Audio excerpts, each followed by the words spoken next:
Have you ever wondered what would happen if Deku actually listened to Bakugo's cruelest words? After being told that the only way he'd ever get a quirk was to jump off the school roof and hope for a better next life, Izuku Midoriya reaches his breaking point.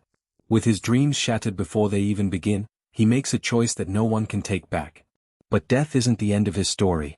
Instead of waking up in another life, Izuku opens his eyes as a ghost, trapped between the world of the living and the dead. Invisible, unheard, and unable to touch the people he loves, he watches from the shadows as life moves on without him. Everything changes when the sludge villain escapes and attacks someone Izuku refuses to abandon. Desperate to save them, he discovers that even as a spirit, he possesses mysterious powers that shouldn't exist. For the first time since his death, he realizes that maybe fate still has a purpose for him. Now, Izuku must unravel the secrets of the afterlife, master abilities no ghost should possess, and prove that true heroes aren't defined by quirks, or even by being alive. Because sometimes, even death can't stop a hero. And this is the story of the ghost who refused to give up. Let's go. Before we dive in, if you enjoy dark, powerful what-if stories like this, make sure to like the video, subscribe to the channel, and turn on notifications so you don't miss the next upload. Your support helps bring more stories like this to life, and it only takes a second. Now, let's begin. Izuku didn't mean to find the villain on his way to school. Really, he hadn't. Many times, Izuku had been late for that reason, but not this time. Today he was determined to make it to school on time for once. Izuku even purposely avoided the fight he could hear going on downtown. It seemed really exciting, and he had to focus to make sure he didn't accidentally wander off towards it. Judging by the sounds of destruction, mostly crushing sounds, like a building crumbling, which was really the only thing he'd be able to hear from this far away, the fight was between people with powerful, flashy quirks that Izuku would have loved to analyze, perhaps gigantification quirks. Those were rare, especially two of them in the same place, and they had a lot of benefits. It was definitely a great quirk for a hero, but factoring in the damage to the city, there could be a hefty cost for buildings repairs and there could be limitations to the use of such a quirk. Of course, that sort of thing could be fixed by whether or not the hero could control their size. As for the villain, assuming he was also contributing to the destruction, they likely had a less admirable enlargement quirk, such as one that turned them into a monster. That said, there was Ryukyu, who literally turned into a dragon, the embodiment of a monster, and she was the number 9 hero. Assuming there were even people with growth quirks fighting, he'd have to go to check. But he wasn't going to. He was going to be on time to school for once. Unfortunately, that didn't happen. Considering his luck, there had been no chance of that anyway, but Izuku hadn't thought it would actually hurt to try. The one time he's not actively looking for a villain is the time that one decides to assault him underneath the bridge on his way to school. He hadn't even noticed it at first, wrapped up in his internal struggle to not check the fight out. But the villain's words broke through his thoughts, sending his heart jumping. A medium-sized invisibility cloak. Don't worry, kid, it won't hurt for long. Izuku didn't have time to turn before the villain was covering his mouth. His hand flew up and he tore frantically at the viscous liquid that was suddenly suffocating him, thrashing against the hot sludge that leadened his limbs, attempting to get out of the villain's grasp, but he was well and truly constrained.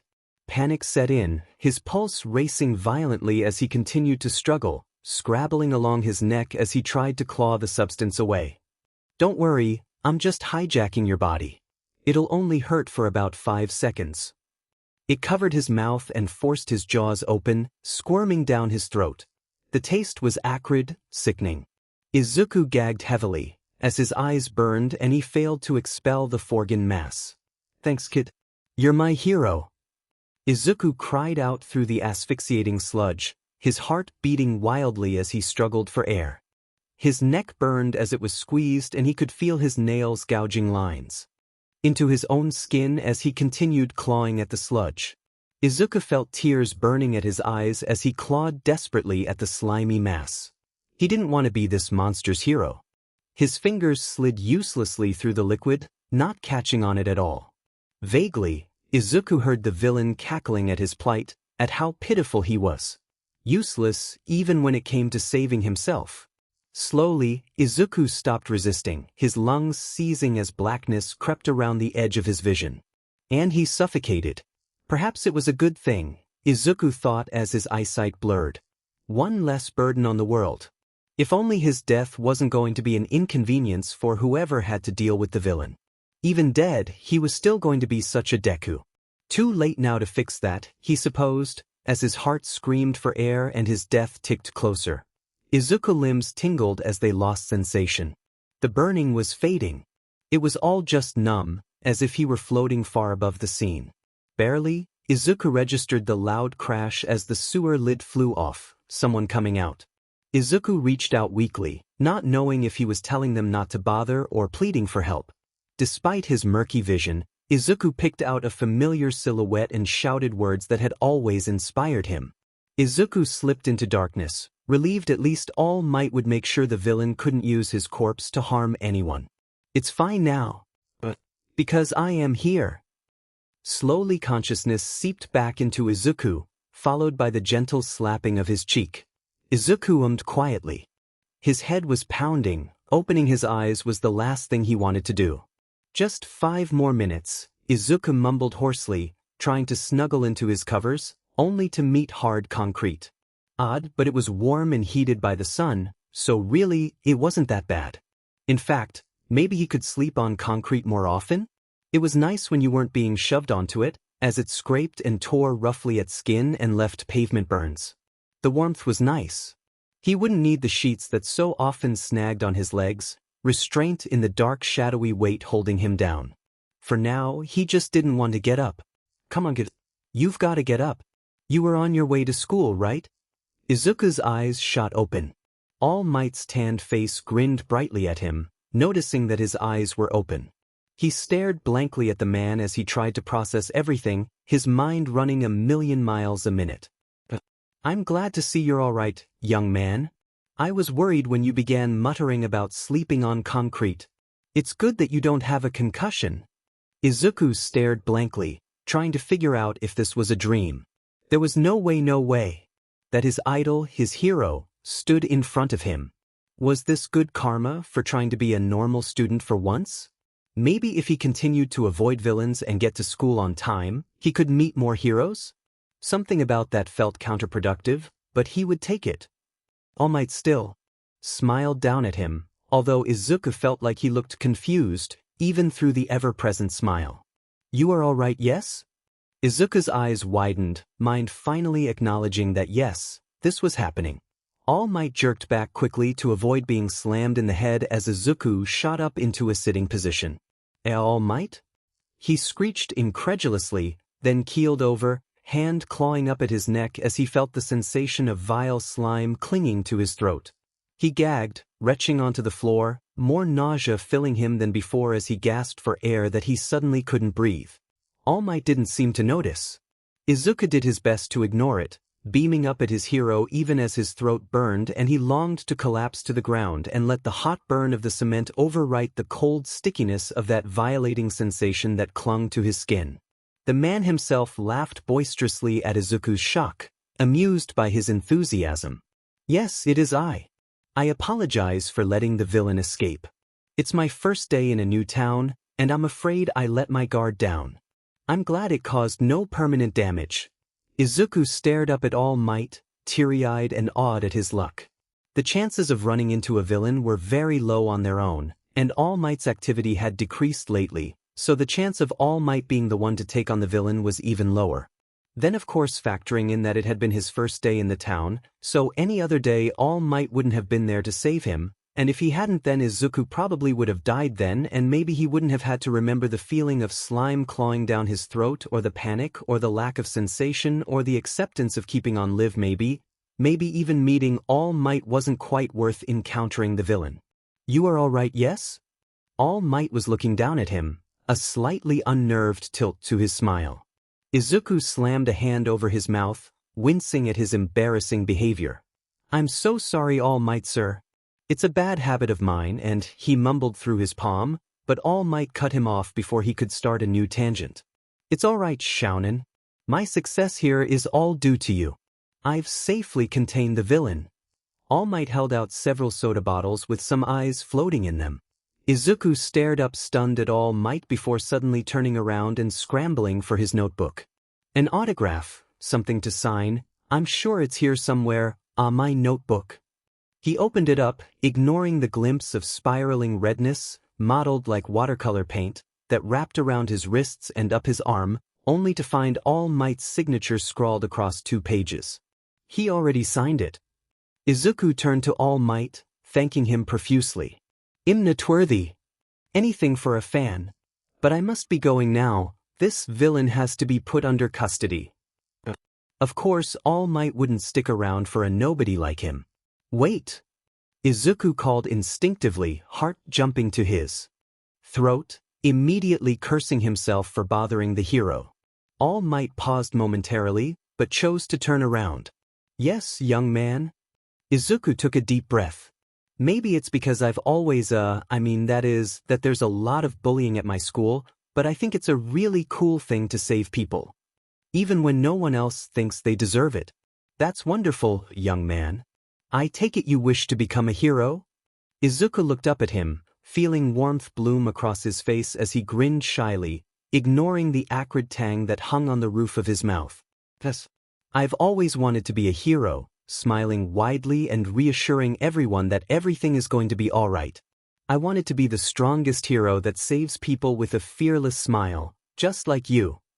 Izuku paused, looking down at his intertwined hands. A caustic heat was burning in the back of his throat and he swallowed roughly, causing the lingering nausea to swell as he pushed down the sticky scent of sewage. "But is it possible for someone like me, someone without a quirk, to become a hero?"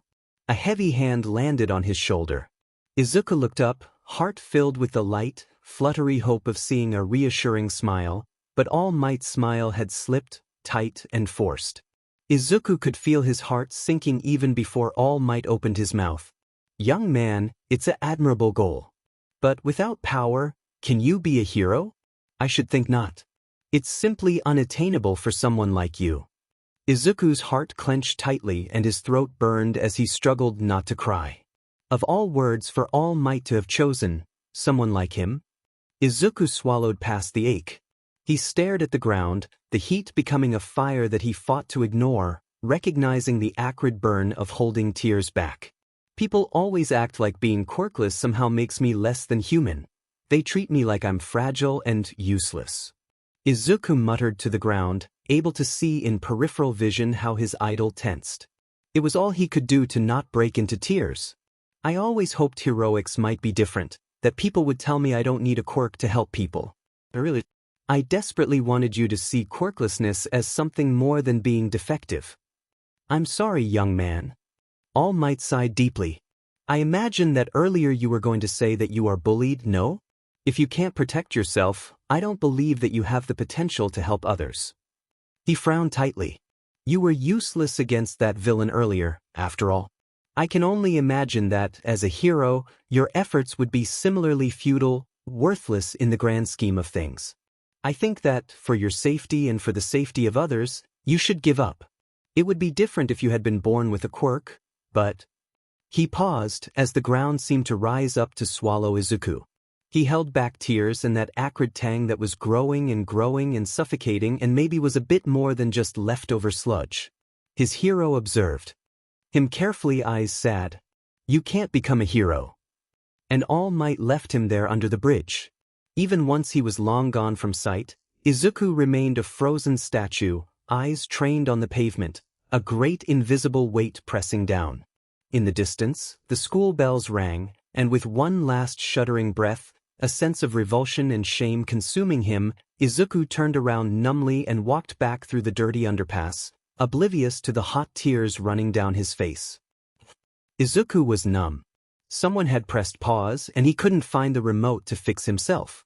Some students jeered at him as they walked past, but he didn't acknowledge it. All he could do was stare at his notebook, Hero Analysis for the Future, number 13. He was pathetic, trying so hard to ignore the truth, pretend like he was worth something more. He would get rid of the book later, he decided. Rip it into shreds, stab ink through the pages until they bled and throw it off a building. Then throw high. You're all third years now, so it's time to start thinking about your futures. I'd pass out the forms, but you're all pretty much aiming to be heroes, right? The teachers started cheering loudly. He threw the papers into the air as Izuku's classmates began demonstrating all of their quirks. Izuku stared unblinkingly at his desk, tracing faded insults and mean-spirited baiting with his eyes. What if he had been born with one? Any of them, even the useless ones. If all Izuku could do was pull his eyes out of his sockets, at least it wouldn't mean he was quirkless and powerless and completely and utterly useless. The teacher lightly berated the student's illegal quirk use, but as always, didn't do anything about it. Izuku winced as a familiar voice called out. Would they have still been friends if Izuku wasn't useless? Sensei, don't lump me in with the rest of these losers. Izuku hunched his shoulders more. He knew exactly where this was heading. I don't have a lame quirk like the rest of these rejects. The class shouted out in indignation, but he just laughed. You're all just extras, act like it. Izuku didn't want to hear anything about heroes, so he tried shutting himself out, going back to that same dissociated state where he could be free from the conversation. Because he knew where this was heading. Not with Burns, because Kaken had never risked it. Or perhaps he just wasn't worth it to Kaken, who was always so much brighter, so much better than everyone else. It would end in bruises though, long ones shaped like fingers ringed around his wrist or beat across his chest by the lackeys who took Kaken's pride and brightness as an excuse to harm those they didn't like. The teacher shuffled through his papers at the front of the room. Ah, that's right. Bakugo, you of course, are aiming for Yūrei High School. The class looked at him in shock, muttering how low the acceptance rate was. Kaken crowed at them, proclaiming how well he'd done on the mock exam. Izuku looked down at his desk, the remains of sharpie insults faded, but still readable. He had done well too, he thought faintly. Not that it mattered anymore, that it had ever mattered. The teacher was still shuffling through his papers. You're trying for Yūrei as well, Midoriya? Kaken froze, and, along with the rest of the class, slowly turned around to face him. Izuku didn't bother looking up from his desk as the entire class broke into laughter. What, Midoriya? No way. You can't be a hero. Good grades aren't enough to get into the hero program. What an idiot. How delusional can you get? The words swarmed around him. Before, he would have denied them, listed the facts that they'd taken away that rule, that there was nothing wrong about trying.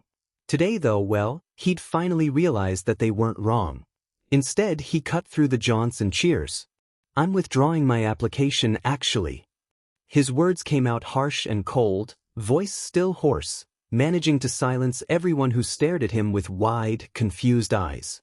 His own eyes widened as his hand jumped up to cover his mouth. He hadn't wanted to admit it out loud just yet, not when he was still struggling to accept it. An explosion slammed onto the desk in front of him, throwing him off his seat and onto the floor as he flinched back. "You?"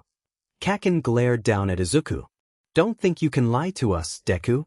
If any idiot uselessly believes they can be a hero, it's you. Forget the crappy quirks, you don't even have one. You would just die in the first 4 minutes." Izuku stayed on the floor, eyes to the ground, resolutely silent. It didn't matter if they believed him, anyway. It would change nothing. Kaken was just smart, just right, just like All Might. They knew he would only get himself killed. Was it wrong that Izuku didn't see a You gonna ignore me, you useless Deku?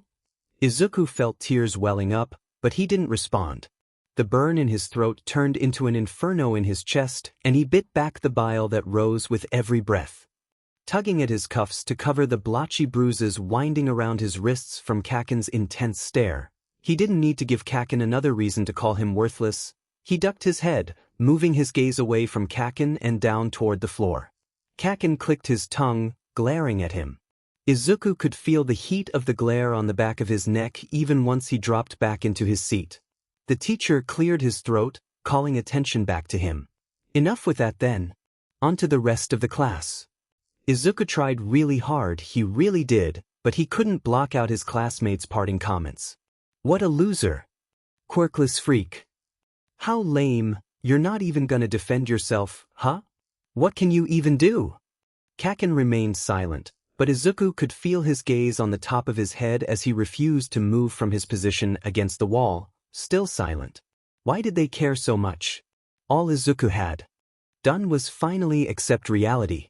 Katsuki didn't know what was wrong with the FING nerd, but Deku's attitude was getting on his nerves. Ever since he'd slumped into class, his eyes downcast and shadowed, Katsuki hadn't been able to get the idiot out of his mind. Then he pulled that stunt when they were talking about high schools, and he refused to say a single word about it. He hadn't even glanced up, just staring at the ground. He was still and lifeless and so unlike the Deku with the stupidly bright eyes that itched at Katsuki, irritating him. Deku only got up when the teacher pointed out he couldn't stay on the floor for the rest of the class, at which point he silently stood and sat down, continuing to stare at that notebook he was already writing in like it held the secrets to the universe. When class was over, Katsuki immediately headed over to Deku, his entourage of extras following him like always. "What is wrong with you today, shitty nerd?" He still refused to look up from the shitty book. Katsuki scowled at Deku's lack of response. "Are you ignoring me, Deku?" Katsuki asked warningly, lip curling. Deku tried to stand up, paying no attention to him. Katsuki shoved him back down, ignoring the regret as he watched Deku wince upon contact with his seat. He had a few bruises on his face and around his neck. It stood to reason he had more elsewhere. Katsuki wouldn't have been surprised if he'd gotten them trailing after some heroes like a DMN puppy. Or just tripped down the stairs. He snorted internally. If he had hit his head, it would explain his weird butt attitude. The FNG idiot was never safe. "We're not done here." Katsuki snatched the notebook Deku had been staring at all day, scowling as he recognized the cover. The nerd was still writing those stupid things? One of Katsuki's extras walked over and read the cover of the book. "Hero analysis for the future?" Laughed extra no. A few of the pages flipped open and Katsuki caught a glance of what could have possibly been All Might's signature, but he dismissed it as a copy because there was no way the nerd could have gotten a real one. And if he had, he would have been unable to shut up about it, raving all about meeting his favorite hero. He would have rubbed it in Katsuki's face, no doubt. Deku was probably just practicing recreating it like the creepy stalker he was. Extra number 2 chimed in. "Volume 13? Seriously, this guy?" He laughed. "Midoriya, you idiot. You can't be serious." Extra number 2's raspy laugh was getting on Katsuki's nerves, and as he glared at the unresponsive Deku, his hands sparked and charred the notebook. The Diamond nerd didn't look fazed though, which was something. Deku put a lot of effort into those stupid notebooks. Katsuki had seen him cry over it before, when someone else had taken it from him, taunting him by holding it over Deku's head. At the time, Katsuki had scoffed and walked away, but he remembered seeing Deku's red-rimmed eyes and scuffed face in class. Later that day, it angered him to see Deku acting so lifeless now. Katsuki shook the thought off. He had probably missed a hero fight or some stupid shit like that. Angrily, Katsuki puffed out a breath of air, still irritated at the lack of reaction. The best of heroes have stories about them from their school days. My story starts here as the first and only person from this shitty school to get into such a prestigious hero academia as Yūrei. I don't need a nerd like you ruining my backstory. I guess I'm just a perfectionist. Still no reaction. Katsuki leaned into Deku's space. "You hear me, In other words, don't you dare get into Yūrei." Deku still remained expressionless and still, head downturned. Hot fury began creeping its way up Katsuki's spine. Who was Deku to ignore him? He was looking down on Katsuki again, wasn't he? Katsuki threw the singed notebook over his shoulder with more force than usual, not caring where it landed. "You think you're so much better than me, nerd? Can't deign to give me a response? Well, that's fine. Just remember, nerd." He laid a hand heavily on Izuku's shoulder and let it spark just enough to make him flinch but not burn or singe his uniform. "Forget about you, Deku." Katsuki threw his bag over his shoulder and stalked towards the exit, the extras following and commenting on Deku's silence. He paused for a moment in the doorway, frustration bubbling up in him, rising like boiling water, threatening to overflow, as he glanced back and saw Deku just as still, eyes dark and empty. Something about that expression made him feel sick, heating up as the water spilled over the edge of the pot. If you want to be a hero that badly, there's a quick way to do it. He snapped angrily. Believe that you'll be born with a quirk in your next life and take a leap of faith off the roof.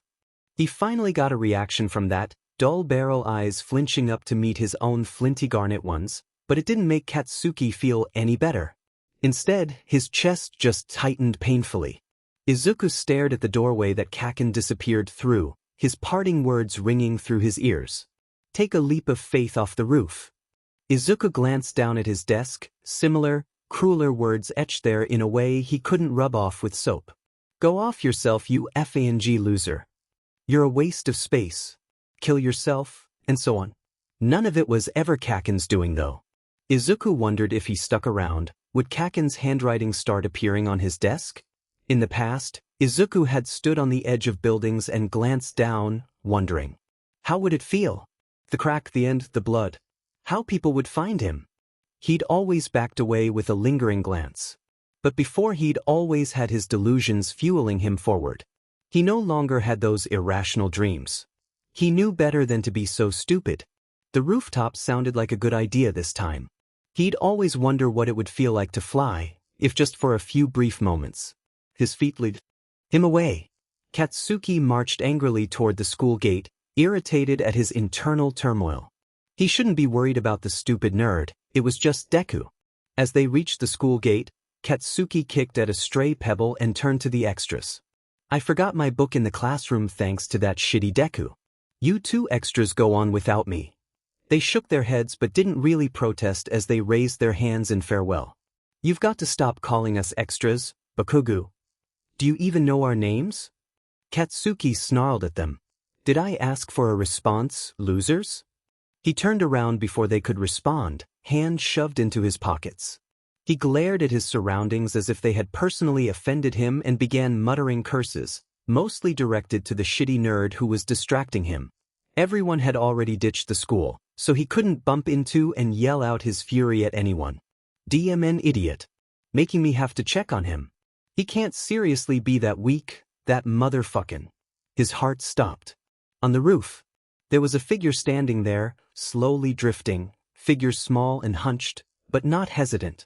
A flash of wild green hair that could only belong to one person.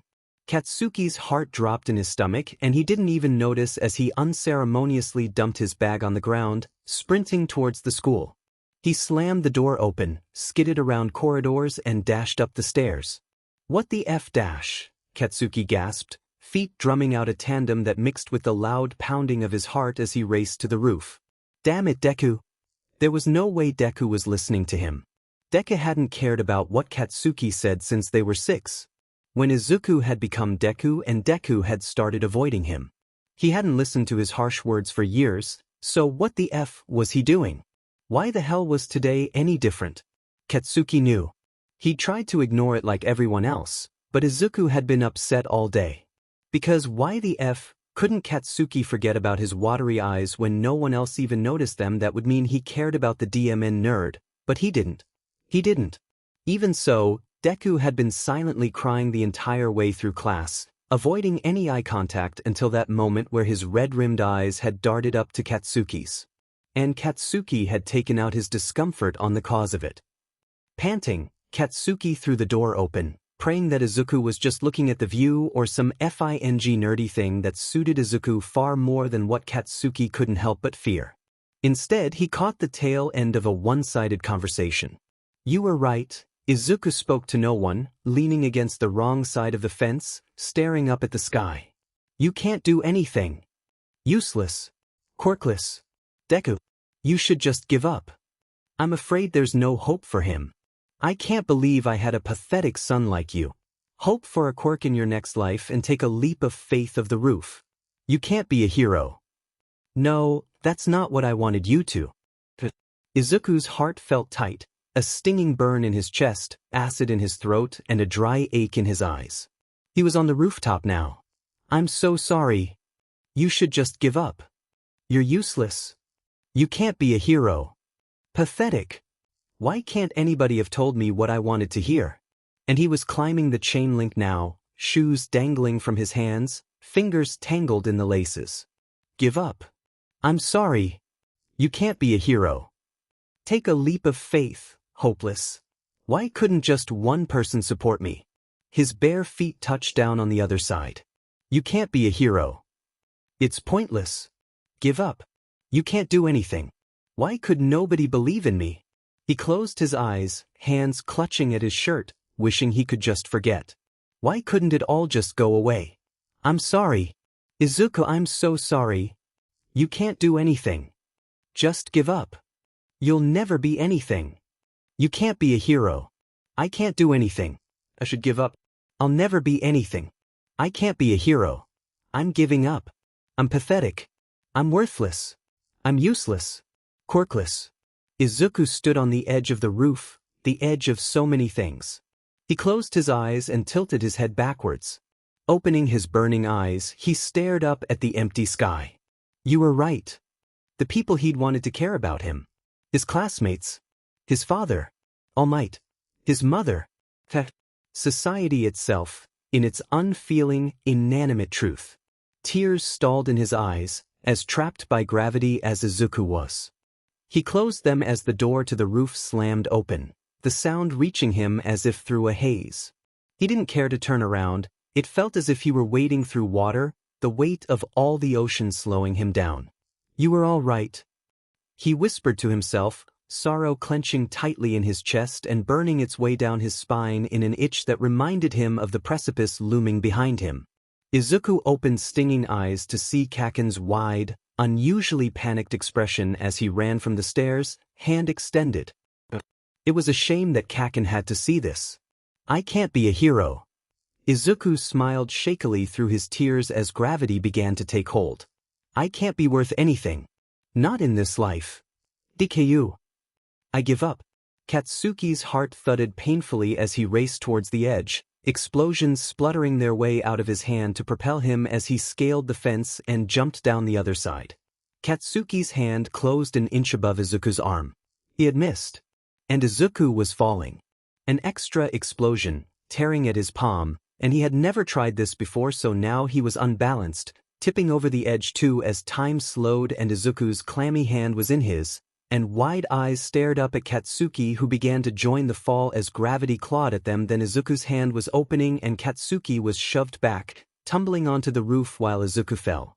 The force of Izuku's shove slammed Katsuki into the mesh of the fence, thick wiring biting into his back and rough concrete of the ledge leaving blisters and scrapes across his palms as he fell against the ground. In a second, he was racing back down the stairs and out over to where Izuku had fallen.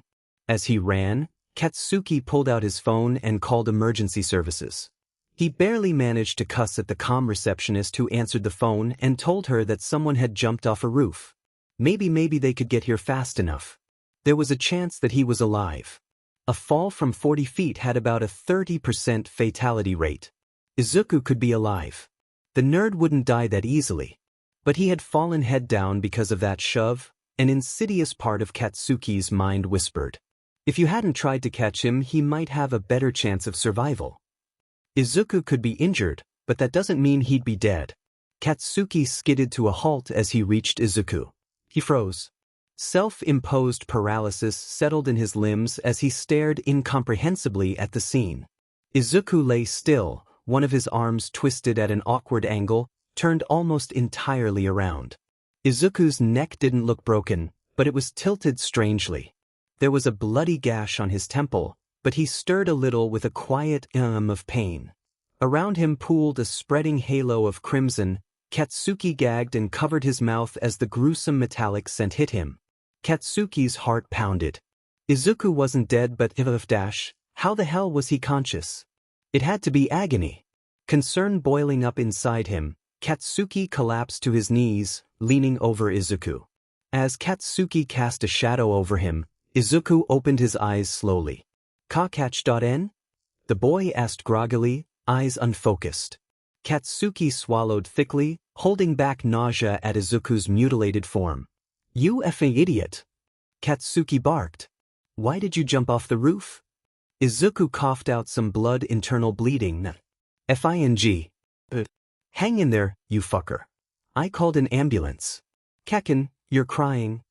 Katsuki was startled to realize that he could feel the tears cold and burning. Izuku smiled a little, the tears in his own eyes beginning to multiply. I'm sorry. Didn't think it would matter to anyone. You shouldn't be sad. Don't you dare even apologize to me, not when. Izuku shakily reached up a shaking hand to wipe at Katsuki's tears. A smudge of sticky warmth was left there. Blood, the coppery scent sickening. Didn't he cry? I'm not worth it. Katsuki felt his hot, angry tears begin to increase. You're not the one who gets to decide that. The hypocrisy bites at him, because wasn't he the one who made Izuku think that? He sniffed angrily. If I say you're worth it, then you're ever worth it, damn it. Izuku's gaze slid away from his face up to the darkening sky that had begun to grow cloudy. That he chuckled breathily. "'S not your fault." Izuku's words began to slur as his eyes drifted close. "I'm glad you care though. Of course I effing care when someone jumps off a diamond building." Izuku tried to laugh a little but instead winced, blood dribbling out the corners of his mouth as he coughed violently. "Shut up. Just be even quiet and survive for a few more minutes so help can get here." Katsuki's voice cracked. Under his hands, he could feel Izuku's heartbeat getting slower. He suddenly jolted slightly, coughing out more blood, leaving it to dribble down the side of his mouth. "You know I can't, done I?" He smiled slightly, eyes fluttering closed, tears wetting his lashes and laying on them like gentle dew. "Bye, Kaken." A small huff of air, something like a final laugh, and Izuku stilled slowly, while Katsuki stared. It was incomprehensive. A shaky hand reached up to Izuku's still warm pulse point, but there was nothing. Katsuki shook him lightly. No response. Katsuki shook him a little harder. "Deku. Izuku, you are not dead. Stop faking it, you nerd." When he pulled back his hands, they were covered in blood. Katsuki stared at them in horror as they started to shake. There was so much blood. The iron scent clogged his nose. He was going to be a hero. The sight of blood shouldn't affect him this much. He'd have to get used to it. Why the F couldn't he still his hands? Izuku was fine. He was fine. He had to be. "Come on, Ifenji Deku. You're stronger than this, get up." He didn't move at all, not the faintest movement to prove him hanging on to life. "Wake up, damn it." Katsuki's voice came out almost strangled, wrenching at his throat, burning and hoarse. "Stop being so weak." Katsuki's voice caught in his throat and he tried to swallow past the burning. "Come on, get up. I'm about to save you. Wake up.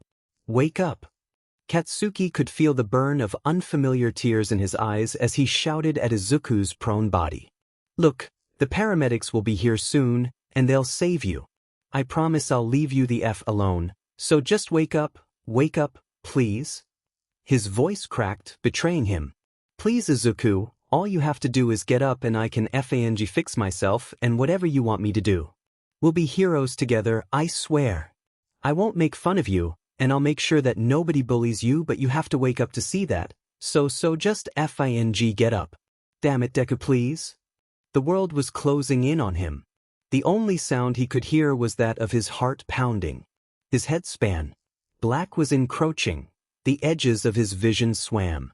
"Why the F did you listen to me, you shitty Deku? What the F is wrong with you?" He heaved. His hands flexed repeatedly at his sides, explosions aching to be released as he spun around, trying to calm his frantic mind. He raised a violently trembling hand up and ran it through his spiky hair. "Damn it! Damn it! Damn it!" he yelled, tearing at the fine strands. "F-. I didn't mean it." The blood was sticky on Katsuki's hands. Izuku didn't move. He was dead.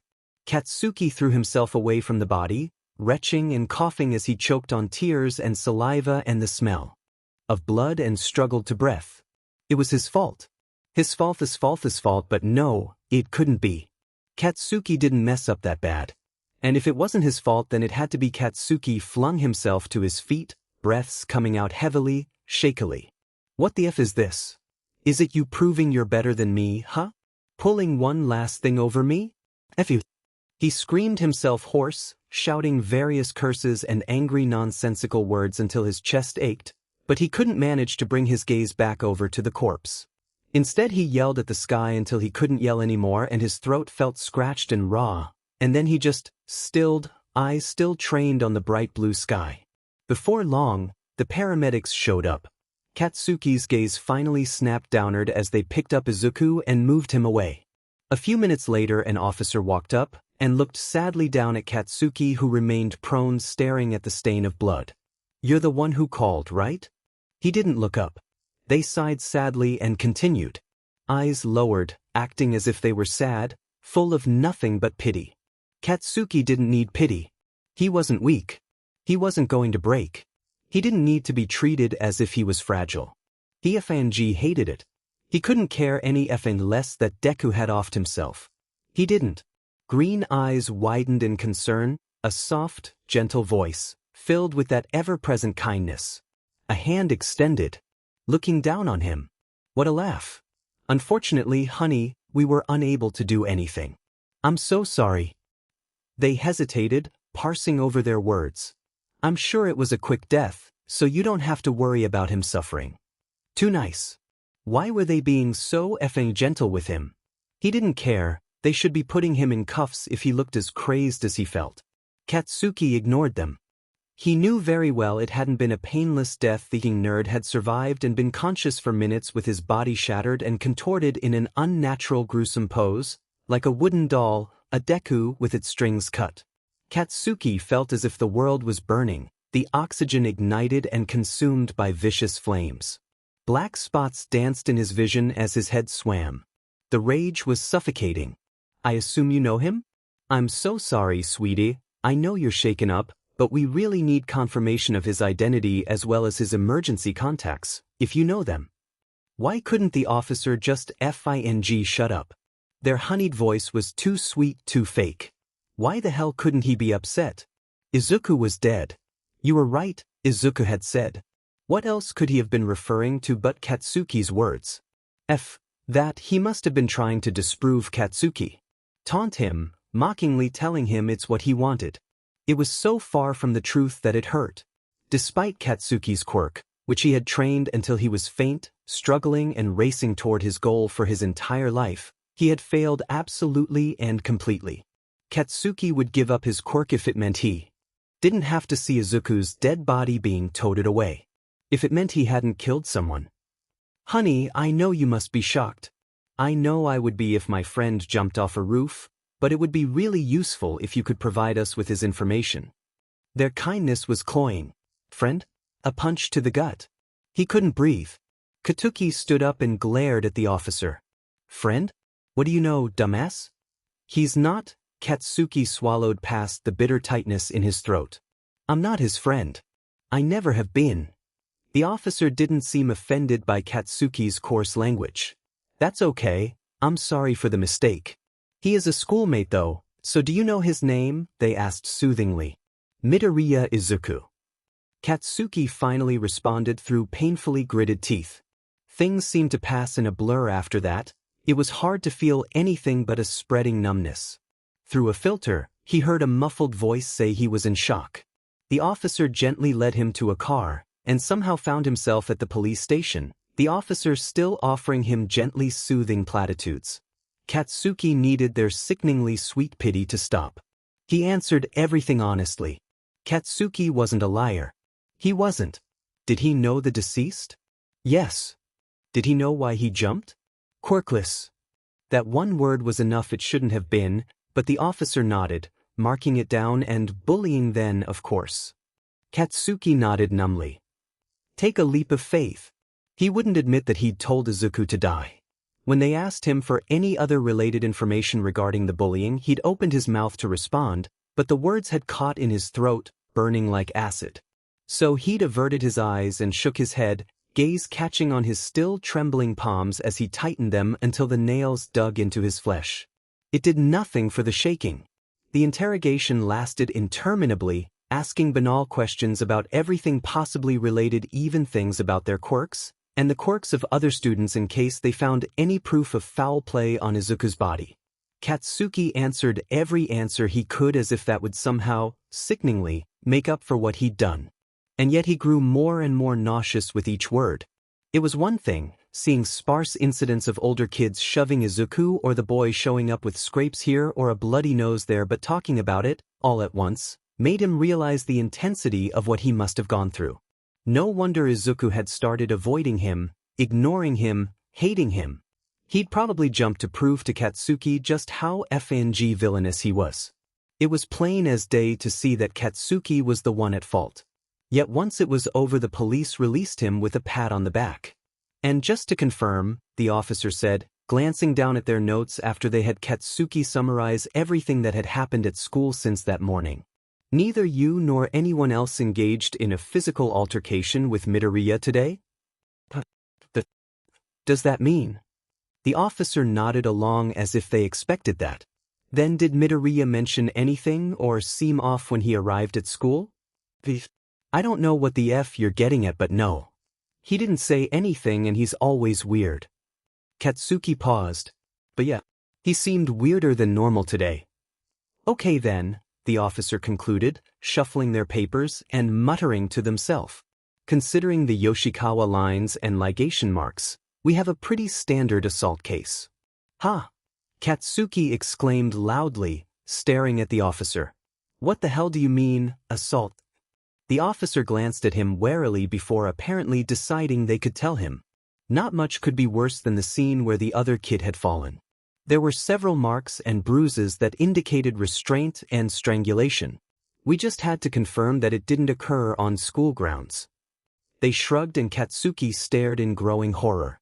There were unidentifiable, their nose wrinkled a little, bodily fluids not that kind, they added, after seeing Katsuki's suddenly horrified expression, found in traces around those marks, his clothes, and so forth. So, since it contained genetic material and was most likely the result of some quirk, well, if it had happened on campus, it would have been easy to identify a culprit.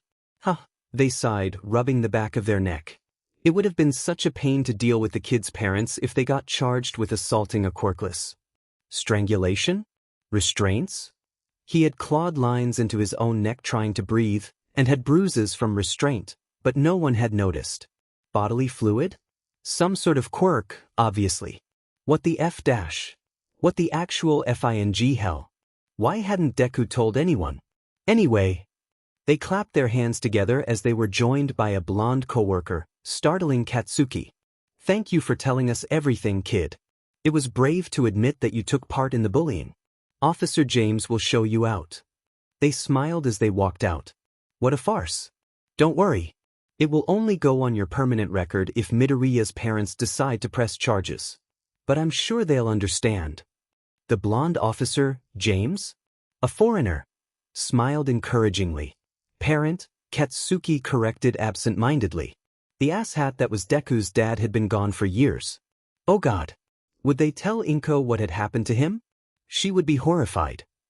To be honest, since it's a quirkless case, we probably won't even need to mention your name in the official reports. You have a great quirk and a great future, and well, with the quirkless, this kind of thing happens. He checked the documents. Mother, was it? Won't be too affected. If she applies, she may even get a decent pension. Katsuki stared blankly at the man. What the F dash dot?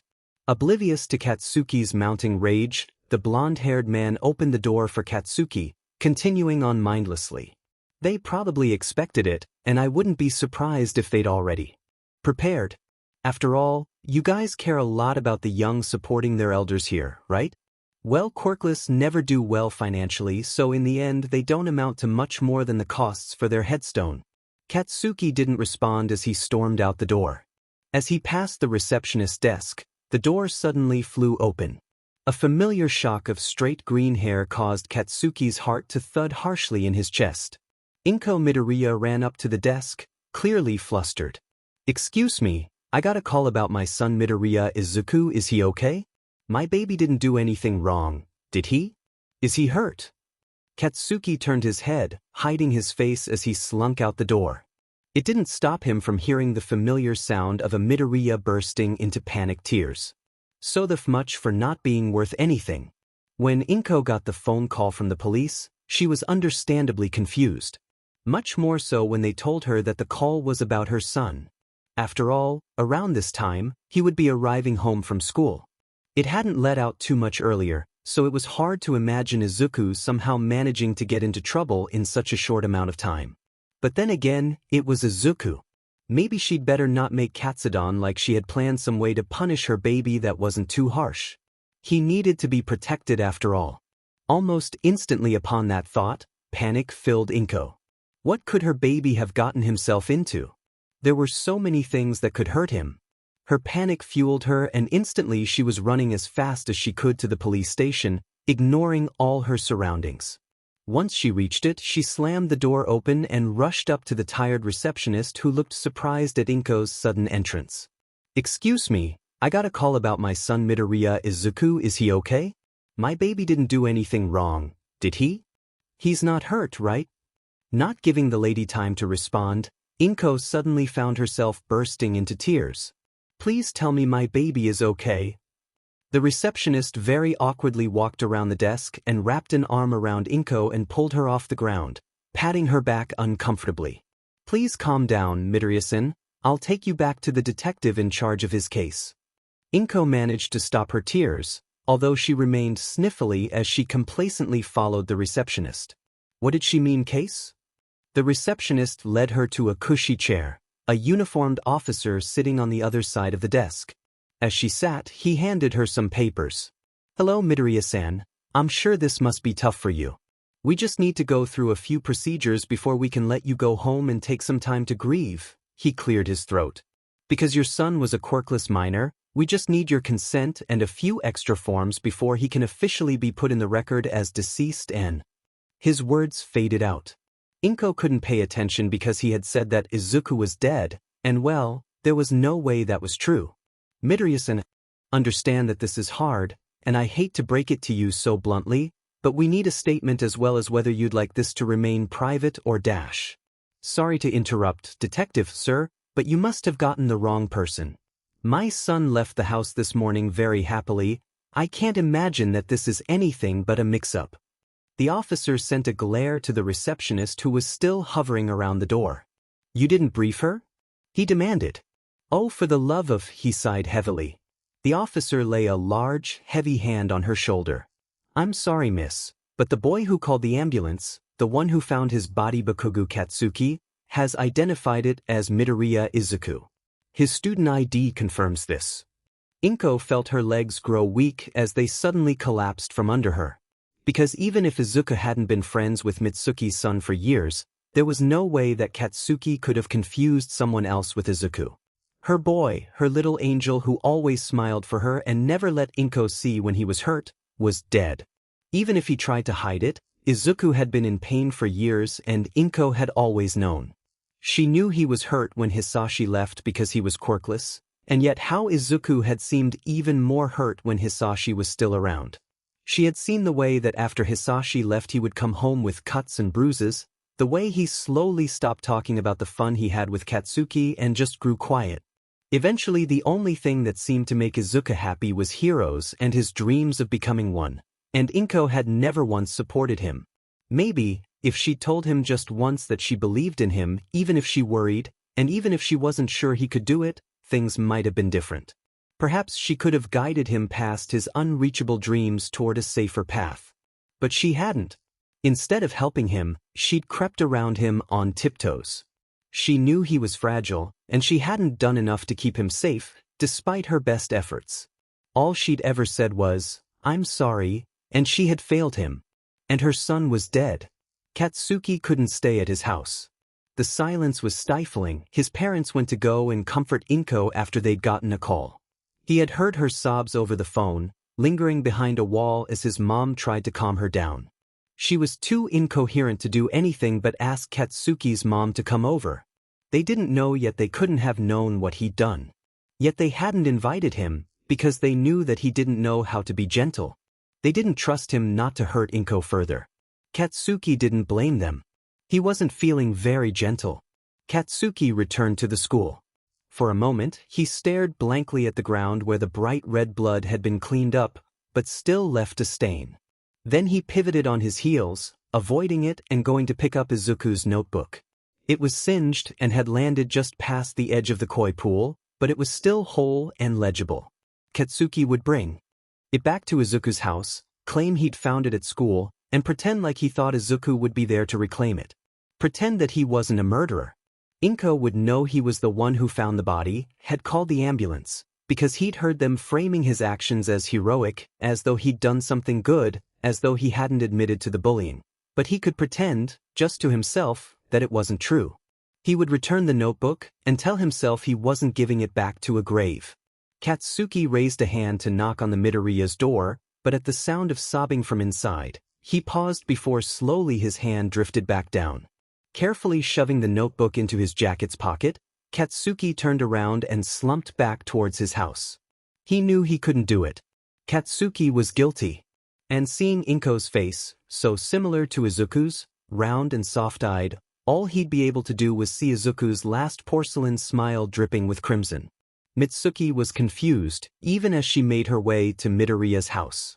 It had been ages since she'd talked to Inko, and yet out of nowhere, Inko had called her, her voice cracking and hoarse, wavering as if she was trying to hold back tears, or had already been crying for quite some time. Inko hadn't explained anything, just asked with that familiar tremor in her voice that Mitsuki come over to her house. Mitsuki had immediately agreed Inko had always been something of a crybaby, but if something had happened that was bad enough for her to get in touch after years of silence, then there was no way in hell that Mitsuki was going to ignore her. She grabbed her husband and hauled him out the door, just yelling upstairs to let Katsuki know where they were going. She would have usually invited him along, but if they were going to Midoriya's, then Izuku would be there, and Mitsuki couldn't really trust her brat to behave. Such a shame the poor angel and her little demon used to get along so well. The moment the door had opened, Inko had flung herself at Mitsuki, sobbing and hugging her for dear life. Mitsuki gasped as her ribs were practically crushed. Inko hadn't even spoken to her since Mitsuki had, pettily she had to admit, told Inko, "I told you so," when Hisashi had left.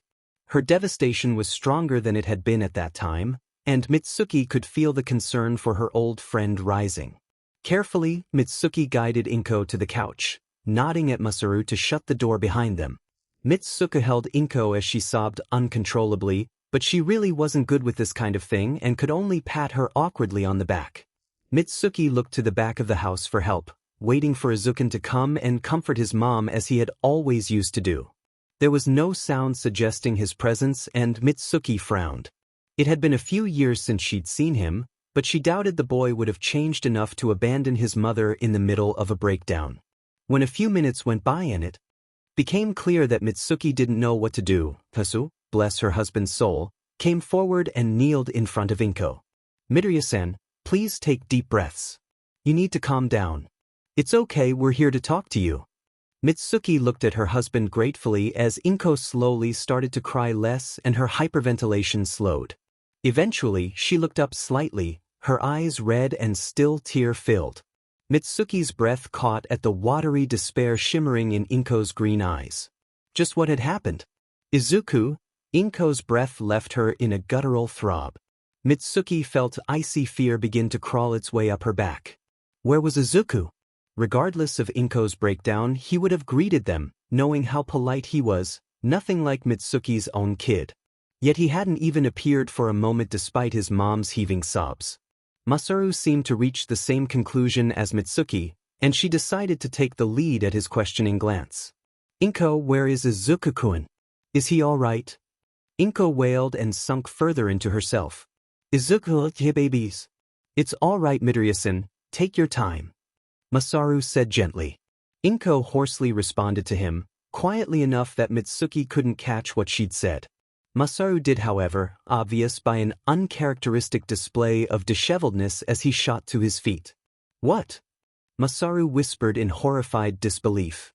"What do you mean?" Inko looked up, wide eyes flooded with tears.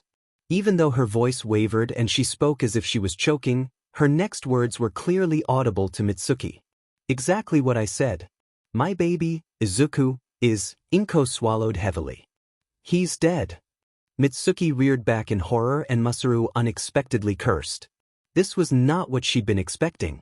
Worst case, Mitsuki had assumed Izuku was injured in the hospital. Inko was known for being overprotective. It wouldn't have been surprising if she was upset just because he was hurt. But it wasn't that, not even close. Izuku was dead. Mitsuku leaned forward to wrap Inko in a tight hug. Mitsuki hadn't seen Izuku for years, but she could still remember how sweet and kind the shy little boy was. Izuku had, after all, spent 6 years as Katsuki's only real friend and probably spent more time at the Bakugas than at his own house. Mitsuki always wondered why it seemed like he was avoiding his home. Mitsuki also knew how, above all else, Izuku meant the world to Inko. Kochun, what happened? Mitsuki didn't care. She slipped back into her old nickname for Inko. She hadn't used that one since she refused to show up for Inko's wedding, even in the years they'd remained friends afterwards. Inko's cries intensified, but she spoke through her tears. It's all my fault. Inko wailed. If I had just believed in him, even if nobody else did know, I should have believed in him because nobody else did, but I didn't, and I failed him. Mitsu-chan, I failed him, I failed my poor baby. If I'd just believed in him, he might still be alive. Have taught him to pursue something else, could have led him to being a doctor, or a lawyer or something realistic and made sure he knew he could be so many things other than a hero. I didn't help him enough, I wasn't careful enough. I must not have loved him enough, she sobbed. The sadness that was creeping through Mitsuki suddenly froze, as Inko's words registered in her mind. It was replaced with an icy cold realization. Along with a creeping unease, more like the chilly damp of a cave than a shock of cold water. What the F was up with Inko's perspective? She talked like Izuku was so helpless, but hadn't that boy always been so smart, so good at problem solving? Sure, he didn't have a quirk, but why the hell did Inko think that meant he was so fragile? Kochun. Did Izuku? Mitsuki couldn't say it. Her emotions always ran strongly, no matter what they were: anger, irritation, gratefulness, sadness, and she had a hard time dealing with them, keeping them from overwhelming her. Luckily for Mitsuki, her husband was a lot better at dealing with his emotions and had always been a great foil for her own reactivity. He crouched carefully in front of the sobbing women, asking quietly, Midoriya-san, we could be misunderstanding this, but are you implying that Izuku committed suicide? Inko's shaking, jerky nod accompanied by a guttural sob confirmed exactly what Mitsuki and Masaru didn't want to be true. Mitsuki began to cry softly as she pulled Inko into a tighter hug. It's not your fault, Inko. Mitsuki wished it could be as simple as putting it on Izuku, but even though it was his choice, that didn't make it his fault. As much as he should have talked to someone, found some other option, shouldn't have jumped, she couldn't place the blame on him, she couldn't hate him for it. It wasn't his fault, and it certainly wasn't Inko's fault. But Izuku, poor Izuku, had been just a child. A child who was hurting, and must have felt so alone and helpless to have resorted to that. Mitsuki swallowed the sentence. It certainly wasn't her place to assign blame. Instead, Mitsuki just pulled Inko closer as Masaru set about to make some tea. For the next few hours, Mitsuki and Masaru stayed with Inko, comforting her to the best of their abilities. By the time they decided to leave, she had stopped crying, though the sadness was still evident in her reddened eyes. Inko walked them to the door, and just as she was about to close it behind them, she startled and opened it again. I forgot to ask, she started hesitantly. How is Katsuki-kun holding up? Mitsuki looked at her, confused. Something seemed off about the attempt at a smile on Inko's face, but Mitsuki brushed it off. Didn't Inko know that Katsuki and Izuku hadn't been friends for years? We haven't told Katsuki yet. Inko blinked at them, confusion clear in her eyes. But she paused. It makes sense since you didn't know when you got here. I'm just surprised he didn't explain. Spit it out. Already, Inko. Masaru's hand on Mitsuki's shoulder subtly reminded her she was being a bit harsh. Inko looked up at them, her short stature made more obvious by her hunched posture. Katsuki-kun, he's the one who found Izuku. Mitsuki didn't let them stay long after that, and Masaru stared at her back as she aggressively pulled him towards their home. He could understand her concern. They were both aware of the fact that their son had once bullied Izuku. They had gotten a few calls about it, but when the calls had stopped, both of them had figured, perhaps naively, that it meant Katsuki was no longer harassing Izuku. Reflecting on it, Masaru realized that probably wasn't the best assumption to make, knowing his son. Mitsuki probably realized this too. The fact that Midoriya-san had said Katsuki was the one who found him, and that he was with Izuku as he died was highly worrisome. Most likely, he was there when Izuku jumped. That meant Katsuki probably knew what Izuku was going to do. He might have caused Izuku to do so. Masaru didn't want to believe his son might do something like that, but he could still feel anxiety creeping in. Knowing his attitude, his anger issues, his arrogance, it wasn't a far stretch to believe Katsuki may have been part of the reason Izuku had decided to jump. As soon as they reached their home, Mitsuki barked up the stairs, "Katsuki! Get your butt down here right now!" Instead of the usual bang of Katsuki's door slamming open with an accompanying shout of "Old hag," Katsuki quietly walked down the stairs, not stomping down them like he usually would or bothering to close his door. Masaru remembered that he'd been acting the same way when they had left. It had been careless of them to not think anything was wrong with their usually aggressive son. Mitsuki, however, had clearly not noticed his odd despondency, as before Katsuki was even halfway down the stairs, she stormed forward and grabbed him by his shirt. Masaru tried to stop her, but a sharp glare sent his way stopped him. "You little sheet, what the F did you do to Izuku?" Mitsuki growled. Jaw visibly flexing, Katsuki remained obstinately silent. Mitsuki pulled him closer.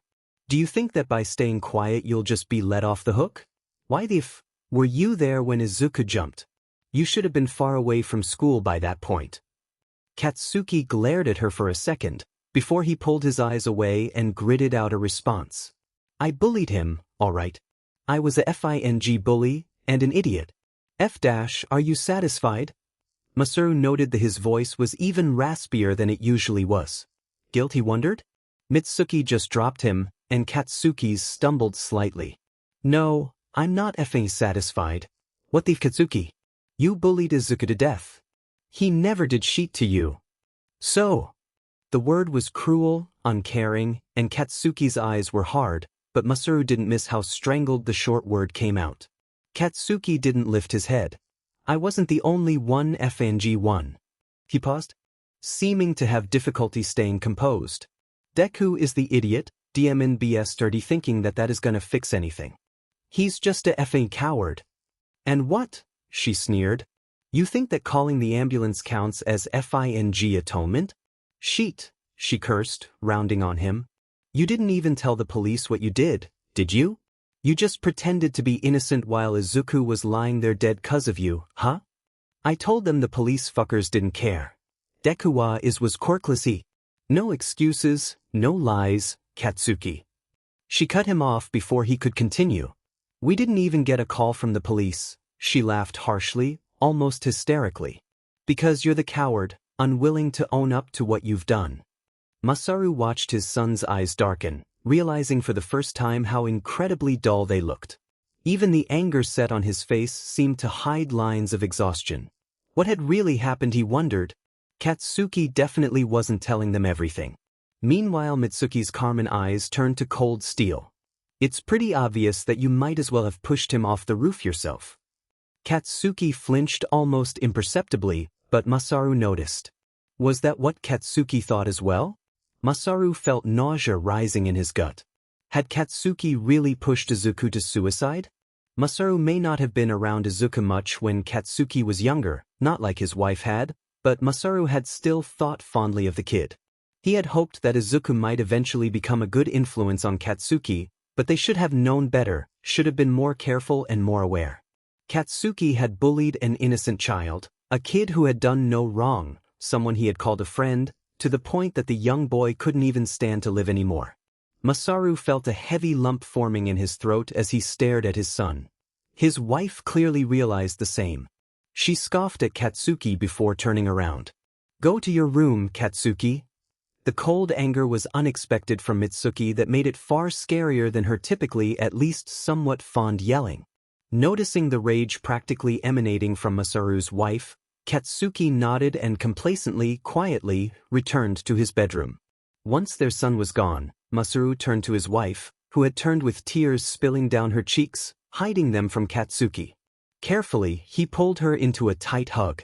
We FING failed him, Masaru. How the f did we fail so badly? I thought we raised him better than this. Masaru couldn't argue with his wife as she sobbed into his shoulder. They should have done more to teach him what was right and wrong when it became clear that he wasn't learning it from school. Even so, he still hoped that Mitsuki would see the toll Izuku's death was taking on Katsuki. Katsuki wasn't innocent, but it was clear that this was the last thing he had wanted. When Izuku woke up, his first thought was, of course, that he shouldn't be waking up at all.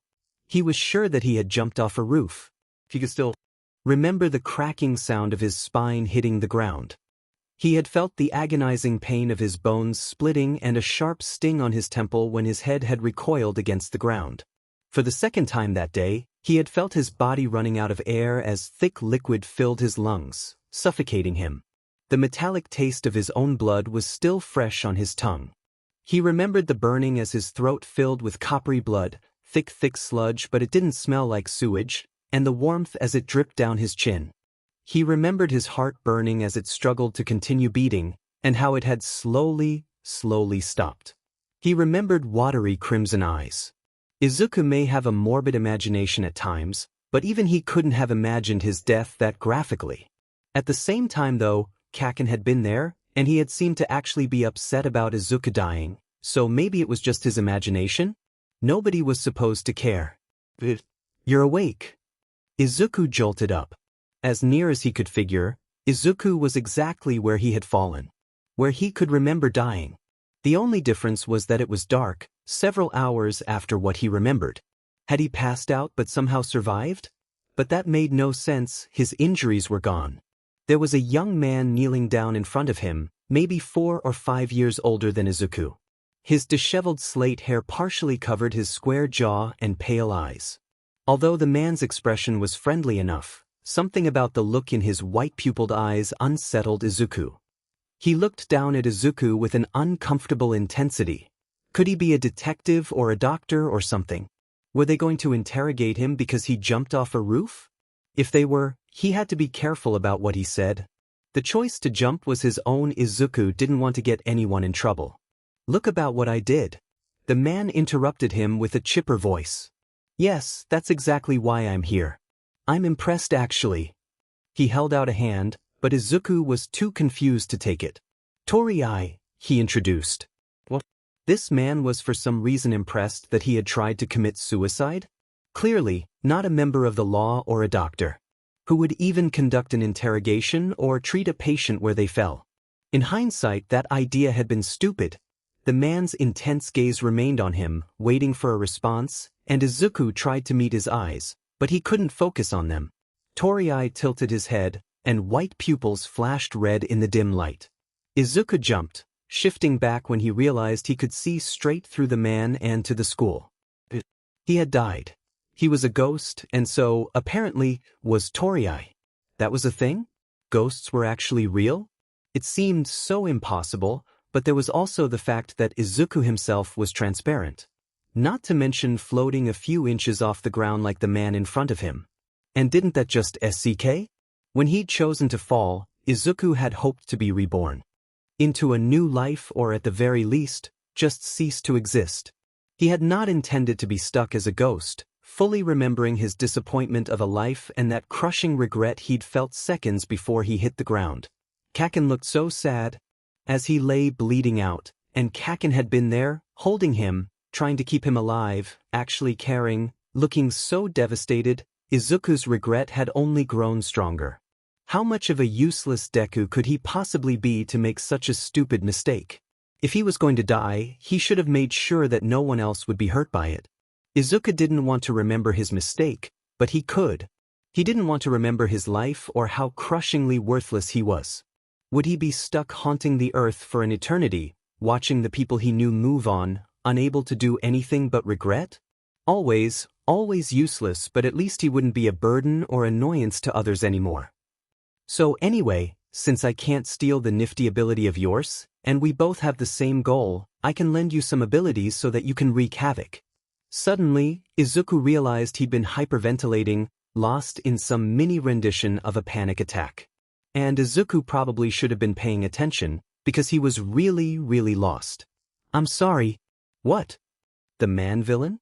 Was that a villain monologue Izuku had just missed? Seemed vaguely annoyed, rolled light eyes, but Toriai repeated, eyeing Izuku pointedly to make sure he listened. He jabbed a finger at his chest emphatically. Quirk allows me to steal the quirks of ghosts, which is vaguely similar to my caretaker. I guess he kidnapped me, but that's all technicalities. Toriai's pale gray brows furrowed. Another stupid technicality is my quirk. He thought I was worthy to be taken in because he had goals for it. His sharp features turned bitter. I didn't live up to his expectations, so I just didn't get to live. My quirk failed when I was alive, as it seemed to just randomly create a stupid quirk out of nowhere that would disappear within a day without fail. It was worthless to his goals, so yay, I got to die and now I know better. But that was a casual way to talk about your guardian. Murdering you assumedly. Izuku decided it was understandable, since this man was apparently a villain. And if he was a ghost? Well, Izuku supposed he was being pretty casual about his own death too, so he couldn't judge. But was he implying that his guardian could steal quirks? A quirk that could steal quirks? He'd never heard of such a thing, despite his enormous amounts of research in trying to find a quirk for himself. Izuku really wanted to ask Toriai to pause, at least for a moment, but he got the feeling he wouldn't. There was strangely ethereal enthusiasm in the man's malice. Not even the most out there of conjectures had ever theorized about such a thing. Recorded history hadn't left the slightest inclination that such a thing would be even slightly possible. Science, too, indicated the impossibility of that. Quirks were inborn traits tied in with genetics that allow them to establish themselves and exhibit particular abilities that are typically unique to them. To be able to steal a quirk that is written into DNA. What are you muttering about? Shut up. Izuku froze, slamming a hand over his mouth. He bowed his head in shame. He was such a freak. The teenager continued. What do people know? We're ghosts, aren't we? According to those people, we don't even exist. Moron. He paused, expression becoming genial again. In life, I'd always planned to be a better villain than him, but with my quirk, it seemed hopeless. In death, I found out just what my quirk was, but by then it was too late. I couldn't fight anyone not already dead, definitely a villain, then. Since I can't interact with living people. It's pretty annoying that your ability is still tethered enough to life that I can't steal it, but oh well. I can tell you have the same sort of bloodlust, to kill yourself just so you can get revenge. What? Why was Izuku so lost? Bloodlust? Not really, he just was tired of living and tired of himself really. Killing himself to get revenge didn't even make sense? Izuku supposed he could haunt his bullies, but what would be the point in that? Assuming he was understanding Toriai correctly, ghosts couldn't interact with people. Judging by the manic look growing in Toriai's eyes, if he'd been able to, he definitely would harm people if given the opportunity. Not to mention ghosts were widely accepted as fake, which could only be because ghosts didn't interact with the physical world. Izuku had so many questions about all this. Yet the villain seemed nowhere near done with his monologue. Excuse me, but are there a lot of ghosts? Toriai rolled his eyes, pupils reflecting red, as if to say Izuku should already know this.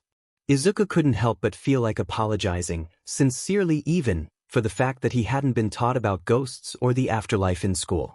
There are more nowadays than there were when I first died. They've been increasing with the higher frequency of quirks in newer generations. Back when they were new, there weren't too many ghosts. Yeah, no, since you need both unfinished business, a certain amount of stored soul/life energy, and a quirk, which is the only way to contain that energy past death, to stay on this plane. A quirk. In order to stay on Earth, Izuku needed a quirk. Yet here he was. Did that mean, anyway, it's pretty annoying. Toriai scowled. Whenever I steal a ghost's quirk they leave and then it becomes nearly impossible to hold onto their quirk and I end up losing it. He shrugged, still scowling. At least I get to use it for 24 hours. 2 deaths, while there's a certain poetry about the time limit at least. The issue is that I can't do anything to people with it. I want to be able to frighten millions, no? I could be the scariest villain the world has ever seen, but nope. just stuck like this. He dragged it out, irritated. Was it bad that Izuku found it kind of funny that this ghost was so casually talking like a mentally unstable villain?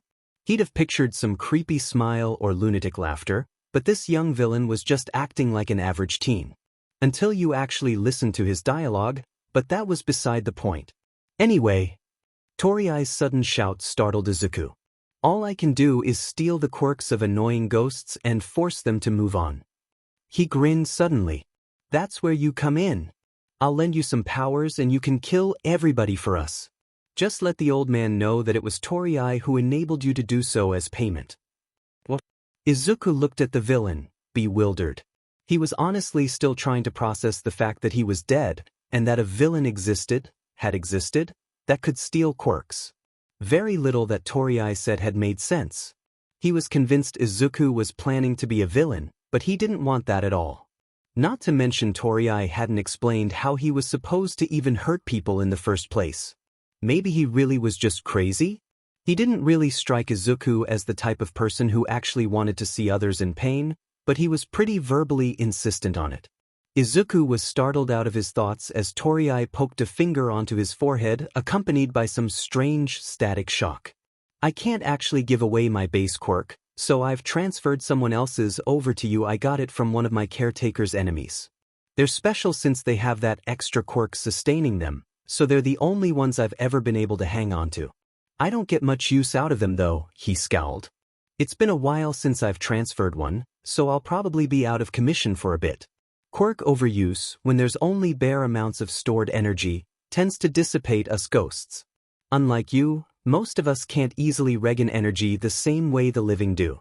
The midworld purgatory place is totally boring, but it's worth it if you end up being able to hold onto the quirk like I'm hoping you will. He paused, gray brows furrowing as he closed his eyes, expression almost as if he were searching for something. Yeah, I don't have enough energy. I'll try to build it back up, but you never know. Him to himself. I wonder what would be possible with a quirk like yours, although I suppose the amount of energy required would be too great for any one person to acquire and store in their quirk, even throughout a whole living lifespan. The villain's body slowly started becoming more transparent. Izuku's eyes widened, surprised. He hadn't intended to accept.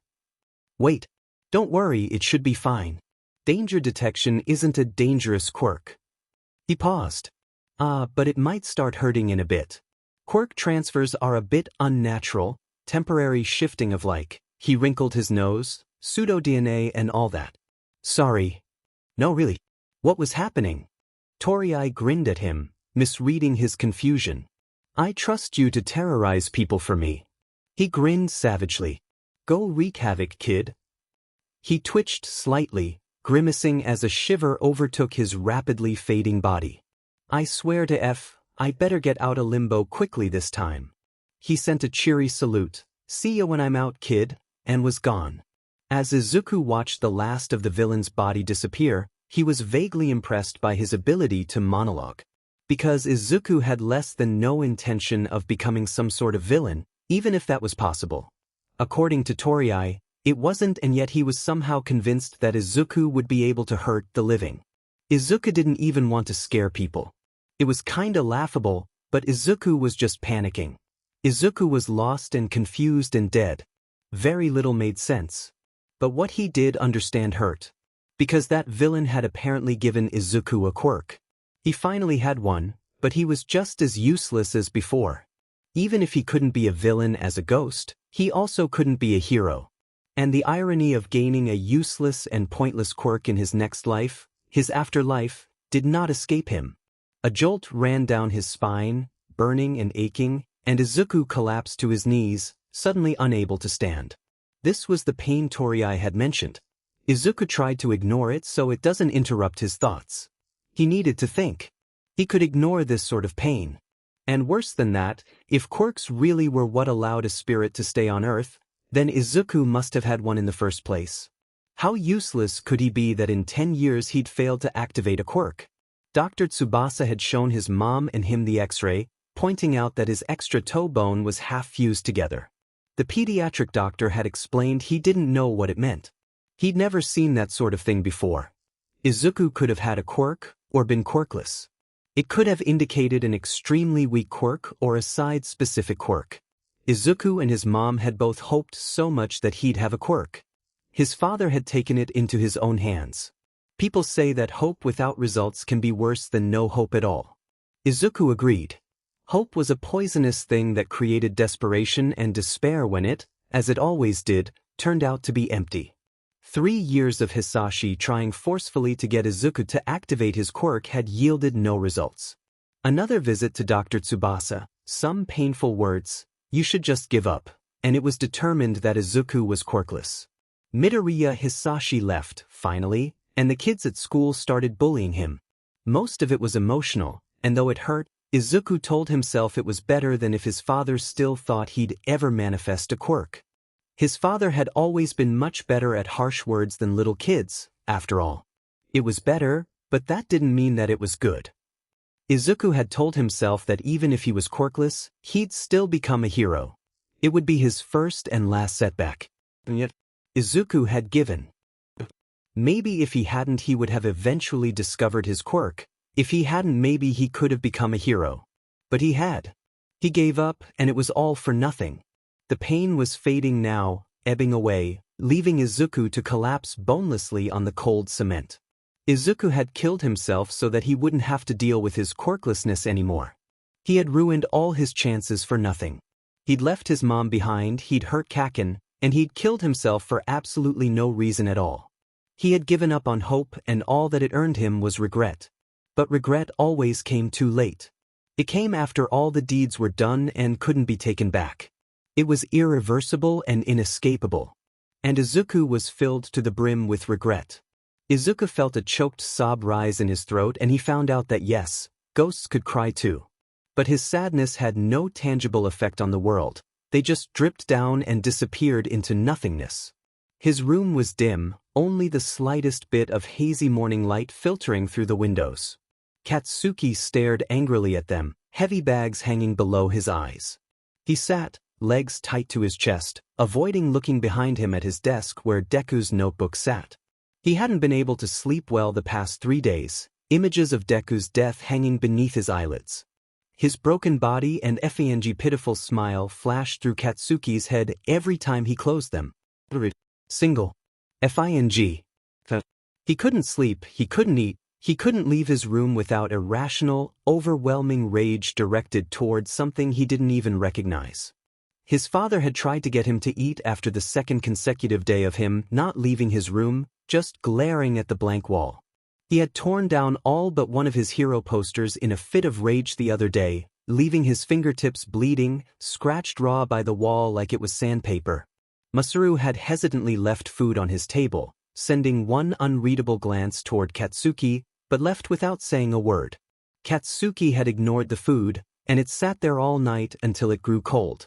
Even the thought of eating it made him feel sick, a nauseous feeling rising up and sticking heavily in his throat. He wanted to throw the plate across the room, and the thought of the mess it would make was the only thing that stopped him. He did not get out of bed to remove it, and it was still there in the cold morning light. His old man had not returned to check on him. It wasn't surprising. He was unstable. Katsuki would be afraid of himself too. Now it was Tuesday, and he doubted he'd be allowed to miss another day. He didn't want to drag himself out of bed to go to the place Izuku had died, where any word would have him snapping at someone else. A harsh banging on the door, sending reverberating pain and a headache into Katsuki's foggy head confirmed that the old hag wouldn't be letting him skip. Get the F up.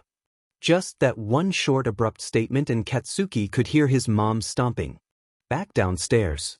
For a few moments, he stared blankly at the door, fighting down the immense fury that rose up in him without explanation. He felt like he was boiling alive. Katsuki dragged his body out of bed and downstairs, his legs almost buckling as he unfolded them and stood, joints aching. He felt oddly heavy, his legs almost too stiff to hold himself up. Aggressively, he shook himself out, banging a hand on his desk in the process. He ignored the sting that flared up and the reddening welt across his knuckles. Walking out the door, Katsuki grabbed his backpack as he left his room, staggering as he swung it around his shoulder. He slumped down the stairs and was about to leave when his old man called out from behind him. "Katsuki!" He turned just in time to see an apple flying to his face. His hand shot up, and he managed to catch it just in time to avoid getting a bloody nose. "Why the F did you throw a dimming apple at me, old man?" Masaru sent Katsuki a knowing look. "You need to eat something." He then turned and left. Katsuki glared at the fruit, but he kept the apple as he turned and walked out the door. On the way to school, he managed a few bites, but it tasted like cardboard in his mouth. It was hard to swallow down. Frustrated, Katsuki ended up crushing it in his palm before throwing it away and making a detour to wash off his hands. School was as horrible as Katsuki had thought it would be. Apparently Inko had chosen to keep Deku's death secret, some sheet about worrying that people would judge him, so there would be no in-school memorial, newspaper articles, or anything that might slander Izuku's name. The media was absolute bullshit. He had ended up researching articles on quirkless suicide after Masaru told him through the door to keep it a secret and had been appalled at the articles, all of which were written by literal jackasses. They blamed the quirkless for their weakness more than anything else. The extras still knew something was up. Izuku had not missed a single day of school in his life, and neither had Katsuki, so the fact that they had both missed Monday, and Izuku was still absent was suspicious. They didn't say anything Tuesday. By Friday, however, the whispers were running rampant. A week went by, and Katsuki didn't really know what had happened or consciously recognize the passing of time. He'd been yelling at anyone and everyone who addressed him without discrimination in a daze and just barely remembers cussing out those who tried to talk to him and avoiding his extras during lunch as he failed to choke down food. People had learned to avoid him pretty quickly. They still pointed to him in the halls, claiming he had murdered Deku, whispering about who his next victim would be. His old followers gossiped with anybody they saw in the halls and told ghost stories about Katsuki, saying he had left them and gone back to kill Deku. It was almost funny how quickly everyone turned against him. He knew that they had never had real loyalty to him, but he figured they at least feared him enough not to turn against him. Perhaps they once had, but now Katsuki was beyond that, too dangerous to even be around. He'd been more explosive than ever, and his desk was covered in charred scorch marks. The teacher had nervously commented on them but didn't try to reprimand him. Deku was probably the only real friend Katsuki ever had, the only one who had been with him because he liked Katsuki, and the only one who didn't fear him. Katsuki had ruined that badly, hadn't he? He remembered the look Deku always sported when talking to him, a nervous smile plastered on and fear in his jade eyes. Katsuki had pushed him away, because he was supposed to be weak, and yet he didn't fear Katsuki. If someone that weak wasn't frightened by him, then that must have meant Katsuki was weaker, right? It made him feel weak. But he wasn't weak. He knew he wasn't, and he couldn't have other people thinking he was. It was Deku who was weak. It had to be. Because Katsuki couldn't be, he wasn't allowed to be, not with all the eyes always on him, always praising him. If he was weak, then all those eyes would just see a failure. And because of that, because of Katsuki's stupid inferiority, he wasn't inferior, he wasn't. Deku was dead. Guilt wasn't an emotion he was familiar with. Guilt was a weakness. It wasn't something that was supposed to affect him like this. It wasn't meant to be a ball and chain for him. Katsuki was supposed to be strong. He was supposed to be able to push these leaden feelings away, but he couldn't. It poisoned him from the inside, a corrosive acid, eating away at him, dissolving everything that had made him Bakugo Katsuki. It just left anger behind. And with Izuku dead, there was nothing he'd ever be able to do to get rid of it. It would remain inside of Katsuki for the rest of his life, festering and growing, corroding further and further into his soul. The regret that came with it was the worst, the air suffocating in his lungs and dragging him down. By the time Izuku was able to escape his shuddering tears, there was only phantom pain left from the quirk transfer. With shaking limbs, he attempted to stand, only to stumble and fall back to his knees. His leg had gone through the ground. He realized that he really had no idea what to do now. He was a ghost. What did ghosts do? What did being a ghost even entail? Izuku placed his hand over his chin and began running over what he knew. The list was far shorter than what he'd like it to be. He was incorporeal, which meant that he couldn't interact with the physical world. And obviously, he was invisible to the living but visible to the dead. Or, well, he assumed that ghosts were invisible to the living. He hadn't gotten to check it yet, but if ghosts were common like Torii had suggested they were, then surely Izuku would have heard of ghosts before if they could be seen. He could still feel pain and he could still cry. He apparently had some random ability from Torii that went conveniently unexplained, just like everything else. Aside from that, Izuku knew just about nothing. He didn't want to deal with it, he didn't want to deal with anything really, but it's not like he could kill himself again, so he would have to try. He decided the best way to figure things out would be to try and find other ghosts and ask them stuff. Would there be some sort of initiation ceremony or school for new ghosts? Probably not, Izuku decided almost instantly. Dumb idea. The best place to find ghosts would probably be more populated areas, so Izuku decided to head towards the shopping district. It was late, but there could still be people, or at least ghosts out. Izuku began walking and realized that he wasn't sinking through the ground anymore. Rather, he was kinda just floating on top of it. Was the movement a mental thing? If he thought he should be moving, would he move? Could he move without taking steps? Would pretending to take steps make it easier? Could he control his height?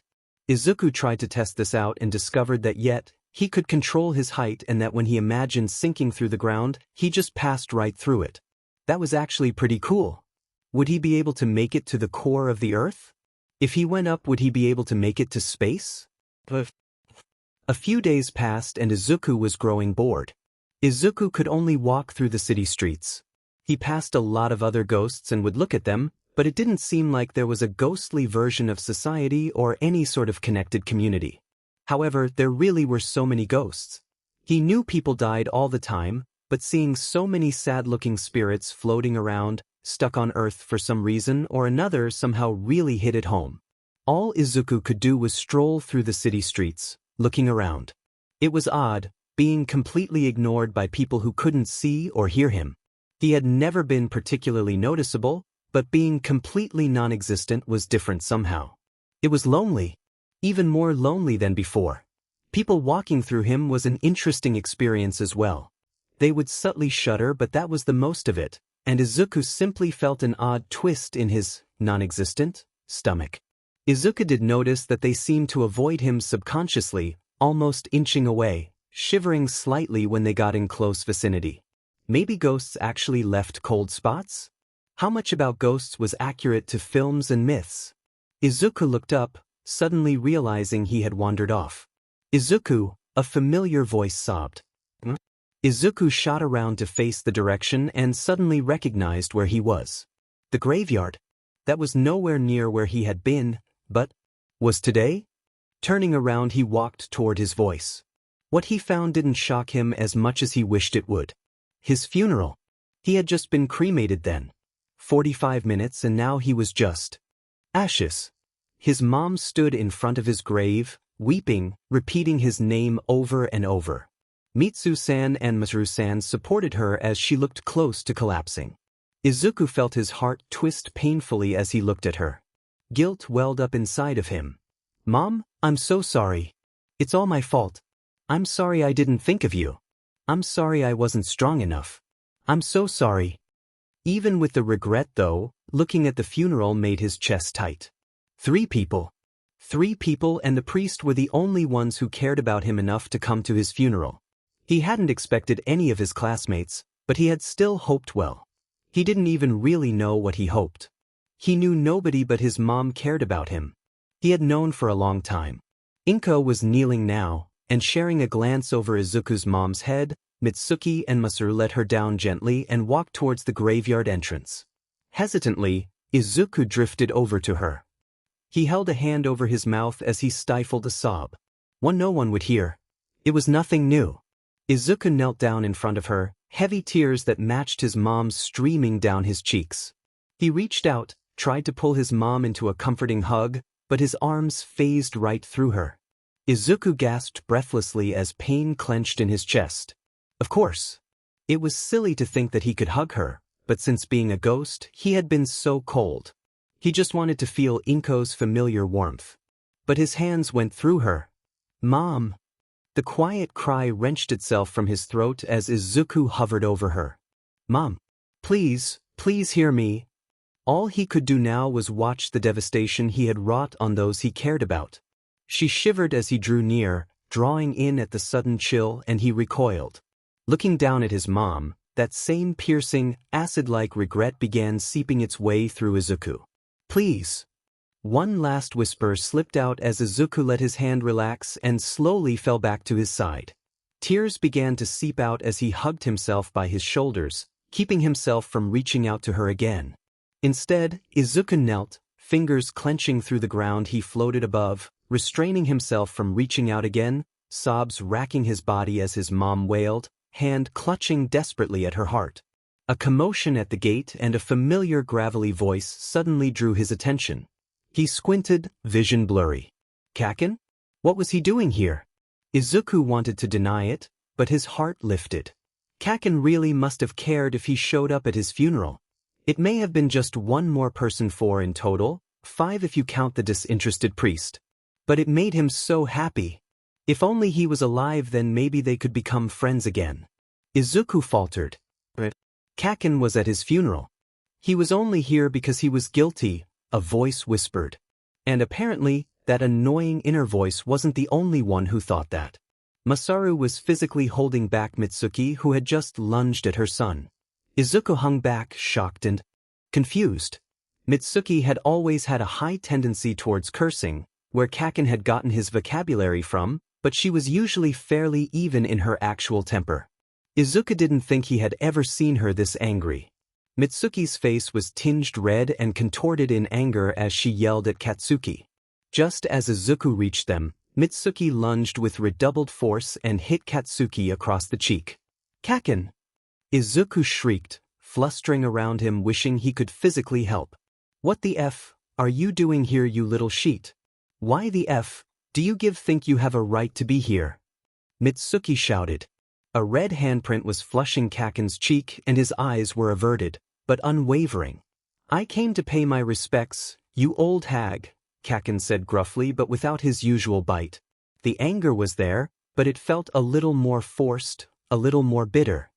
He looked almost feral, eyes unfocused and angry as he bristled.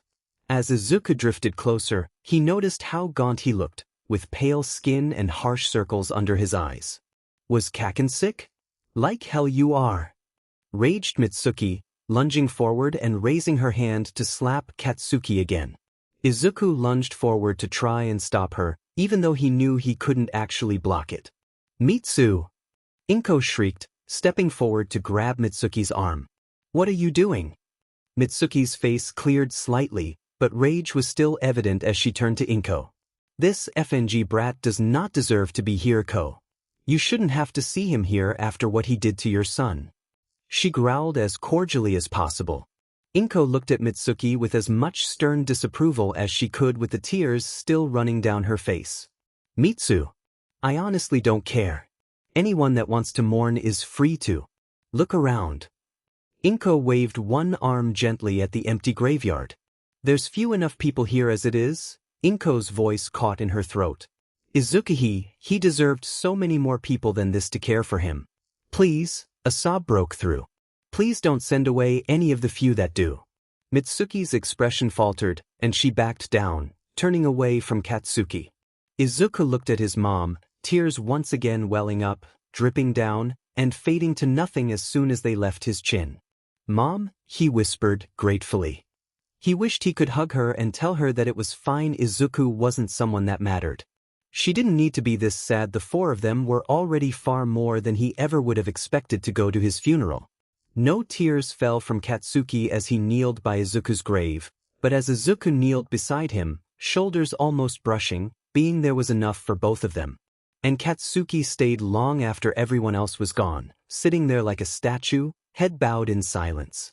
Izuku stayed too, not moving from Kaken's side.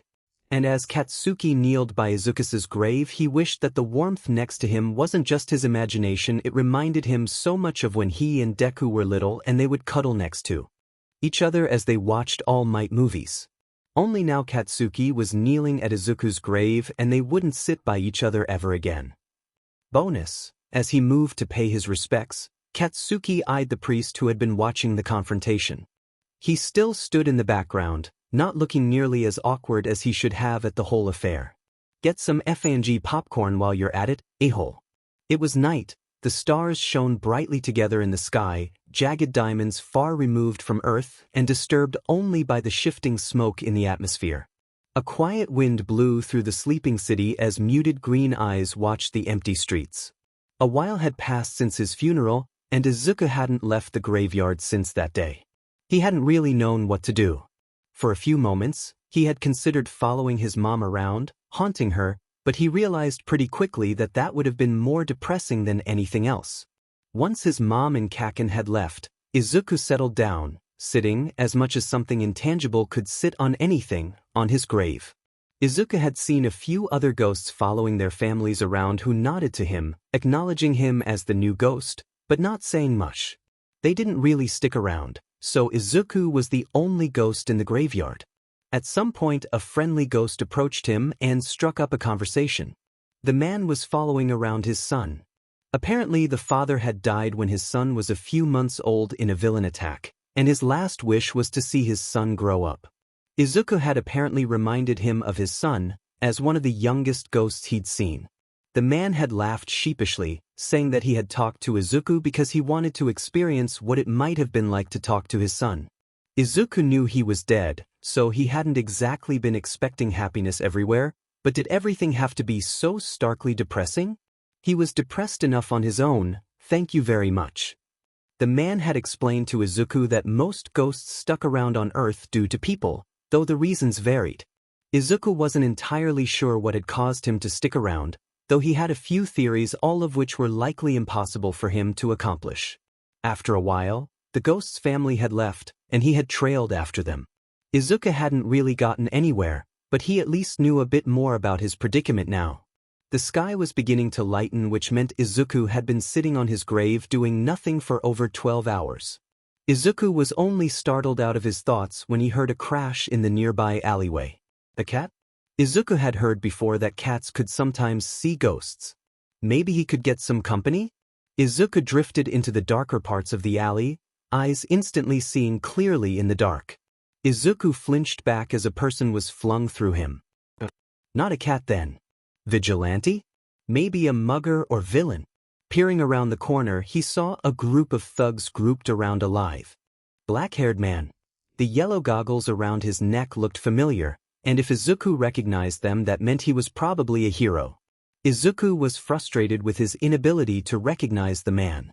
Sure, he was clearly an underground hero, but Izuku didn't usually forget hero information.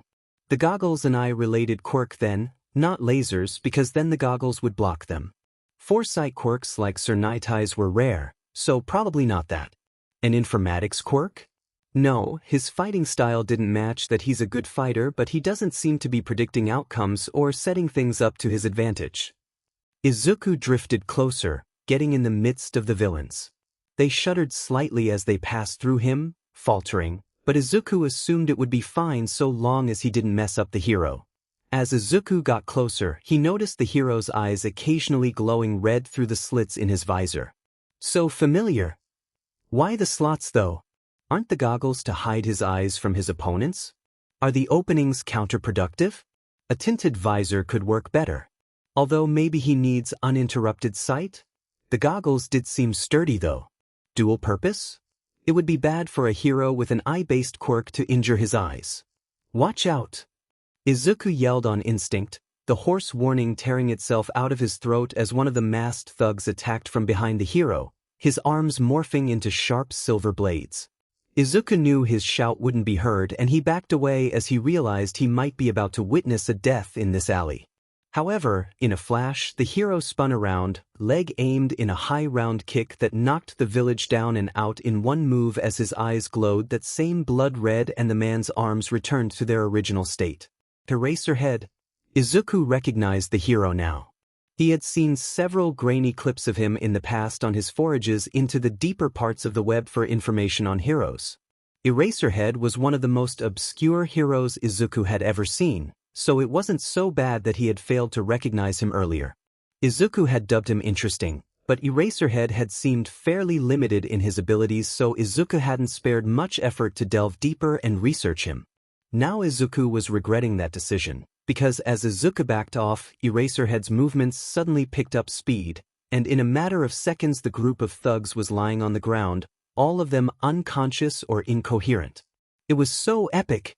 Izuku wished he had his notebook so he could jot down notes on the underground hero. The way he had moved that strange scarf, a carbon fiber and nitinol composite? Definitely some sort of shape memory alloy, so fluently and in tune with his movements to maximize his reach and add increased force to his hits had been well calculated and so cool. He had effortlessly taken down a group of thugs in mere seconds. Had the hero been holding back before? Izuku suddenly noticed the sound of police sirens. Drawing nearer, realization dawned. Eraserhead was working with the police, probably stalling so that they could either arrive or perhaps take care of some inside situation. Izuku really wished he'd realized how cool Eraserhead was before. Most heroes didn't plan things out with the police, but rather just left the villains to them. Izuku wondered when that coworker relationship had happened. Did Eraserhead work with the police often, or was this a rare event of cooperation? Izuku floated closer and began observing Eraserhead up close. As Shoyuta finished tying up the villains and handing him off to the police, he straightened, glancing warily around, eyes darting quickly beneath his face mask. When he saw nothing, Shoyuta returned his eyes to the ground as he slumped off. He really needed some sleep. He could have sworn that he had heard a voice calling out to him, but there was no one else in the alley. Izuku was so hyped he knew what he could do now. Without danger from glancing attacks or hostage situations by villains, he could totally observe heroes in action up close. As long as he avoided brushing up against them, he should be able to avoid discomforting them, so it would be fine. Maybe there wasn't much purpose to it, Izuku would never be a hero after all, but at least it was something to do. Katsuki paused, once again riddled with indecision as he stood outside of the Midoriya's household. A couple of days had passed since Izuku's funeral, and for some reason Katsuki had felt an urge to go and see Inko. What he planned to do once he spoke to her, Katsuki didn't know, but he decided to just F it and go anyway. Still, Katsuki was here now and had no idea what he was doing. Even his anger had abandoned him since that day at the funeral, and he didn't know what he was doing in general. Just as he raised his hand to knock, the door swung open. Auntie Inko stood behind it, her shadowed eyes widened in surprise at Katsuki's appearance. The bags underneath her eyes were just as bad as his own, and her green hair was disheveled, just like Izuku's, and sticking slightly to the light sheen of sweat on her forehead. Inko was carrying a heavy box which she nearly dropped at his appearance, so Katsuki felt obligated to take it from her. He had to bend down a lot, which must have been where Izuku got his shortness from. The absent Byesterdi Hisashi had been really tall, if Katsuki remembered correctly. "Oh, thank you for taking that. What brings you here?" Inko asked stiffly. "What's with the boxes?"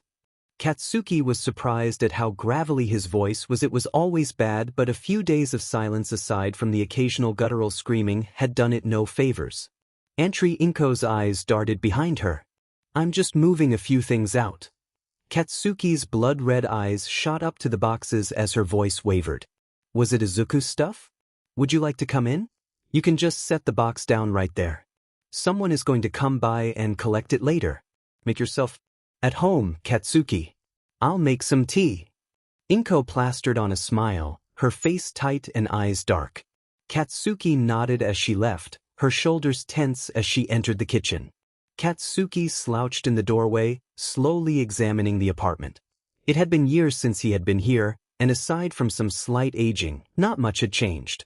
It brought Katsuki back years ago to the days he had spent with Izuku happily in this house.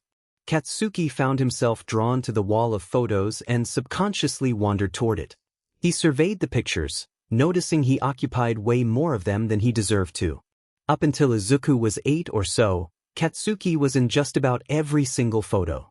He'd forgotten just how close they had been, and even he couldn't help the tug of loss he felt looking at these photos. His eyes lingered on one in particular, of him and Izuku in matching All Might hoodies. They looked 5 or so, and ridiculously happy. Katsuki had his arm draped over Izuku's shoulder, pulling him down in a side hug, and they both had huge smiles spread across their faces. Katsuki didn't think he could force such a happy smile on his face if he tried. Thinking about it, Katsuki couldn't even remember the last time he had smiled at all. Probably no, definitely before he had stopped being Izuku's friend. Katsuki's eyes burned as he looked at the picture. How many times would he have to be reminded of what he had thrown away? A gentle brush against his arm startled Katsuki, and he flinched slightly as he turned to face Inko. "What are you looking at?" She followed where his eyes had been, and they finally softened from the out-of-place steel, glittering shakily in the soft light. "Oh." She sighed quietly, raising a hand to her chin. "That was a cute photo. Izuku kept it in his room, but I figured that since..." Inko paused, clearing her throat slightly. "Anyway, I took it out and put it up here. That was one of the last pictures of you two together." She paused, lowering her hand slightly and looking at him. "You liked All Might merchandise too, right?" At Katsuki's silent nod, she turned around and led him to Izuku's room. "I'm clearing out a lot of Izuku's stuff, donating it to an orphanage, a toy foundation, and so forth, but, well, some All Might stuff is pretty expensive nowadays, right? Why don't you take a look at it? I know he's collected some pretty rare stuff over the years, and he wouldn't want them to be damaged. Do you think you could take some? You'd know better than I would." And Inko jumped as a shrill whistling came from the kitchen. "Right, I forgot the tea. Please just take a look, I'll be right back." She scurried away, pushing a bag into his hands, leaving Katsuki staring at Izuku's room. His room was mostly barren, lacking any of the life that Katsuki imagined Izuku would have brought to the room. Was that ironic or just as expected? The colors seemed muted, even in the bright reds and blues of the All Might figurines and posters. It felt wrong to take his stuff, but at the same time, Katsuki couldn't let rare All Might merchandise be left to snot-nosed little sheets who wouldn't know how to take care of it. Awkwardly, Katsuki sorted through the nerd's stash of merchandise, occasionally putting some of the rarer pieces into the bag Inko had provided. He paused as he reached the figurine shelf. On it stood the classic All Might figurine, which was produced in the hundreds, and not even in mint condition. It was practically worthless. And yet, back when Izuku and Katsuki were 5 or so, they had begged their parents to buy them both matching ones in some shitty parody of the fad of friendship bracelets. It was their promise to become heroes together.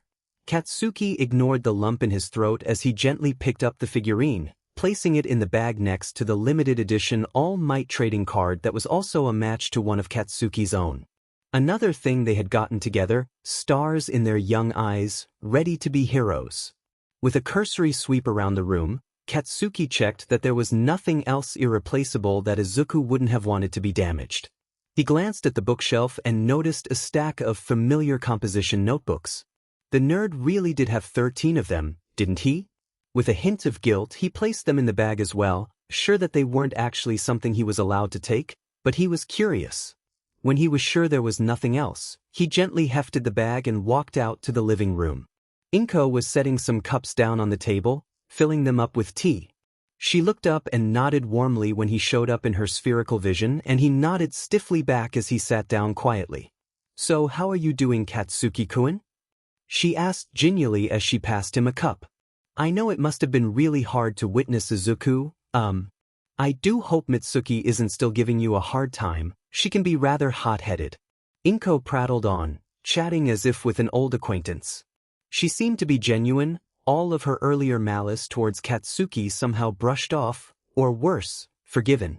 He couldn't understand how the Midoriyas could be so kind and easy to forgive. He had killed her son. That stifling rage that had been so prevalent in him for the past few weeks began to rise back up. The sheet. Katsuki growled as he shot up, hands slamming down on the table. Inko looked at him, startled. "Katsuki-kun? You shouldn't be this nice to me." "Hey, Auntie," Katsuki interrupted. "I killed Izuku." Her eyes widened, but she calmed quickly. "Katsuki, I'm sure you must feel some sort of survivor's guilt, but you don't understand." Katsuki shouted hoarsely, voice drawn out, rough sandpaper desperation breaking it. "It's my fault he jumped. I bullied him, I was awful to him, I told him..." His voice cracked, breaking off. I told him to jump off the roof if he wanted a quirk in his next life. Inko looked taken aback, as though she had been slapped. Katsuki felt acid filling his throat, the words burning as they left his mouth. F-. His words had been so effing cruel. You, her voice trailed off, the tone imperceptible. Katsuki picked back up. And then he actually went and did, and Katsuki's voice broke again. Damn it. I didn't want him to do it. I didn't want him to die. Why did that idiot listen to me? Katsuki yelled, shuddering gasps wrecking his gravelly voice as he struggled not to light his hands up or kick something. He stood there for a moment, head tilted down, heaving as he tried to catch his breath and stop the prickling in his eyes. And I killed him, he finally whispered. Inko surveyed Katsuki for a moment, considering. I thought that might be. She finally admitted woefully. The police said, well. Katsuki doesn't know how she can act so unresponsive to what he's done. Her voice still sounds so empty and there is still clearly puffy red lining her watery eyes. Then why? Katsuki's voice cracked. Why are you being nice to me? Why do you let me sit here with you? Why do you not hate me? Why do you not wish the same fate on me that I pushed onto him? She swallowed heavily, before shaking her head almost absent-mindedly. Katsuki wondered what she had thought at that moment. It's what Izuku would want. She offered weakly instead. Katsuki's heart thudded painfully as he tried to school his face. He cared a lot about you, Inko studied his face carefully. Nobody will judge you for caring about him, or for being sad. I'm not sad. He growled instantly. Katsuki was sad. He felt broken and he didn't want to feel that way. He had caused everything, and he was judging himself for all the things he had ruined, and being in this house only heightened that aching pain. More than anything else, he was angry at himself. If only he could turn back time.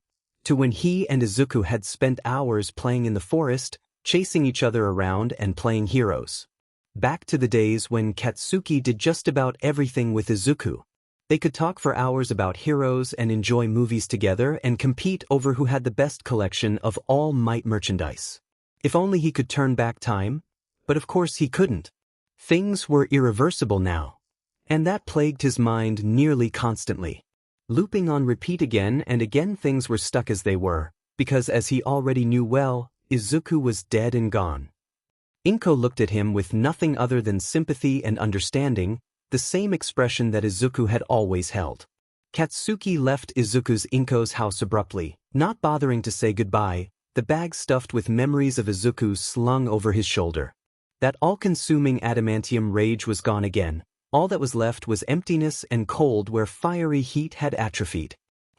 When Katsuki got home, entering his house as quietly as he could. What a contrast to how he used to kick the door open and yell his entrance.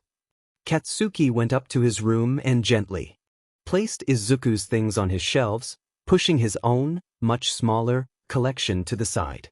Then he went over to his bed, the stack of books in his arms. For a while, he sat down and stared at them, gathering the courage to read the books. Katsuki sighed out loud, reaching for the first of the books and flipping it over. He was a bit surprised at the extremely rough hiragana and lack of kanji, but then noticed the date. Izuku had started these when he was 4? That would have been when he found out he might be quirkless. He had been really determined, hadn't he? He began paying more attention to the words, and he realized it was more than just determination. Notes on the hero's quirk, capabilities, the benefits of their suits, the villains they'd fought, their signature moves, and a lot more. The thing that Katsuki was most interested in were the ways that their quirks could be used or combated. Obviously, at 4, there was a lot lacking from his hero analysis. Katsuki almost huffed out a laugh at the many places he hadn't known a word, and Inko's spindly handwriting filled out near paragraphs of childish enthusiasm verbatim, but there was certainly a lot more than Katsuki would have expected. Some ideas were dumb, and most were very much base level, but they were still more than the average 4-year-old could ever come up with. And so Katsuki spent the rest of the night reading the notebooks. As the years of the books went on, Izuku's analysis got better and more detailed, delving into the aspects of how a quirk worked and how a hero's fighting style was. By the time he reached the 12th one, Katsuki was grudgingly impressed by the detailed notes on heroes that could go for pages. When he finished it, he glanced to the side, where number 13 sat innocently, charred and wrinkled on his nightstand. He swallowed heavily as he reached over and picked it up, bits of blackened ashes flaking off it. It also smelled kind of strange, like trash, but Katsuki dismissed it. He read it, noticing that there were fewer examples of ways to counter the quirks than there had been in the previous books. Was it a result of his faltering determination? As the first pink rays of the sun filtered into his room, Katsuki flipped to the last filled page of the last notebook. Big, bold, and dark, messy letters of a very authentic signature, if a little singed, of their favorite hero. When the hell had he gotten that? And why did he not really care when Katsuki exploded it? The nerd treasured anything to do with All Might, and Katsuki couldn't see Izuku reacting any differently to the destruction of the notebook if it had not had the signature of his favorite hero on it. Why did Izuku not care about the signature? Did it have something to do with the assault the police officer had casually brushed off? Katsuki sighed and thumbed at the pages, pausing when he noted a few pages were stuck together as if dampened and then pressed together, but the book hadn't. Landed in the koi pond. Very carefully, Katsuki peeled the pages apart.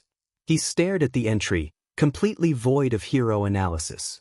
It read more like a diary entry, or even a suicide note, part of Katsuki murmured insidiously. In flowing kanji, harshly scribbled and dabbled with tear stains that caused the ink to bleed and blot parts out, was Izuku's rambling expression of his raw pain. Katsuki could picture Izuku scrawling these letters out, tears flooding his eyes, just trying to calm himself down by spilling his feelings into paper. 2 pages, just 2 pages, but filled to the brim and scribbled out like Izuku couldn't hold the emotions inside anymore. Katsuki wondered what had happened that day, what had pushed him over the edge just that once. The wrinkled pages were flooded with descriptions of how useless Izuku felt, of how suffocating everything was. He talked about how his mom stifled him, called him fragile, thought that he couldn't do anything on his own. He wrote how he sometimes felt the same, sometimes through that he really had no worth. Partially blotted out and harshly scribbled over, Katsuki could make out multiple mentions of Izuku's father, though he wasn't sure why since the man had been out of Izuku's life for years. There were descriptions of the words his classmates had bullied him with and baited him with. He had jotted out an emotionless list of things that had been stolen or destroyed that far longer than it should have been. There was a tally of how many times he'd been given spider lilies and chrysanthemums. Short descriptions of an aching rib or a bruised wrist, a black eye and a broken arm. Katsuki stared in complete horror. How long has this been going on? Katsuki returned to the other notebooks and flipped through them, and sure enough, intermittently dispersed were pages glued together overflowing with Izuku's painful experiences, but they were just small diary entries compared to those 2 pages in No. But still, this had clearly been happening for years. He hadn't known about any of this, not really. He had known there was verbal bullying, been sure he was the worst of it, but really, what the F was all of this? And Inko? Surely Inko had known? How could his arm have been treated otherwise? How else were the items replaced? But then how had she allowed it to continue? His gaze drifted back up toward Izuku's descriptions of the stifling nature of his own house, and he felt his dread increase. Somehow Katsuki had ended up back at Inko's apartment. Mitsuki had gotten some cake from an office party, and Masaru had managed to bid him to deliver it to Inko on her behalf as Katsuki stormed off with a quick explanation of where he was going. He knocked without hesitation this time, tapping his foot impatiently, Izuku's words swimming behind his eyes. A few minutes passed, but there was no answer. Katsuki tapped his foot impatiently, but when there was still no response after his second knock, he leaned over and pulled up the corner of the mat. He scoffed as he saw that, sure enough, they still kept the spare keys there. In the most basic and easily found place possible, but whatever, since he'd be able to let himself in. Inko would need to fix that since she was living alone now. He swung the door open with a knock to alert Inko to his presence. He's not a FING creep, but there was no response. The lights were on though, even if they were dim. An enticing smell filled the house, and even though it was not spicy curry, Katsuki recognized the smell as something he'd enjoyed many times. After taking a few more steps into the house, Katsuki opened his mouth to call out angrily, only for the words to stick in his throat. Inko was sitting down at the small table, staring blankly at the wall. Her eyes were bloodshot and streaming tears. Lined out neatly on the table in front of her were 2 plates of cooled, untouched katsudon, chopsticks, and napkins carefully set up around them. Katsuki looked at them uncertainly, the purpose for his visit momentarily fleeing his mind as he set the cake down by his feet. "Why are there?" Inko jumped as he spoke, seeming to snap out of a daze. She looked at the plates in front of her, and the tears redoubled. "Oh, I did it again." "Did what?" Inko smiles meekly at him, pain clear in her wobbly smile. "I keep on cooking meals for both of us." She sniffled, wiping at her eyes. "I should have gotten used to it by now, but I'm so used to eating meals with Izuku." She tries for a little laugh, but it fails terribly. "How silly of me, right? I set it up and then wait for him to come sit down and eat." Her tears begin streaming heavily, shimmering as they drip down her face. "But he's never going to come ever again." Her eyes slid over to the wall of photos, lingering on them sadly. "I guess I'm going to have to get used to being alone, huh?" She was so different from how she had been the last few times he'd seen her. She was trying to pretend just as much as Katsuki was, wasn't she? But then, his curiosity returned. She had always been pretending, hadn't she? Pretending like things were fine, pretending like she couldn't see what was happening to Izuku. Pretending. "You effing knew, didn't you?" "Excuse me?" Inko recoiled, visibly startled at his abrupt change in attitude. "You knew," he repeated, frustrated and gesturing wildly with his hands. "About how much he was hurting?" She flinched and Katsuki drove the knife in. "You knew. You knew how much pain he was in. How much the world was tearing him down. About how much we were all effing hurting him. Why the hell didn't you do anything? Why didn't you stop me?" Katsuki realized. Perhaps knowing there were so many other things that went into Izuku's decision should have been cathartic, but it only hurt more because out of anyone, Izuku should have been able to depend on him, on them. He hissed, tearing at his hair as his eyes burned but no tears welled up. He hadn't cried, not really, not since that day, not with the anger and emptiness being the only thing that fueled him and kept him going. "Why did we treat him like he was so useless? He was so much FING more than that he was worth so FING much, and I just beat him down and you just completely dismissed his dreams. It's not fair." "It's not FNG, right?" he cried out. Inko stared at him with wide, watery eyes. He tried to breathe deeply. "Why?" His voice broke and he swallowed. "Why didn't you do anything? I don't understand." Her voice wavered and her lower lip wobbled. Suddenly big tears were dripping down her face as her shoulders shuddered and she buried her face in her hands. "I couldn't take it," she sobbed. "It was too much and too scary and I wasn't strong enough. I was worried and so afraid," and she heaved out a cough, not breathing enough as she wailed, choking on her tears. "I couldn't see him past my prejudice and fear and I was wrong, so wrong, to not see what he was capable of and I couldn't admit it to myself and I was so weak She broke down, blubbering incoherently, as Katsuki stared down at her. Holy F, she had really, how the F, could you do that to him? He yelled, ignoring her tears. He was getting beat up, having his stuff stolen and you just thought? "Oh, this is so scary I can't do anything?" He demanded incredulously. "I couldn't." She cried. "He wouldn't tell me anything and I thought I had no choice but to just let it go, but I should have fought for him, believed in him, known better to take the easy way out." She breathed deeply, heavily, attempting to get her shuddering under control, but the tears didn't stop. I was so bitter," she admitted balefully, voice hoarse and unsteady. "When you came to me and blamed yourself so clearly, so honestly." She laughed tearfully. "You were so brave, Katsuki-kun, but even though you were hurting I couldn't admit how much of a role I played and just kept denying that it was my fault too." She sniffled, sending a watery smile up at him as he stared at her. "That's why I couldn't be mad at you. The police told me that you'd owned up. I know Mitsuki thinks you didn't, but they encouraged me not to press charges. And how could I, when I know I played just as big a role? And Izuku, she faltered again. Izuku really loved you so much, so he must have loved me as well, even when I was so awful to him. Katsuki collapsed into one of the chairs. We really didn't deserve him. No, Inko murmured quietly. He deserved so much more. They stood in sad silence for a while, both lost in their own thoughts, their own failures. Observing Inko, Katsuki noticed how dark the circles were beneath her eyes, purple veins interlacing dark, pallid skin. Her plate was still clearly untouched despite the clearly cooled state of it, and looking closer, Katsuki could see that in just a few weeks she had lost a lot of weight. She had been cheerfully plump before, and while she wasn't in the same state she had been before Hisashi had left, she was dangerously thinner for such a short amount of time. Katsuki knew he had lost weight as well, if not quite as much, but he could see true exhaustion in her limbs as they trembled slightly. I can come over, Katsuki offered before he could stop himself. Inko blinked a little at the non sequitur, sending some remaining tears down her round cheeks.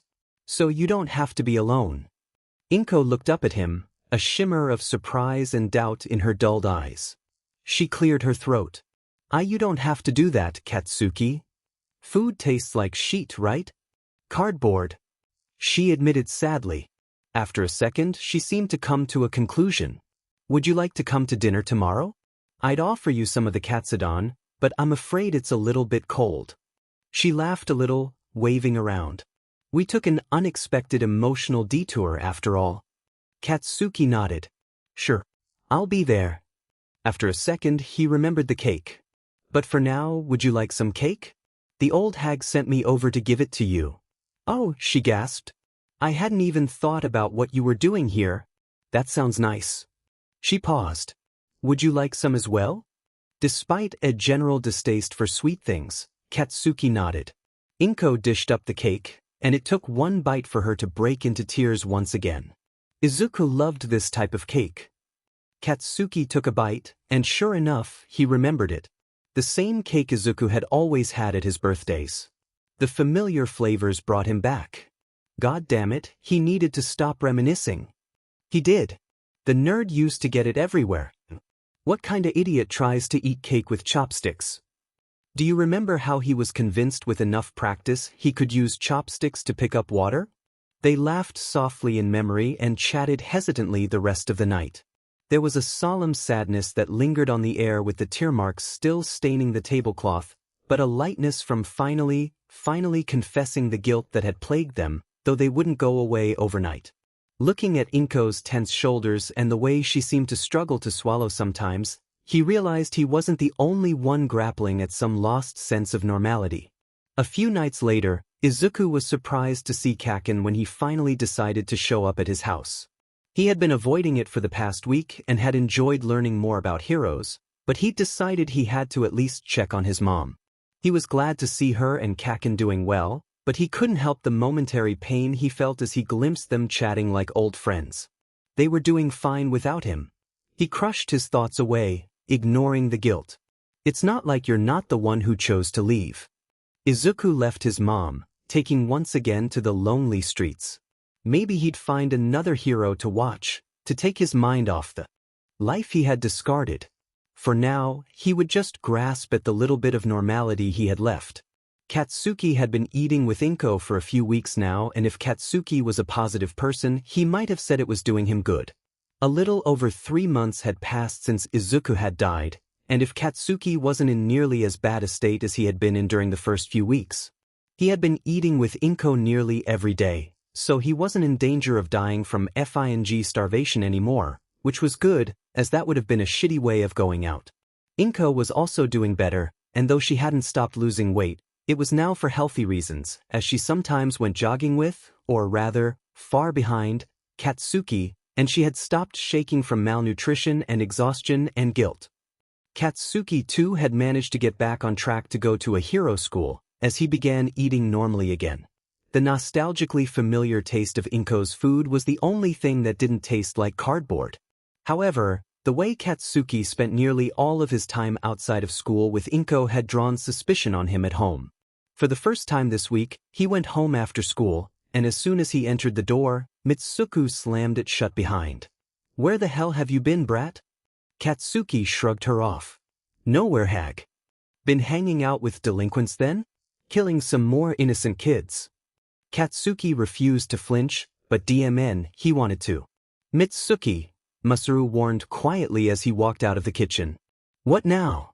She snapped. "Isn't that a little harsh?" "Is it?" "Because he refuses to say where he's been. With someone like him who knows what kind of shit he's been doing." Mitsuki, Masaru was getting exasperated with his wife's behavior. "You know, it's effing fine." Katsuki snapped. "I don't want to stick around this shitty house anymore. I was just about to leave, so F the f." He hadn't, actually, but he wasn't about to stay after that. He dropped off his backpack, ignoring the homework and stalking his way to Inko's house. When he arrived, she was surprised to see him early, but greeted him with the usual courtesy and kind, familiar smiles. "Katsu-kun, you're early. Please come in.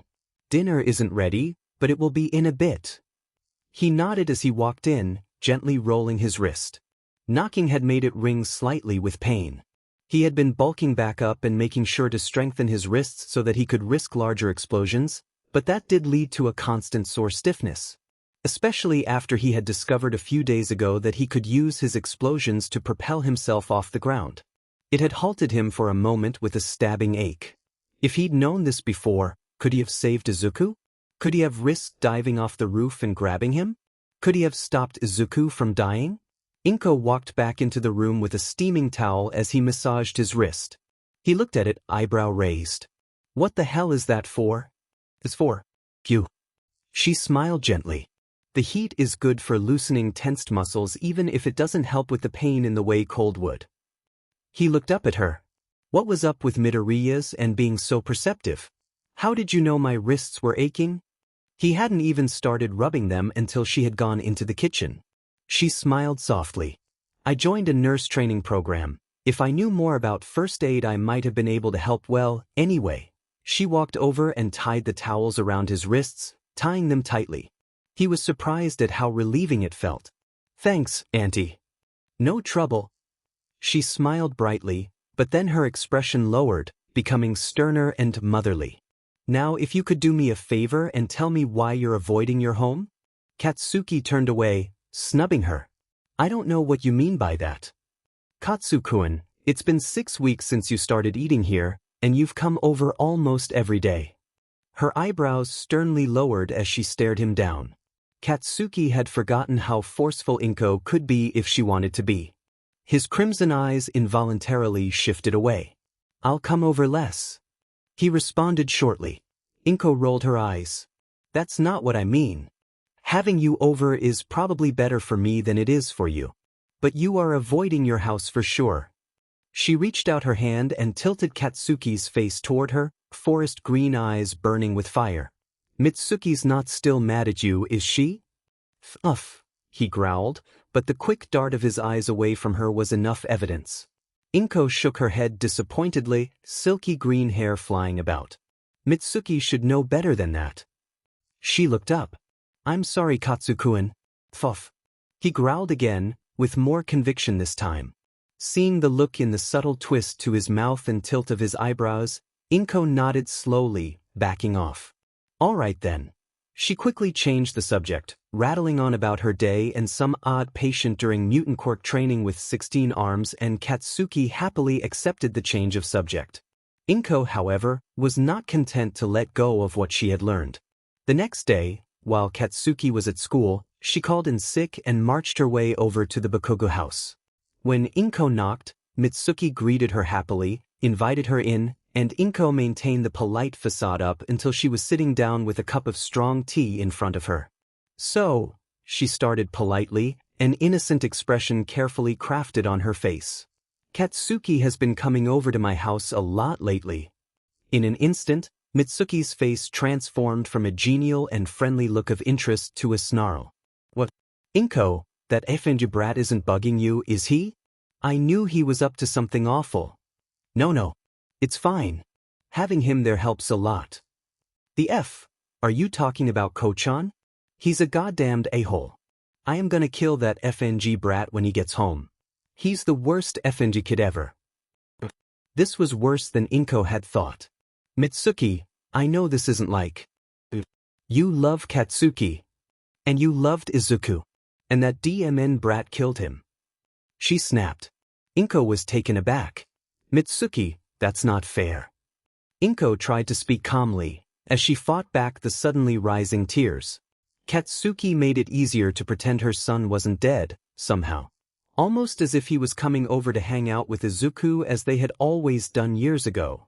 She'd been able to pretend like it wasn't true that he was gone for a while now. Fair my butt. He doesn't deserve forgiveness. Inko leveled her old friend with a stern glare.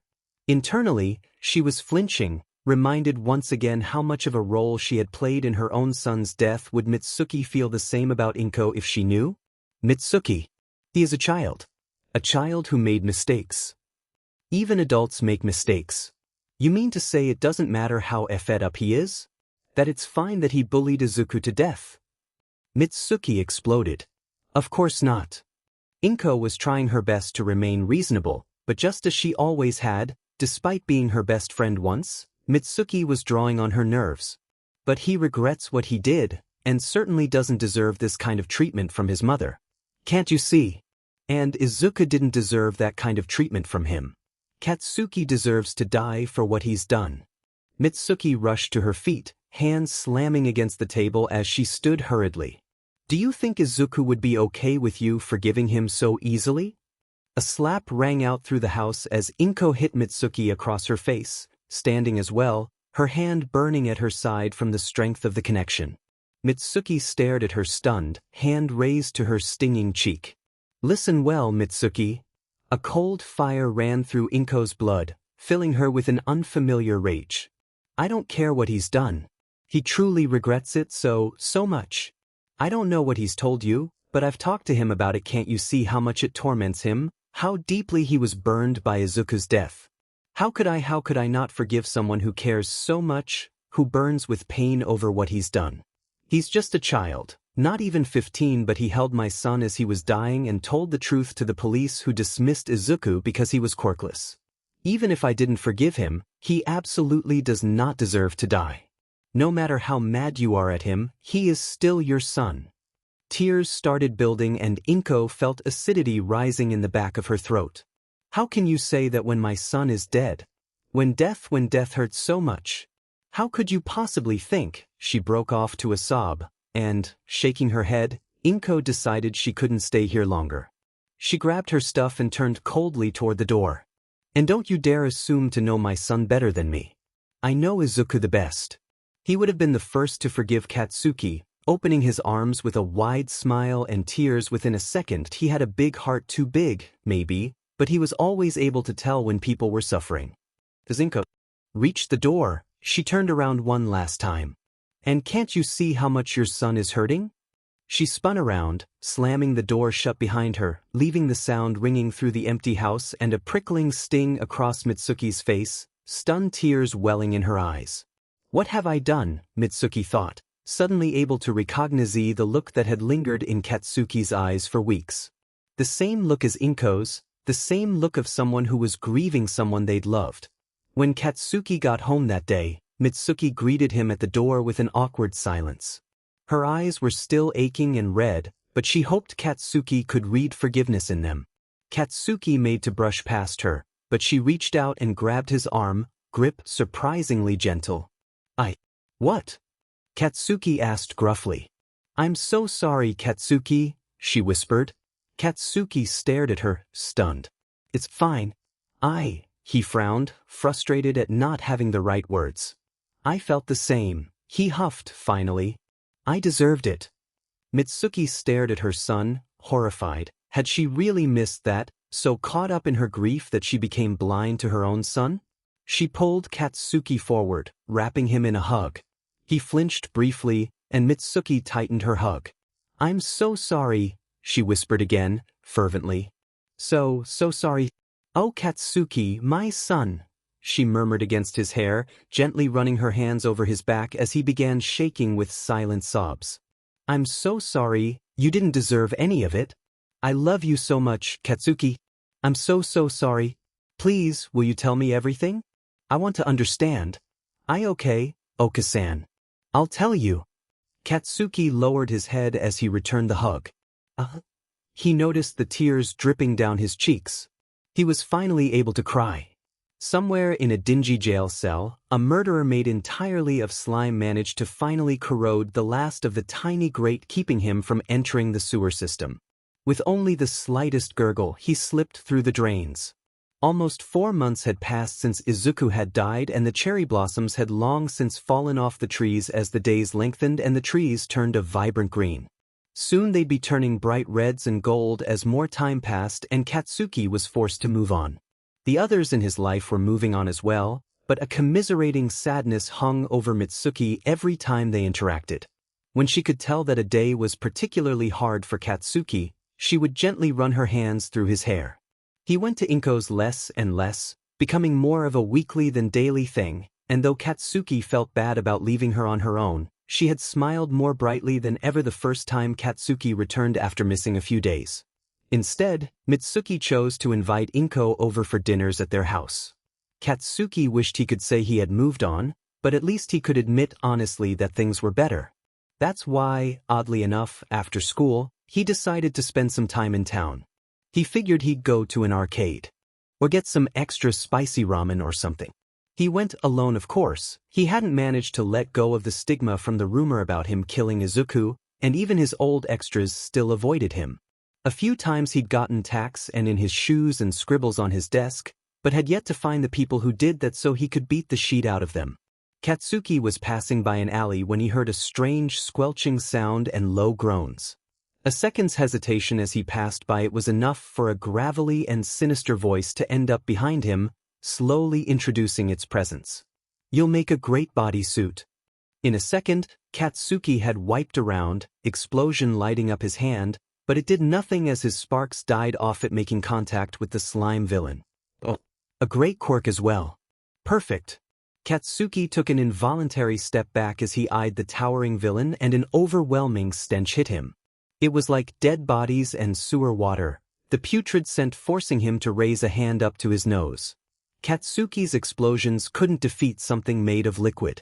Katsuki turned and began sprinting toward the busy street, but just as he reached it, the villain caught up with him, enveloping him in the dirty slime body. Oh no, you aren't going anywhere. The villain's grotesque mouth spread into a disturbing grin. Yeah right, like this BSTRD would be enough to stop me. Katsuki forced a hand out and let out a violent explosion that instantly drew the attention of everyone on the street. All he could do was pray that it would be enough. Somewhere nearby, All Might deflates into Yagi Toshinori, his time as hero up for the day. Elsewhere, a green-haired ghost pauses in a side alley as a horrible shiver crawls up his spine. Something was very, very wrong. The spirit allowed that feeling of utter wrongness to pull him along, and eventually, a loud explosion caught in his heart, the cadence of it uniquely familiar. Kaken? Katsuki didn't know how long he'd been suffocating in the slimy mass of the villain, but he did know that he was growing weaker. His struggling had managed to gain him a few weak gasps of air, but they wouldn't sustain him for long. He thrashed wildly, eyes burning from the liquid that fell into them as they watered. Smoke caused them to water as the street caught aflame from his explosions. The slime monster seemed to have expanded, liquidy arms and viscous body parts filling the streets and whipping around, keeping the heroes who had arrived from getting closer. He could just barely hear them muttering to each other how they weren't suited to this. Cowardly BSTRDs. He was running out of time. The heat had increased to the point that it was drying out his skin, sweat instantly evaporating, and the liquid of the villain was preventing him from igniting any remaining nitroglycerin. He was well and truly stuck, and for once, Katsuki didn't know what he could do to beat the villain. His efforts did nothing. He was useless. Toshinori. Yagi watched helplessly as he recognized the villain he had beat a few months ago. He wondered how it had escaped, and cursed himself for having used up all his time. He searched within himself, but only the barest of embers remained. He worried if he used them now, he would never be able to access OFA again, and he could allow that. "I'm sorry, Shounen." He was useless. Izuku stared, forest eyes wide and horrified as Kaken was suffocated by that awful slime villain he had met the day he had killed himself. The pros stood around, proclaiming themselves helpless. Izuku stared as tears began to stream down his face, panic growing in his non-existent heart, limbs paralyzed. Flashes of the feel of those slimy tentacles wrapped around his arms, squirming down his throat, suffocating, flashed through his mind. His heart rate seemed to increase, a loud booming thump in his head that blotted out the crackling fire and the yelling chaos around him. For a second, time stilled as Kaken seemed to make eye contact with Izuku. Sharp pain like lightning bolted through Izuku as a gasp was torn out of his throat. Izuku found himself bolting forward without meaning to, willing to do anything to get Kaken free, yet his hands just slid through the slime just as intangible as always, catching no more than hands caught on air. Izuku is always useless. Arg! Katsuki wrenched his body forward with a hoarse shout, but only managed to throw himself slightly out of the slime. His mouth remained covered though, and his vision began blurring as he ran out of the air. He needed a hero to save him, but he was all alone and wouldn't be saved in time. There was nothing to help him survive. Was this karma? He deserved this, right? Was he going to die here? Katsuki's throat burned as his body slackened. For a moment he wondered if he should have even bothered trying to get free. He deserved to die, after all. A death for a death. Slowly, Katsuki felt his heart failing him as he slipped into unconsciousness. A flash of green in the crowd caught his eye through the blurry haze. The color was familiar. Would he get to see Izuku when he died? Would he be able to apologize? Izuku had felt a strange, painful squeeze in his heart as he watched Kaken struggle. A suffocating feeling began to build, and somehow, Izuku knew that Katsuki was about to die. As lonely as Izuku was, the last thing he wanted was for Katsuki to become a ghost as well. Izuku had met Kaken's crimson eyes, seen the frustrated tears and fear in them, despite how unfocused they were. His heart squeezed painfully. Kaken was dying. Izuku couldn't possibly stand back. As Izuku clawed at the slimy villain, he could feel his heart begin pounding. For a fraction of a second, he thought he saw his hand make contact with the sludge, but in the next it was slipping through again. He felt frantic and desperate, and he doubted he had any semblance of control of his limbs. Forward again and again, trying to do anything to get a hold of the villain and save Kaken when no one else would. The voices of Izuku's past taunted him, calling him useless and weak and everything that Izuku had always known about himself. He cringed back from the voices, allowing his hands to drop and for him to stumble a few steps back from Katsuki's slowly stilling body. What did he possibly think he could do? And yet, despite all the years and all the hardships he'd been through, despite all the names and the pain and the tears, despite everything that Izuku had learned meant he was useless, he would not give up. He lunged forward once again, wrenching at the odd feeling in his gut, and a loosened brick suddenly flung itself forward, slamming into the villain's eyes, causing it to flinch back, giving Katsuki a gasp of desperately needed air. A burning filled his body, lighting his nerves with flickers of fire as power surged through his body. A wholeness filled Izuku, dragging his feet to the ground. His body tingled as it registered more sensation than he had felt in months. A leaden weight formed in his arms as they burned and tingled and flickered like a weakened flame struggling to catch a hold of its strength. The stones below him dug painfully into his bare soles, sending bites of pain into his feet. Izuku would not give up. He was intangible, dead, and unable to be a hero, and he couldn't grab the slime. By all accounts, he couldn't do anything. With nearly non-existent hope, Izuku reached out for Kaken's wrist.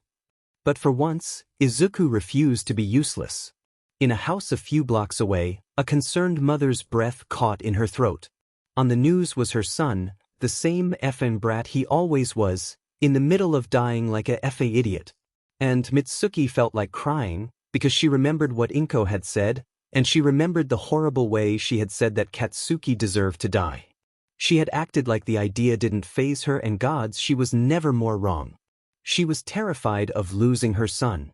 And perhaps in a way, the useless fury that had fueled her had come from a sense of loss, of not knowing who Katsuki was anymore. But regardless of her misunderstanding, her anger, he was still her little boy and he could die, and she didn't know what to do. Mitsuki leaned forward, hand clasped over her mouth as she prayed desperately that someone would save him. The only consolation she had was that she could still see Katsuki struggling. That was her brat. And then, the screen cut to black. Black began encroaching on Katsuki's vision. This was it. As his eyes began to drift closed, the painful fire burning in his lungs began to increase, suffocating him. Then, suddenly, relief. The slime villain flinched back, and Katsuki gasped for the air that his lungs were burning for. His vision cleared, and Katsuki's eyes widened, staring at familiar wide viridian eyes as a soft hand closed tightly around his wrist. Katsuki's heart stuttered. He had died, hadn't he? Deku. A beaming, manic smile spread across the green-haired boy's face. Kaken. Deku? Katsuki asked in a horrified whisper. Izuku was shocked that he could be seen, but didn't allow himself to falter from trying to pull Kaken out of the sludge. Deku. Katsuki repeated again, confusion and intense dismay filling his eyes. What the F dash? You're not here. How could you be here? Izuku felt the smile tighten as he pulled Kaken forward, forcing the bravery on his face as he failed to make any progress. He met Katsuki's vibrant red eyes, smiling even as tears ran down Izuku's dirted, pale face. You looked like you needed help. Izuku didn't want to see anyone else die if he could help it, and he didn't want anyone to hurt Kaken. Katsuki still looked at him in alarm and disbelief. Izuku wondered if Kaken thought this was some sort of dying hallucination, but a determined glint filled Kaken's eyes as he bared his teeth. No way in hell am I going out without a fight. He slipped his hand backward and grasped Izuku's hand with a well-timed explosion. Assisting Izuku, he dragged Katsuki out of the sludge. Whipping around with a speed and fluidity matched perhaps only by Eraserhead, Izuku threw Katsuki behind him, surprised at how easy it was. Without real muscles, would it be hard to lift stuff? Maybe it made it so that his strength didn't matter? Though the unwieldiness of larger objects was still in question, as was outward force. The sludge villain was rising again, grotesquely wide mouth spread in a mockery of a grin that was much more of a snarl. You're that brat from before. I'll kill you for that. You for landing me in jail. Behind Izuku, Katsuki's face paled, but he quickly dismissed the thought. There was no way. Izuku would have told someone. Keeping bullying a secret was one thing, but attempted murder, a literal villain attack before school, surely he would have told someone. But the ligation marks, the police officer's brief description of the wounds found on him, will just know it couldn't be. The sludge villain lunged forward and Izuku threw his hands forward, hoping that whatever had caused the brick to move before would work again. Telekinesis was often associated with ghosts, right? It may have been weak, but if he could just hold him off, without a hostage, surely the heroes would be able to take care of the villain? To Izuku's surprise, the villain slid backward quickly, the pressure as he hit the wall flattening his body out, but it clearly wasn't with nearly the same amount of concussive force as he suffered from All Might's punch, and the villain's gelatinous body recovered quickly. Still, he seemed shocked, and the distance it created between the villain and the two teens was enough that the heroes seemed to snap out of their daze and rushed forward to contain the villain. As it became evident that the crisis was over and the crowd began wandering away except for one skeletal blonde man who was staring agape at him. Was that? Suddenly the situation struck Izuku in full force. He had just rescued Kaken. He had interacted with the physical world. Ghosts were not supposed to be able to do that? As Izuku stared at his hands, he didn't even realize that the heroes were scolding him until Death Arms began snapping his fingers in front of Izuku's nose. Hey kid, you listening? What you did was very reckless and… Izuku was not listening. He was too busy having a mid-death crisis. Still, as he glanced up from his hands, he caught Katsuki staring at him, ruby eyes almost glazed over as he stared at Izuku, also completely ignoring the heroes hovering over him. who were praising him rather than criticizing him, but semantics. Izuku smiled weakly at Kaken, sure that he was even more shocked than Izuku was. Katsuki.exe is not functioning. Why and how the F was he staring at an Izuku doppelganger? Except it had called him by that stupid FNG nickname, and that look in its eyes was too familiar to be anyone but Izuku. But that was impossible. He couldn't really process what the heroes were talking to him about, just catching some random words of praise. Was this real? Had Izuku come back specifically to haunt him? And why the F did he save Katsuki? The nerd had every right to want to kill Katsuki himself. Katsuki finally unfroze and looked back to where Izuku's doppelganger had been, but there was no one there anymore. Holy shit. Was he hallucinating? Had he finally gone FNG crazy? As soon as he was let free, refusing a visit to the hospital, Katsuki was off, sprinting toward Inko's house. Izuku watched as Kaken ran off, panicking a bit. He had only meant to extricate himself from the nagging heroes and then go over to Kaken, but it seemed like he had taken Izuku's absence the wrong way. Well, he couldn't blame Kaken for freaking out. He was dead, and honestly didn't know how exactly he was back himself. He would have definitely freaked if he had seen a ghost. So, unlike Katsuki, Izuku slowly walked off, drifting hesitantly toward his house. He was postponing because he didn't want to face his mom. He didn't know how he could. And what if this didn't last? What if he went back to his incorporeal state? What if this was some sort of death-induced dream? What then? Izuku remembered the words of Toriai though. What if this was his quirk? Was this how he thought Izuku would be a villain? If so, did that mean his quirk was to interact with the world as a ghost? Would he have more ghostly powers than just what seemed to be telekinesis? That would be cool, but also, did that mean he was better off dead? Whether or not it was true, it was an upsetting thought, and Izuku would rather not think about it. Luckily, he was interrupted out of his mutterings when a flash of yellow crossed his vision. Izuku looked up and gasped as he recognized the figure. All Might. Izuku fought back a flinch. Young man. Greetings. He had seen All Might a few times since he died, having taken the opportunity to follow him around. But it was an entirely different thing to be addressed by him. The man who had finally convinced him he couldn't be a hero. That he wasn't worth anything. All Might. He greeted politely, struggling to keep the sour expression off his face. All Might's expression seemed to slip slightly at Izuku's lack of enthusiasm, but it tightened up quickly. Young man, I'd like to apologize for what I said before he coughed suddenly, blood appearing at the corner of his mouth. Sheet. He cursed quietly before going up in a puff of smoke. But Izuku knew what this was. He may have learned a few things, secrets, he shouldn't have in the past few months, but being a ghost gave him the best spying capabilities, and he really hadn't meant to find out about Yagi Toshinori, honest. Of course, he hadn't thought it would really matter much until now, when he could actually interact with him. For the seconds as the smoke cleared, Izuku prepped himself to act the same way he had the first time he had accidentally seen All Might's transformation. It wasn't hard, because he still had a hard time believing they were the same person. The only thing that assured him it was the ever-present ghost hovering at his shoulder.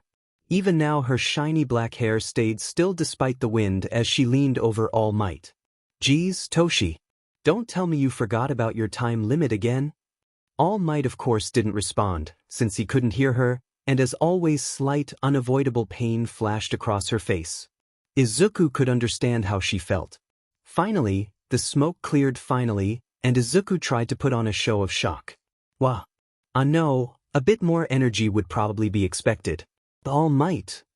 Toshinori stood where All Might once had, hands in a strange droopy position that Izuku wondered at. What happened? You deflated? Are you okay?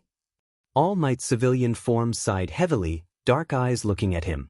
Izuku couldn't help but notice a deep weariness he hadn't seen before. All Might tiredly explained his injury and the results, something Izuku had been wondering about, and he listened in unfeigned horror.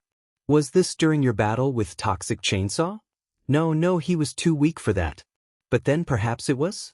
Or maybe? Izuku has been curious about this for a while now, and he doubted he'd get the answers he wanted as he mentally scrolled through all of All Might's public fights from that time PRD. You're a well-educated fanboy, aren't you? Izuku instantly clamped his mouth shut, blushing in embarrassment. It wouldn't have been made public. All Might continued. Young man, you understand that you can't tell anyone. Izuku nodded eagerly.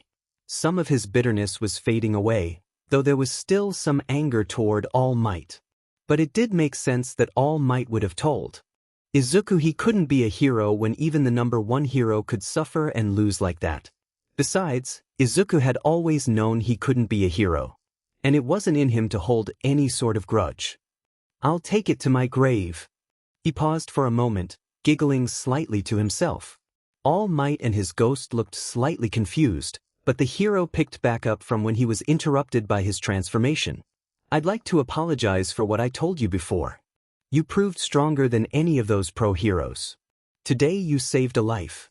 I was wrong. People don't need quirks to be a hero.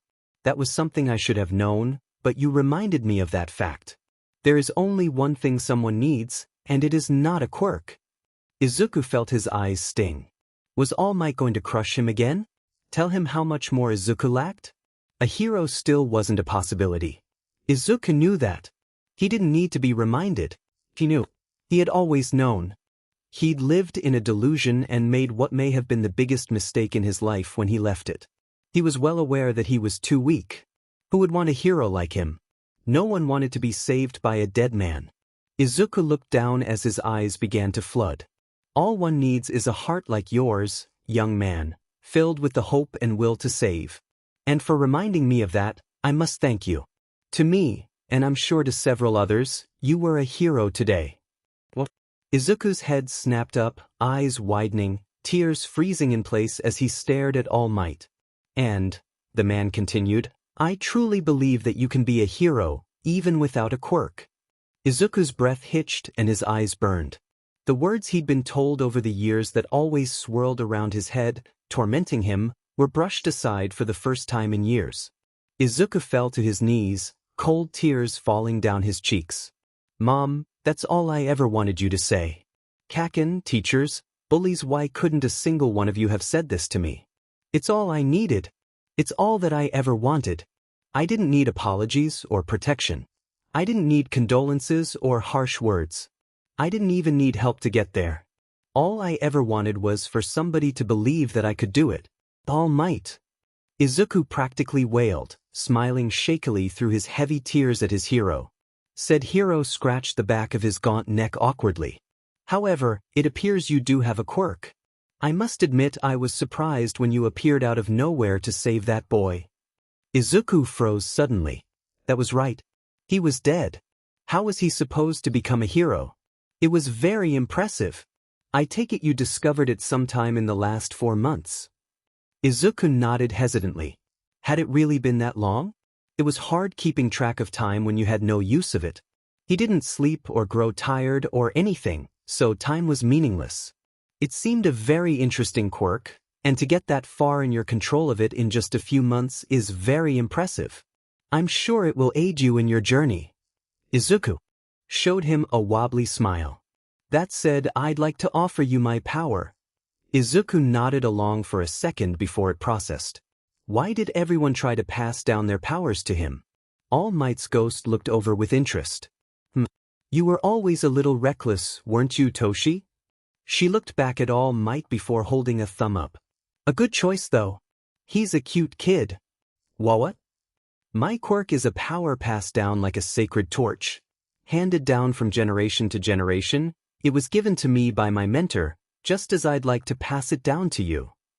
He held out his hand dramatically, and Izuku could almost see the accumulation of generations' worth of power manifesting in his skeletal fingers. This is the name of power one for all. Izuku looked up at him with eyes wide. But didn't you just say that I could be a hero? Then why? Ha! Izuku jumped as All Might raised his head and laughed. You doubt me that much. It could help you extend your reach as far as possible. You are not only capable of becoming a hero, but with a heart as strong as yours, you could become the #1 hero. Even I was frozen as I watched that boy suffocate. You've made me realize something I'd long forgotten. Heroes should be willing to risk anything to help others. From now on, I'll be keeping that thought heavy in my mind. Back then, you were much more heroic than anyone. All Might laughed awkwardly. Of course it's up to you though. Izuku paused, a thought coming to mind. How exactly is it passed down? All Might looked at him, some surprise showing in his electric eyes. Even the ghost at his side looked over. Toshi, how are you gonna answer that? A very astute thought.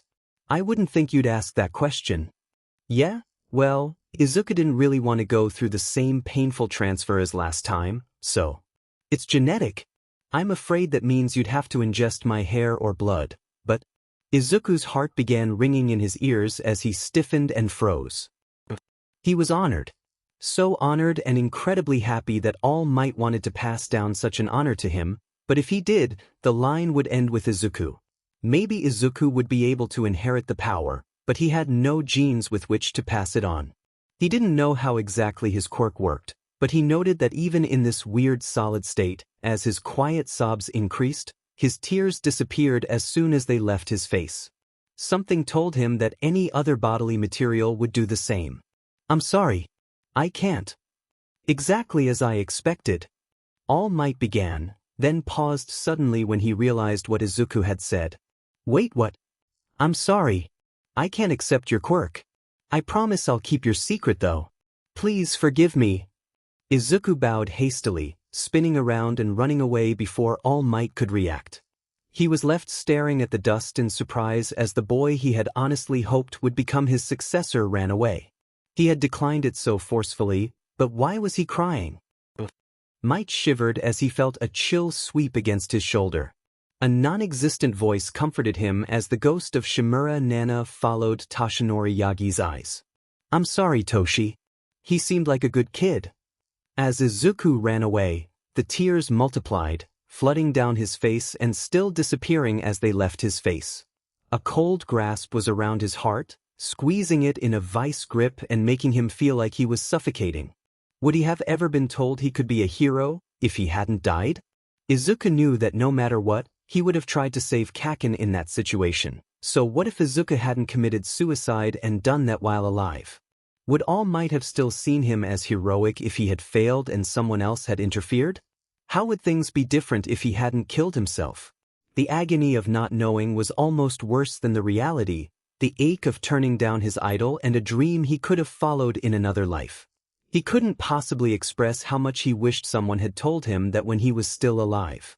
Because now it was too late. Izuku stared up at the trees, their leaves already yellowing. Had it really been that long? He could feel anxiety growing with each step he took closer toward his home. Before he rounded the corner to his street, he took a moment to wipe his face. If he was going to be seeing his mom for the first time in months, he didn't want to worry her needlessly by letting her know that he was still hurting. He didn't want her to see that he had been sad, crying before he even arrived. Puffing out a heavy breath, Izuku nodded to himself. It would be fine.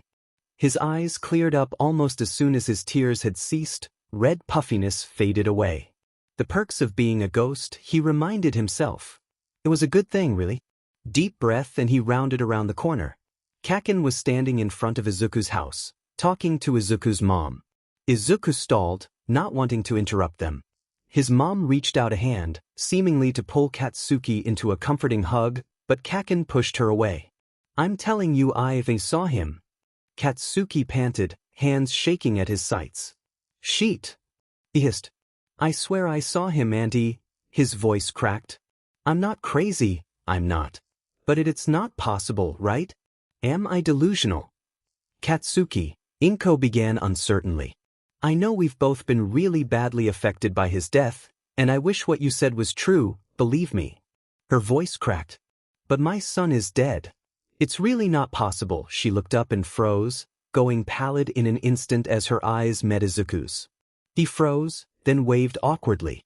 What was the protocol for committing sus, becoming a ghost for months, coming back to save an ex-best friend bully, and returning to your house to see your mom comforting the friend bully by saying that you don't exist, except then your mom sees you?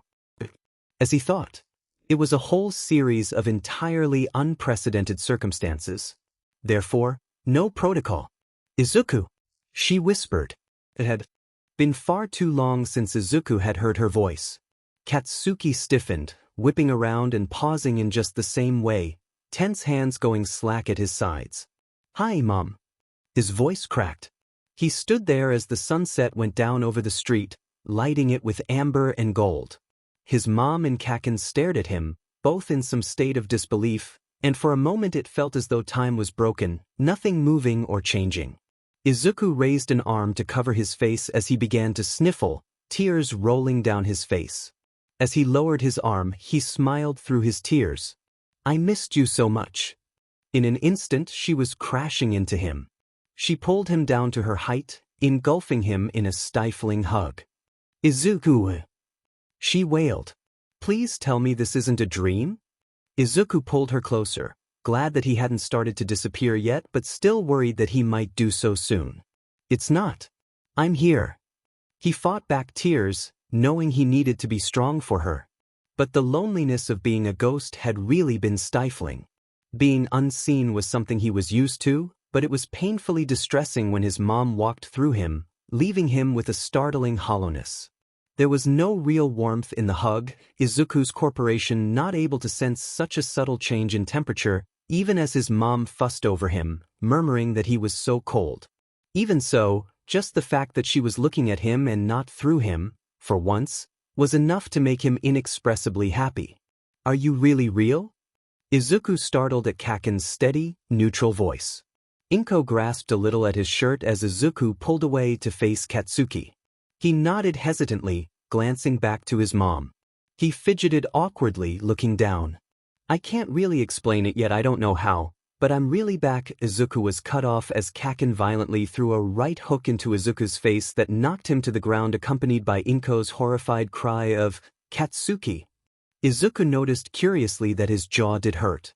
His leg momentarily phased through the ground as he stood, but quickly solidified as he got up. "What the hell?" Katsuki cried. "Like if, am I gonna believe that?" he growled, moving forward to grab at Izuku's collar. "What the F sort of shitty villain imposter are you?" "I am not an imposter. I really am Izuku." "Then what? Ya wanna claim you didn't really die?" He dropped Izuku to jab a finger into his chest. "When I even ID'd his body? When I had to?" "No!" Izuku exclaimed. "Then what you gonna claim you're a ghost?" "Well, newsflash, dipshit, ghosts don't exist." "Well?" Izuku hedged, glancing warily up as Katsuki's glare sharpened. "Katsuki-kun!" Inko exclaimed, coming over to grab at Katsuki's arm, pulling him back, eyes even more teary now. "Can't we just be happy that he's back?" "No, Auntie. What if he's trying to hurt you or something?" He pulled away from Inko and stepped forward threateningly. "Whoever the hell you are, you're a effing hold to be impersonating him. You can turn up just as people are trying to move on past their mourning? As if I'd let you." "Kaken." Katsuki's expression faltered, and he stepped back, expression shuddering.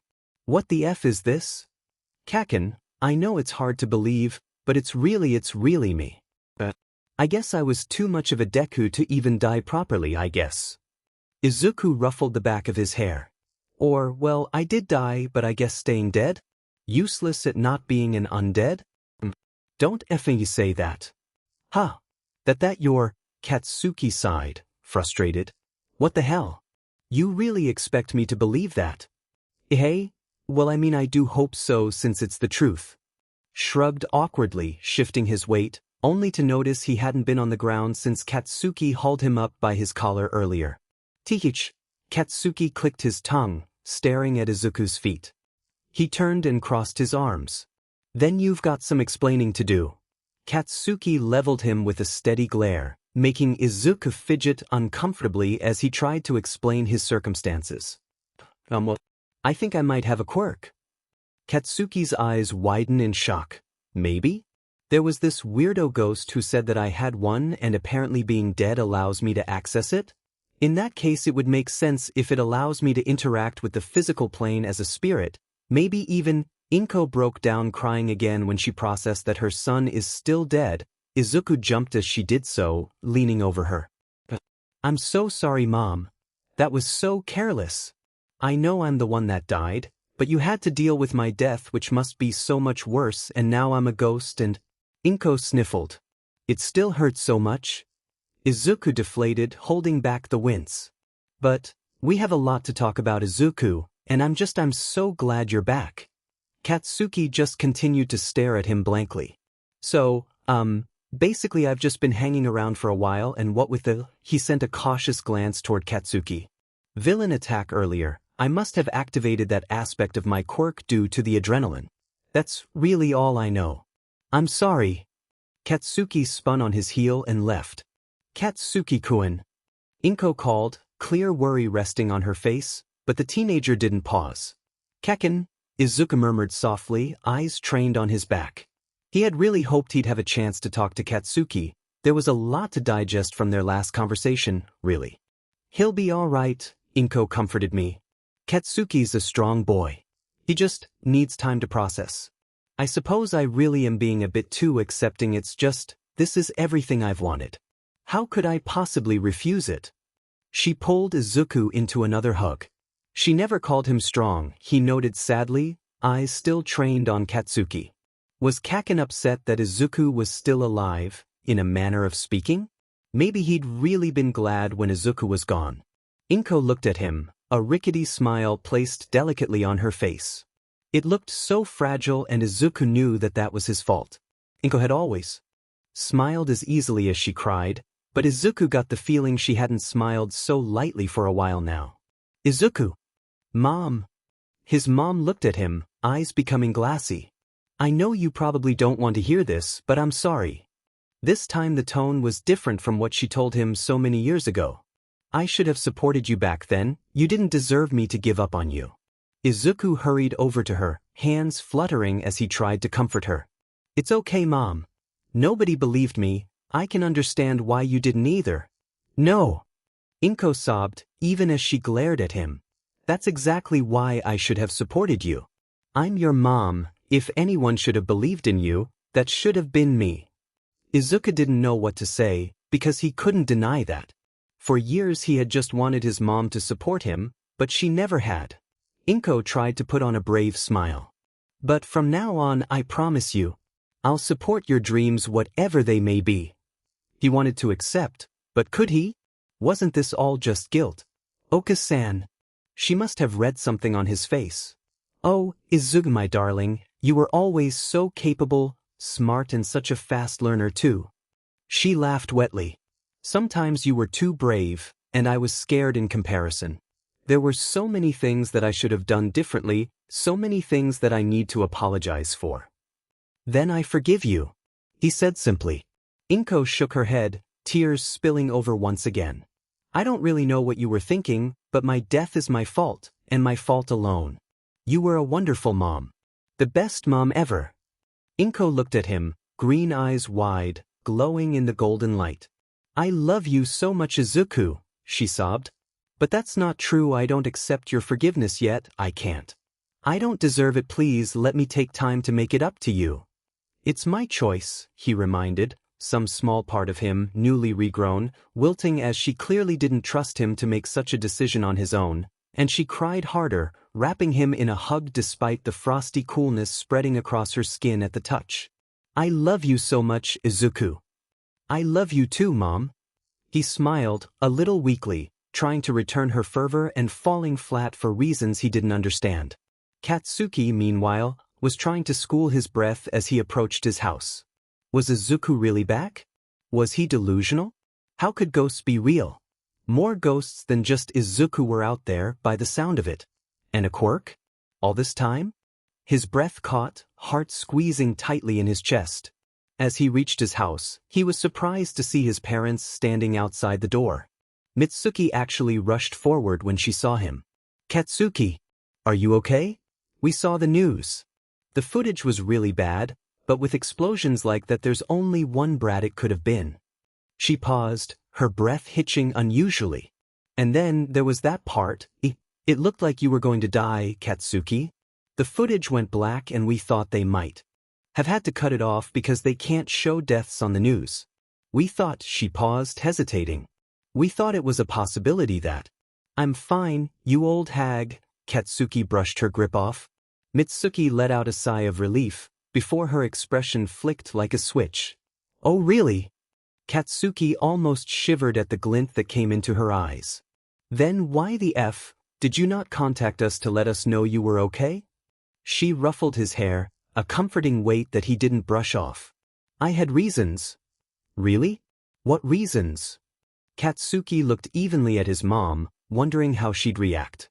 He decided to come straight out with it. Izuku's back. Both his parents eyed him like he's crazy, and he couldn't really blame them. Still, the silence carries on for longer than what's comfortable. Masaru was the first one to brave the silence. So, that's impossible. It's either that or there's an evil doppelganger out there masquerading as Izuku. The second option. His parents said in sync. It's really him. Katsuki, brat, I'm sorry, but it's not possible. Sure it is. Katsuki brushed it off with a nonchalance he certainly doesn't feel. He's a FNG ghost now, but he's back. Still the same shitty nerd. Not moving her eyes off of him, Katsuki's mom took her phone out and began typing something into it. What the F are you doing? Mitsuki answered carefully and slowly, but honestly. I'm contacting a psychologist. AFING shrink? I'm not crazy. Masaru lay a hand on his shoulder, sending him a FING annoying, knowing look which Katsuki is quick to brush off. Ghosts aren't real, son. Katsuki snorted. What? Like dragons aren't real? And yet there's still Ryuko. Katsuki, we understand that you probably miss Izuku, but creating a false reality is never a good idea. We thought you had moved past the denial stage of grief, but maybe. What do you think you are, a FING therapist? You're a pansy but fashion designer. What the hell do you know about psychology? Mitsuki cut in. Enough to know that delusions like this aren't healthy coping mechanisms. You know what, I'll prove it to you. He whipped out his phone and sent a text to Inko, hoping that she'll come through. It's a bit much to ask her to part with Izuku so soon after retrieving him, but he really doesn't want his parents to think he's gone batshit insane. It's what he would think, honestly, from an outsider's perspective. As the sky darkened, Katsuki and his family stood there in increasingly painful silence, only able to stare at each other. Finally Izuku arrived, announcing his entrance with a hesitant, "Kaken?" Instantly, Mitsuki and Masaru's gazes snapped behind Katsuki's head. He honestly can't bring himself to turn around, because he'd been too stunned to realize it before, but why the hell was Izuku still calling him that childish nickname? Didn't he hate him? Holy shit. Mitsuki breathed. Izuku-in is a ghost. Katsuki snapped his head around to glare at her. No shit, Sherlock. He jerked his head at Masaru. How long did it take you and Watson to figure that out? Mitsuki did not feel good, to be honest. She had realized a while ago that the way she had been treating her son was wrong, but only with Inko's assistance, like an idiot, but seeing Izuku again really brought that home. He was a ghost. AFING ghost. And sure, it was nice he apparently had a quirk now that allowed him to interact with people or whatever, but he was still a ghost. And Mitsuki has said she'd wanted her son to die, or at least that he deserved it. But if he had died, he'd likely have been stuck as a ghost eternally alone and incorporeal, and the idea honestly horrified Mitsuki. Mitsuki swallowed back her guilt and instead rushed forward to hug Izuku. Izuku-in, you've gotten so pale. There. Mike-chan. Mitsuki pulled back and whacked him across the head lightly, ignoring his indignant yelp. She shook her fingers slightly at the frosty cold that spread over her fingers. You idiot. Don't you know how much we all missed you? You did? He asked uncertainty, and Mitsuki couldn't resist the urge to pull him into another tight hug, crushing him against her chest. She would beat self-worth into this boy if it was the last thing she did. A few minutes of conversation later, mostly filled with Katsuki's mom coddling Izuku, gross, as Izuku blushed and flustered and tried to apologize a billion times, and the only thing that got them to leave is when Masaru ended up dragging his wife away. Izuku and Katsuki were left in an awkward silence. Damn it. Katsuki had never been good at doing anything that expressed his emotions. Instead, he decided to bottle up all the feelings, letting out a tense breath and saying the first thing that came to mind. Katsuki sighed heavily. This is so effed up. You committed suicide and I'm the one that if he killed you, Izuku jolted, tilting his head up to look at Katsuki, lips parting in surprise. Kaken. Don't deny it, shitty Deku. Izuku looks down. It really wasn't true, but he didn't know how to refute it without throwing a pity party, or throwing All Might under the bus. We're fed up. How the hell do I fix this? He scoffed, kicking at the ground. This, am I saying? I can't fix this.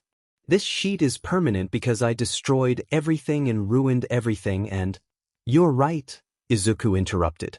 You can't fix this. He watched Katsuki's eyes widen in pain, but he didn't argue it. Izuku had wondered that too. He knew what he wanted, but did that matter when he was dead? It's not like he could exactly continue to live on normally. He couldn't even technically live on. But still. Izuku took a deep breath, still looking down, gathering his resolve.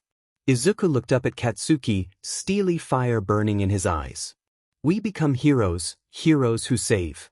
And in that way, we'll fix this together. It was hard readjusting to his strange half-life as a ghost. When Izuku returned to his house after declaring his resolution to Katsuki, Inko had opened the door, nearly palpable relief flooding her face. She was glad she hadn't imagined him being back. Izuku sat down for his first meal with his mom in 4 months. The familiar heady scent of fired pork fried the air. Izuku ravenously ingested the first few bites. He didn't really get hungry, but he had missed eating katsudon and was eager to taste his mom's familiar flavors.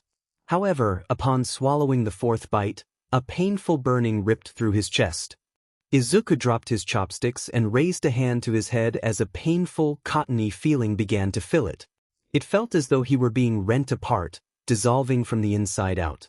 He vaguely heard his mom's voice frantically asking if he was okay, but it was fuzzy.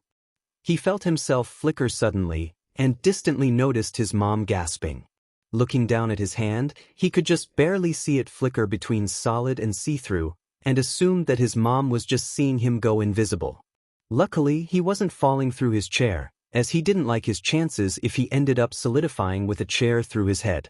A few minutes were spent in a panic as Izuku struggled to process what was happening, but with the distorted pain, he found it hard to think.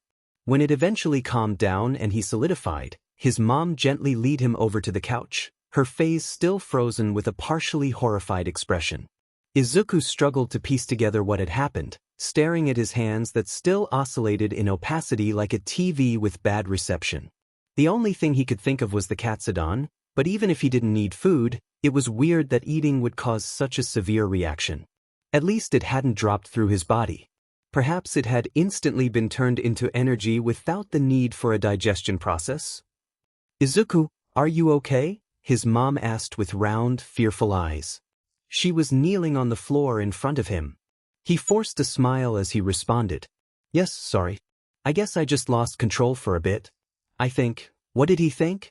What was the most likely thing to have caused this?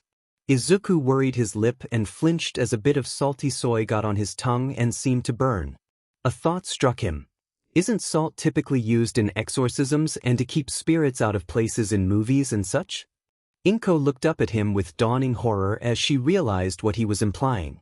Quickly, she ran to the kitchen grabbing their salt. She set up a salt line blocking Izuku off from entering the kitchen and beckoned him forward. He walked toward her. It was a bit odd, suddenly feeling the ground beneath his feet again, and sure enough, when he reached the salt, he couldn't move forward anymore. They both looked with some surprise at the salt in Inko's hands. Izuku winced. If it stopped him from getting somewhere, then it had to be horrible to ingest. He wondered if that was accurate to all the legends about ghosts. Then what else might be true? It was definitely something to look into, but for now, Izuku was disappointed to learn that if he wanted to eat any more than the necessary nutritional values of salt would make him sick and likely unable to maintain his manifestation. Just about everything he had enjoyed eating had over 200 milligrams of salt and was essentially poison. If he felt like eating, pretty much all he could handle was plain rice. By the time they had figured all this out, it was late, and as much as Inko didn't want to leave Izuku, she had work the next day, and she had missed too much recently to call in absent again.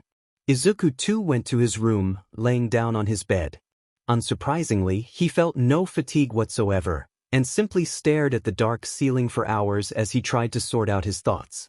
So much had happened recently that he wished he could just forget, but for now, he pushed those emotions away. When morning light came, Izuku bid his mom farewell and was surprised to see Kaken show up a few minutes later. Sure, it was Saturday, and Kaken likely didn't have anywhere to be, but why would he come to Izuku's house of all places? You gonna stare forever or get your butt down here, nerd? Izuku jumped, hesitantly raising a finger to point it at himself. Yes, you effing idiot. Who else would I be talking to? The effing you wall?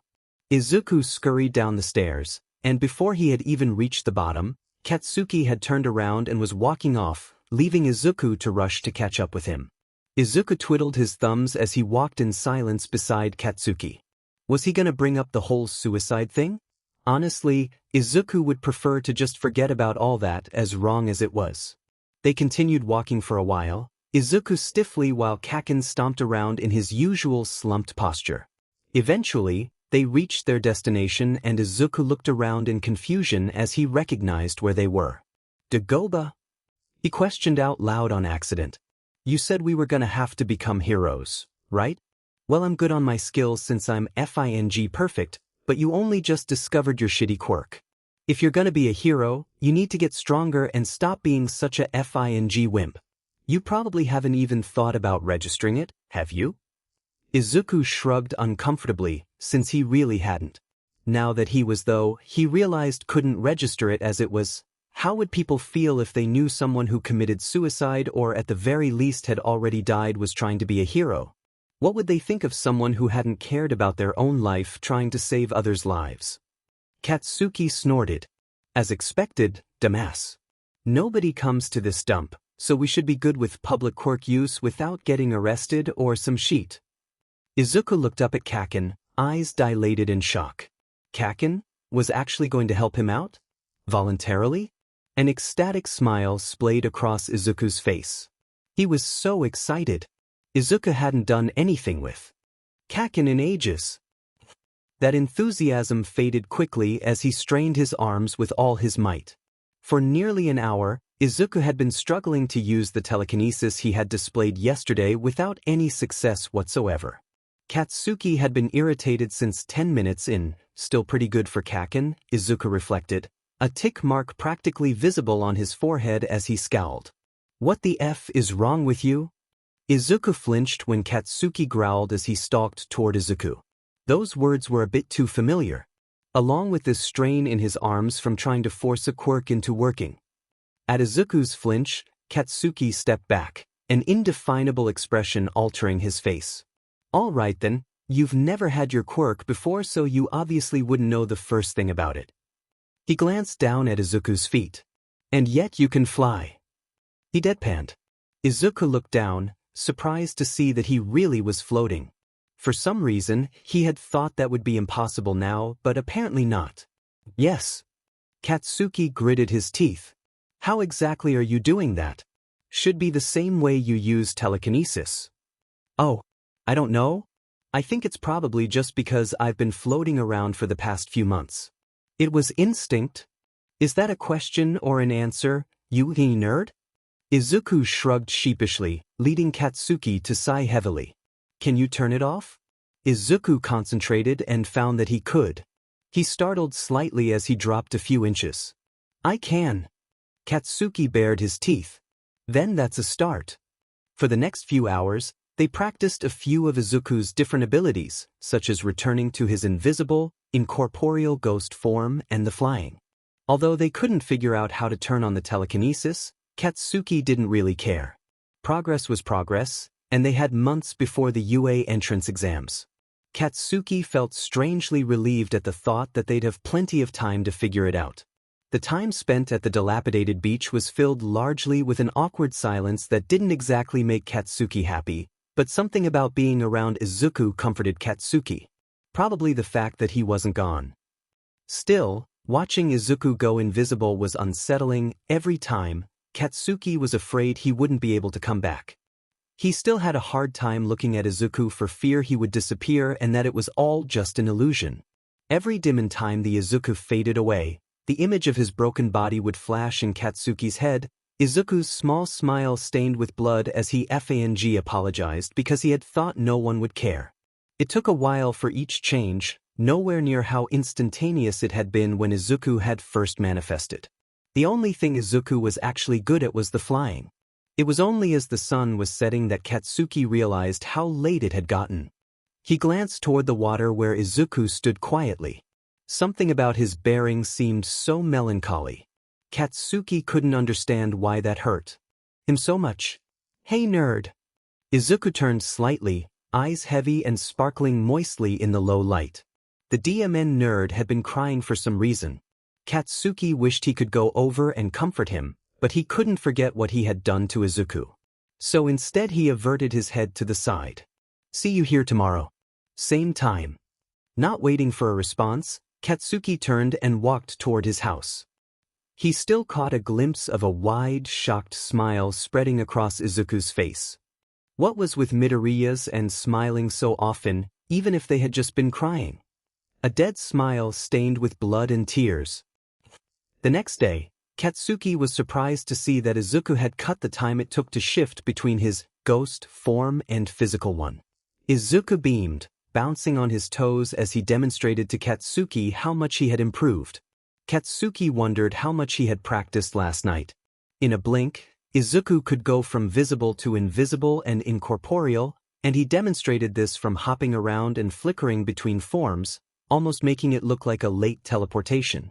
There was still a delayed lag of a few seconds between each switch, but compared to the long stretches of concentration it had taken the other day, it was definitely an improvement. Katsuki was, despite himself, improved at the improvement. Of course, on its own, it wasn't much, but considering he'd basically gotten his quirk 2 days ago, it was pretty impressive. Izuku solidified a few feet away, right below a pile of garbage. As he solidified, his weight shifted a piece of trash which caused a chain reaction that caused a heavy fridge on the top of the pile to shift and fall, headed on a trajectory to crush Izuku, who grinning obliviously at Katsuki. "Deku!" Katsuki shouted on instinct, but realized with dawning horror that it would likely be too late for Izuku to do anything. Izuku glanced up, eyes widened at the fridge heading for him. His form flickered and Katsuki had hoped that maybe he would manage to go incorporeal, but he doubted from the prior results that he would be fast enough. For those few seconds, Katsuki's heart seemed to thud painfully against his ribcage. He didn't actually know if Izuku could die again, but what if he could? Would he lose him again? Once the fridge had landed, flattening on impact, Katsuki rushes forward, panic building, only to skid to a stop. Standing in the middle of the crushed fridge was Izuku, perfectly unscathed, eyes round in surprise. He turned toward Katsuki, confusion evident as he took a few steps forward, legs simply phasing through the twisted metal. "I guess I can go incorporeal without going invisible? It also seems a lot faster." Izuku took Katsuki's silence as a good sign and continued on. "I'm a bit surprised, I guess. 'Cause I tried to interact while I was invisible, but Mom couldn't hear me and I couldn't touch anything. What was a bit odd though was that when I tried to reach out the lights short-circuited and I managed to pull something to me again. I think that maybe dash." Izuku was cut off as Katsuki let loose the explosions building in his palms. "No sheet. What the f was that? When you didn't disappear I thought you were about to get crushed." Izuku flinched back at the explosions, but smiled sheepishly. "Sorry to make you worried, Kaken." "Ha-yeah?" Katsuki asked incredulously. "I was not effing worried, you dumbass." He fought to ignore his shaking hands, pulling them into fists to combat the tremors. Katsuki turned around petulantly and oh god, was there something wrong with Izuku? Why would he find that childlike behavior cute? It did remind him of when they were little. "I wasn't worried about you, shitty Deku." He'd shout, even as he bandaged and fussed over Izuku's skinned knees and scrapes. That actually brought something else to mind. "You called me Deku?" Katsuki stiffened. "I don't mind really, it was a bit odd that you weren't calling that." He laughed awkwardly. "I actually kinda missed it." "Shut up." Izuku looked up. Katsuki still hadn't turned to him. Pardon? I said shut the F up. Katsuki turned around, small explosions lighting up his hands in vibrant orange starbursts. Like how you missed it. Kaken. That was the name I tormented you under for 7 years. You committed suicide because of it. Izuku looked down. So they were talking about this now. He had kinda hoped they could just avoid the whole I committed suicide thing. That's not why I did that. There were a lot of reasons, and yes, you were one of them, but Katsuki snorted. 'Cause I was one of them. He mocked. I was the worst. I literally told you to jump. But Izuku had kind of forgotten that. In his defense, it wasn't what had planted the idea to jump in his head, and it had been months. Izuku risked a glance at Katsuki, but his eyes shot away when they caught burning scarlet irises. That it wasn't the reason that there was something else, and Izuku dissolved into mumbling, hoping his words were unintelligible. Katsuki wasn't ready to take that response though, and treated it with scorn. I've been calling you useless for 7 years. You can't tell me that didn't affect your psyche. It did. Oops. He hadn't meant to sound that enthusiastic about it. Of course it did. You were my only friend, and the last thing I wanted was for you to call me useless. His eyes were watering again. Then, when you first called me Deku, I was hurt and shocked, really. But, of course I could have been wrong, but I never really cared because I could tell you didn't really meant it. I know that eventually you started to mean it, but I can also tell that you didn't mean it originally, or even this time. He laughed awkwardly. Besides, it's weird not hearing you call me Deku. He paused, blushing lightly. We've pretty much always been Deku and Kaken, right? Katsuki stared at Izuku, something shifting in his expression, considering, well, not warmth exactly, but something much less cold than what had been in them before. All right, nerd. It did feel weird to not call you Deku. As always, he didn't say anything about being called Kaken, and Izuku smiled slightly. To him, it was evidence enough that Katsuki didn't really hate him if he was willing to be called such a childish nickname. All right then, Kaken. Let's practice some more. It's really interesting that I can turn incorporeal but remain visible, but not the corporeal and invisible. I can't really reason that very well, but perhaps I can.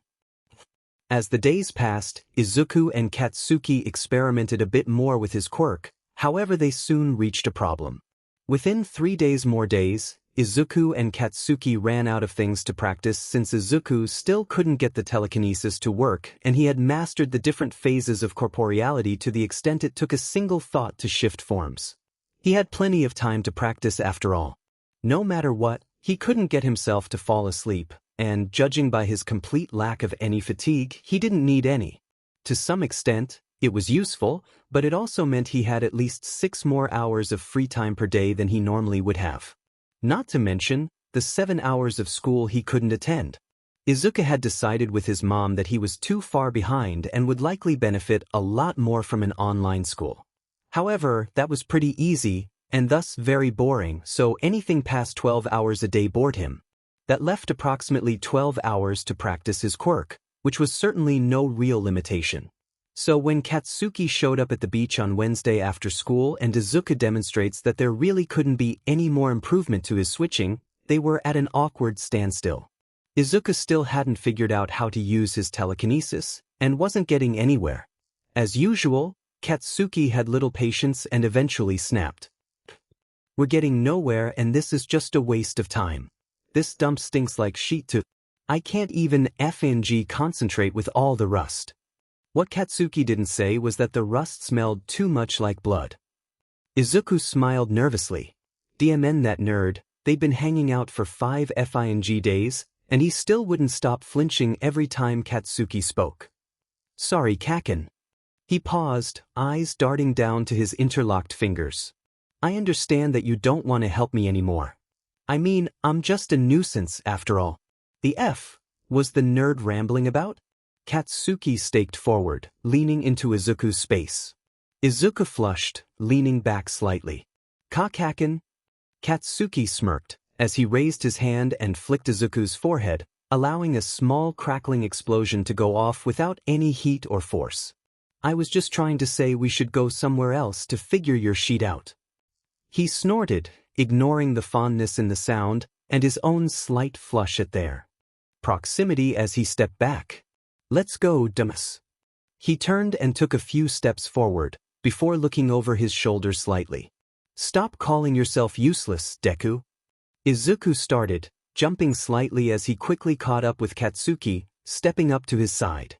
He had to hold in a laugh at the innocently indignant expression on Izuku's face. Cautious humor lit up his expression. But saying that and using Deku is counterintuitive. Izuku ended up leading the way to a restaurant where they could talk. Not to brag, but he knew the town very well. Although he had often taken trams and trains to other cities, he had spent 4 months roaming the streets non-stop. That was nearly 3,000 hours, and people usually spent only around 6,000 awake in an entire year and had plenty of time to basically map out the entirety of Mizudofu. This particular ramen shop was out of the way, practically in a back alley, but the tables were outdoors and somewhat surrounded by plants, so it was a fairly private place. He'd heard a lot of good things from eavesdropping on customers and had been dying to try it. Of course, being literally dead, he hadn't been able to.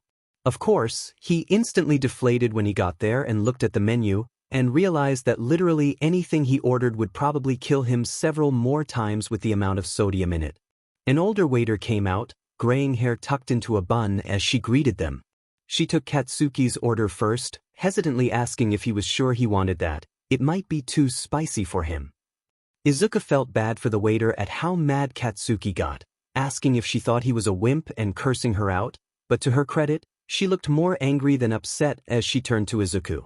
As politely as possible, Izuku smiled up at the waitress and ordered a bowl of plain rice with some equally plain green tea. Perhaps he could try to make a sort of akazuke, just without the seasonings? As she left, he pouted down at the table. He didn't even like akazuke much with seasonings, so he didn't have high hopes. Katsuki stared at him as he ordered, and as soon as the waiter left, questioned Izuku's choice. Why the hell did you order that? This menu is bomb-s as f-. He looked at Izuku oddly. There was even some sort of spicy katsudon. You never see that sheet anywhere, and you stopped asking your mom to make it, 'cause she can't handle spice. But you FING loved it. Why would you order some sheet like decomposed akazuke? Izuku frowned grumpily, mumbling, You're calling everything sheet anyway, so what does it matter? It takes only a second of looking at Kaken's lightly pet eyebrow to realize what he'd said. He slammed a hand over his mouth, blushing. He'd cursed before, of course, but not much more than muttering the words to himself or calling someone a bee under his breath when again no one was around. He didn't like to curse in front of others. He blamed the slip on second shot, a dead hero he had been acquainted with who had a foul enough mouth to rival even the Bakugus. He'd been fun to hang around and hear stories from the early ages of quirks, but honestly, some of it was indecipherable because of how many swears were interspersed in it.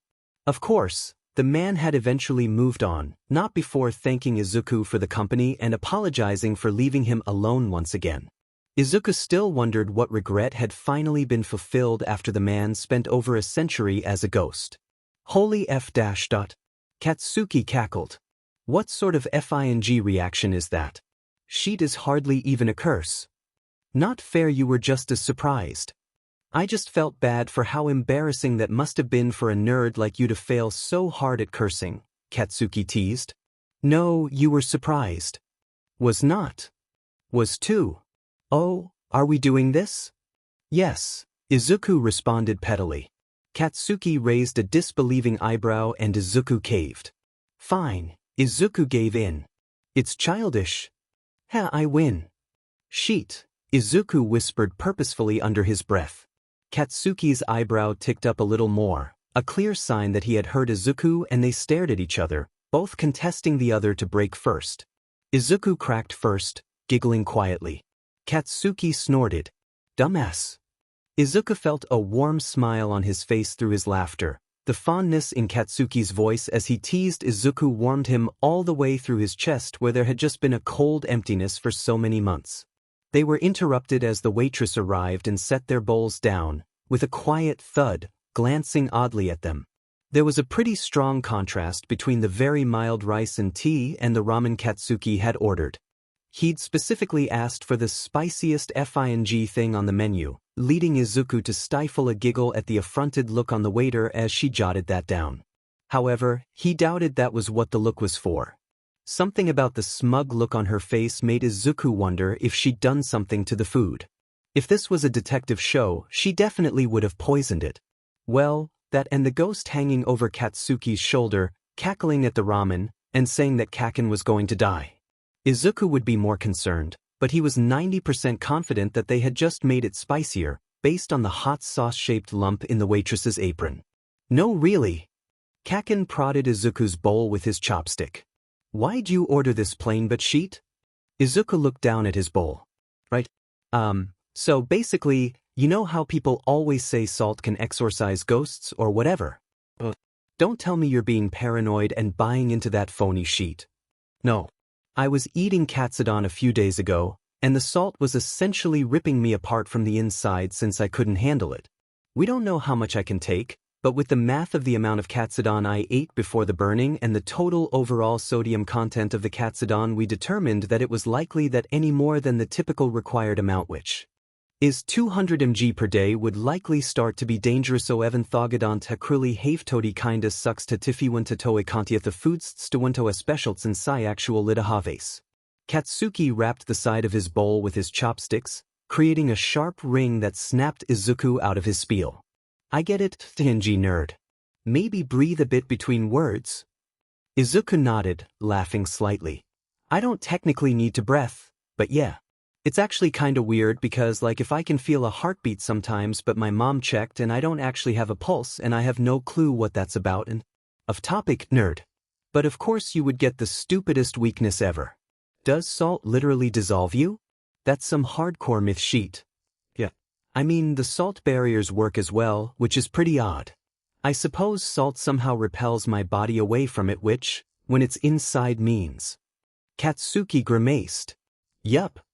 Izuku replied cheerily. He picked lightly at his rice, dribbling a bit of the tea over it before deciding he didn't like it much.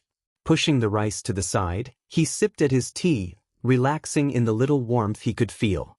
As a ghost, he had felt nothing, but at least in his more solid state he could have some tactile senses, even if they were muted and dulled, like desaturated color.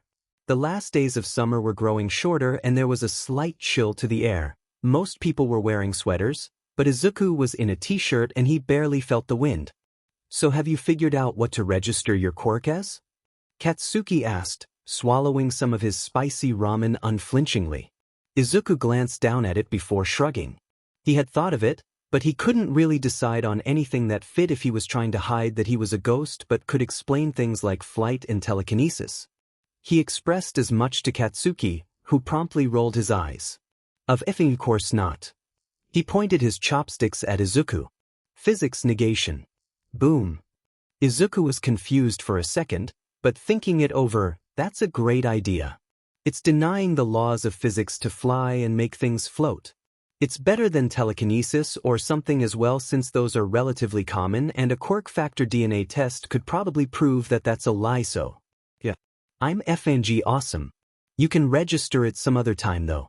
We still need to figure out how you're supposed to actually use your quirk aside from the flight and sheet.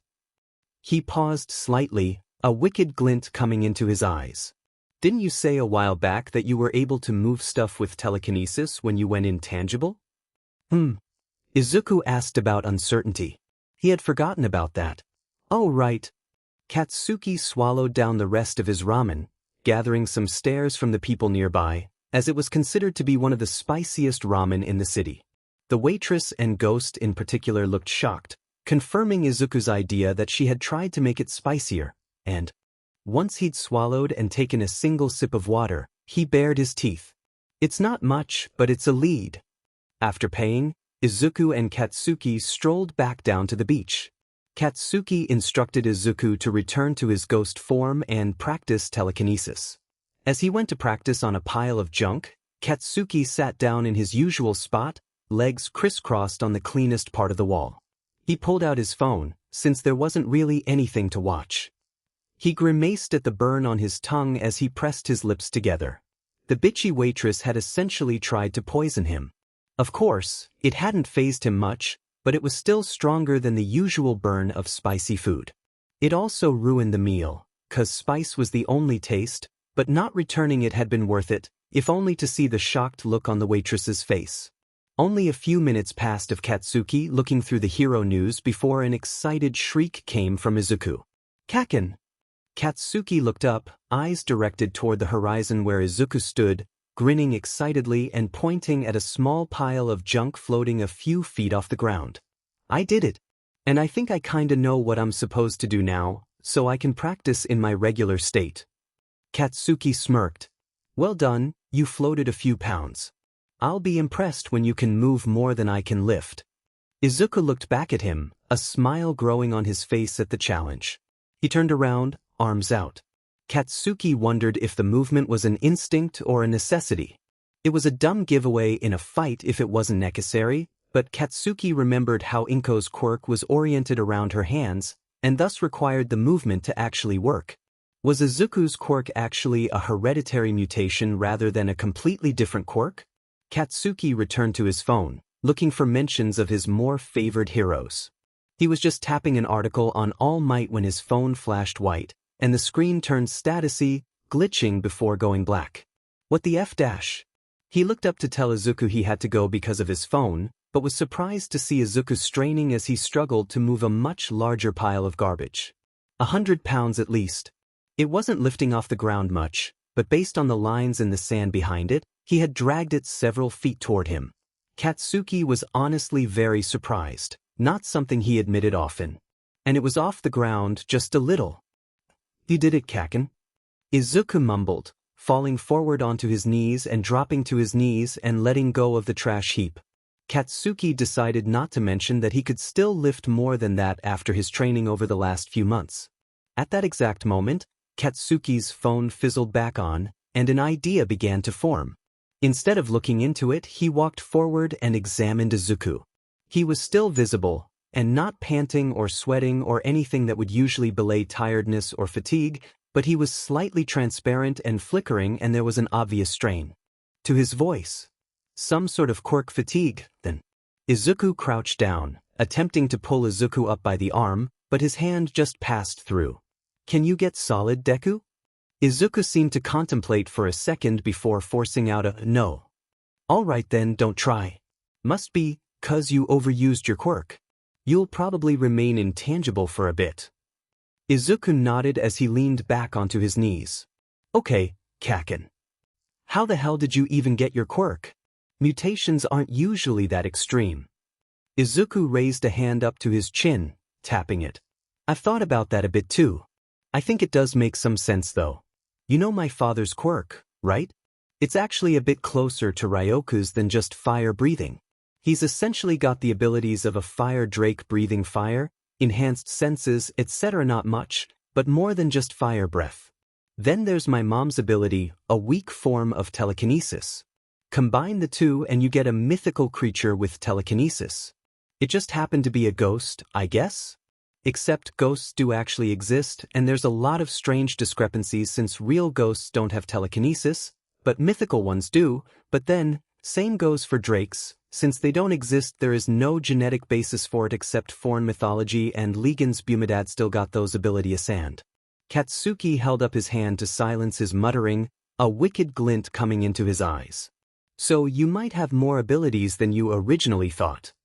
Izuku nodded slightly. "Good. That's something to look into in the future. Are you gonna go home, Kakken?" "Nah." Katsuki held up his phone, tapping it lightly. "This thing shorted out a bit ago. If I remember correctly, and of course I do, you mentioned electromagnetic interference. Chances are that could come in handy, and seems to be passive, so you'll probably be able to experiment even with your quirk exhaustion."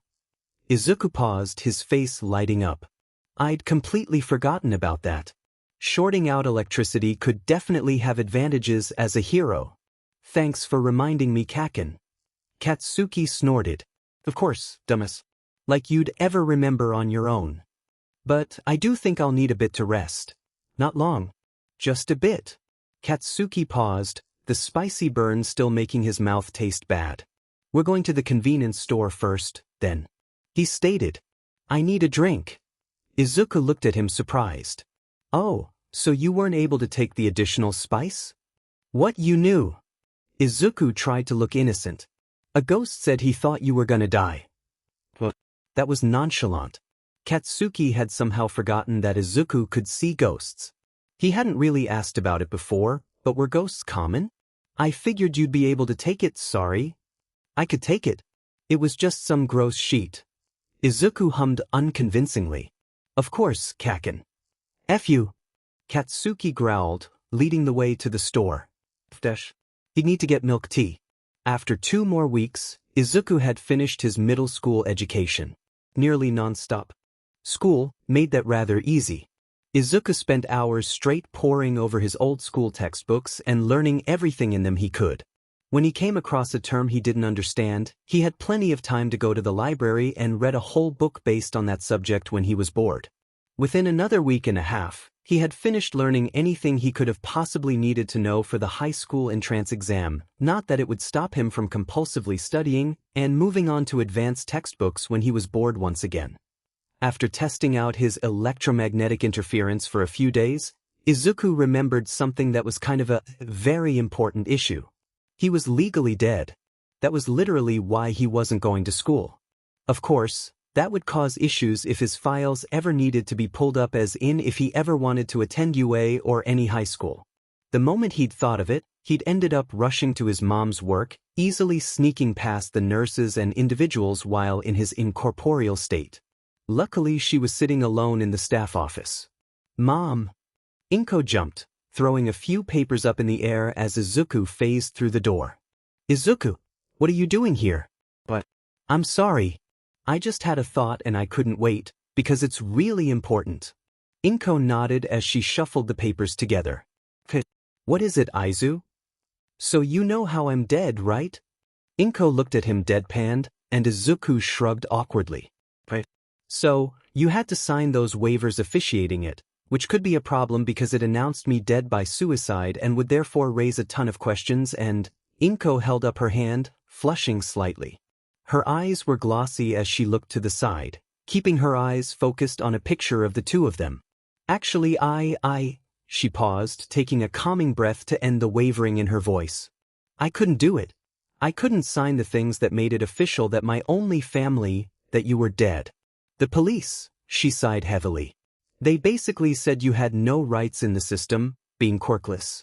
In order to legalize you as a person, a dead one, I had to sign a few extra papers officiating it, giving them permission to document it, etc. And I just couldn't do it. Izuku looked at his mom softly, taking a few steps forward, before halting. It was hard, every time something like this was brought up. He never knew what he was supposed to do. Inko looked up at him. Oh, don't look at me like that. She laughed shakily. It's fine now because you're here. She shuffled the papers brusquely again, busying herself. Besides, it'll come in handy. The reports and case records should still be physical since I haven't given them the go-ahead to put it in the database. Honestly, she winced a little. I think you should find a way to get rid of it. Now I'm not authorizing you to commit illegal activity, young man, she told him sternly, but I think we can make an exception. For this particular circumstance, you should remove any evidence. Plausible deniability. Inko explained matter-of-factly. Izuku stared at his mom, wondering if she really was implying that she wanted him to break Kaito and steal from a police station. The door slammed open suddenly, luckily startling Izuku into his invisible form as another nurse walked in, wearily sending a slight bow in greeting to Inko before going over to collapse in one of the uncomfortable chairs. Izuku wished he could hug his mom before he left, but settled for laying a gentle hand on her shoulder, hoping she would recognize the accompanying chill as a goodbye. Her quick glance and small smile showed that she knew what he was doing. Satisfied, Izuku left the workplace and returned home to start planning his illegal activities. It was fun for a few days, reminding him of when he and Kaken would occasionally switch things up and play espionage instead of heroes. Izuku had always liked that because they would both be quirkless like in the old days of spies. However, by Thursday, everything had been planned, and he had easily infiltrated the police station one night, taking all of the papers he needed and making sure there was no trace. Izuku wondered if he could give them tips on keeping people out, as there were clearly some security flaws if he managed so easily. But then again, he could phase through walls, short out the security, and didn't leave fingerprints, so it wasn't like he didn't have advantages. It would be odd for a single villain to be able to do all that. Regardless, that task was done, and the planning was honestly more exciting and fun than the actual event. Espionage had always seemed like so much more fun in the movies. Now during the school hours, all Izuku could do was occasionally go to the park, and sit on the swings or float up to the top of trees and just look down. It was good to note he could remain corporeal and still fly. Further testing revealed that he couldn't go invisible and be corporeal, yet he could be corporeal and visible, for unknown reasons. Today though, he spotted a familiar head of spiky blonde hair and decided it wouldn't be that bad if he followed Kaken to school. It's not like anyone would notice him there if he was in his typical ghost form. He could treat this like espionage too, and it could be more fun. No, it wasn't his fault that he was bored. Izuku followed Kaken silently, confident in his ability to remain unnoticed. It was literally impossible for Katsuki to notice him. Of course, he didn't have to actively tail Kaken, since he knew the end destination, but it was more fun to him. Stalk him. After a few minutes, Izuku strolled up to walk by Katsuki's side.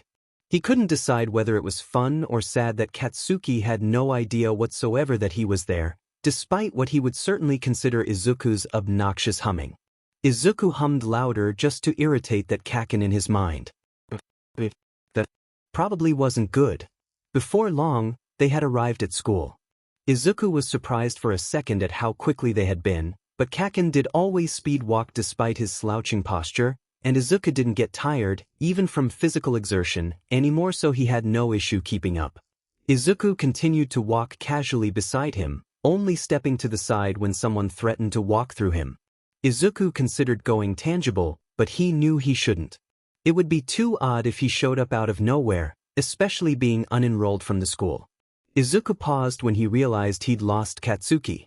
He turned around and watched as Katsuki took off his shoes, carefully turning his school pair over to shake before putting them on.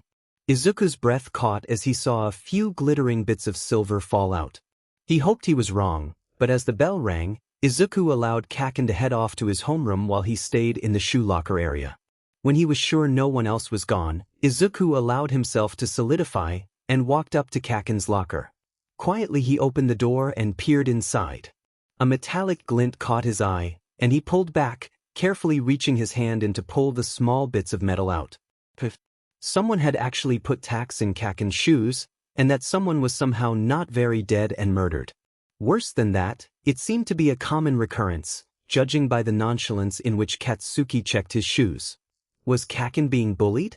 Worry filled Izuku and he shifted, flying up through the ceiling to bypass the stairs, and making his way quickly to his old homeroom.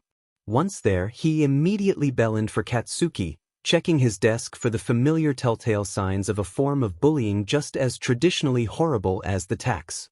One that Izuku had experienced many times from his tormentors who were less brazen and more quietly vicious and cruel than even Kaken. Sure enough, on his table were a few dark smudges of marker, words that Izuku could just barely make out. He gasped at the words, not bothering to hide his surprise. Like, why should he? He was invisible.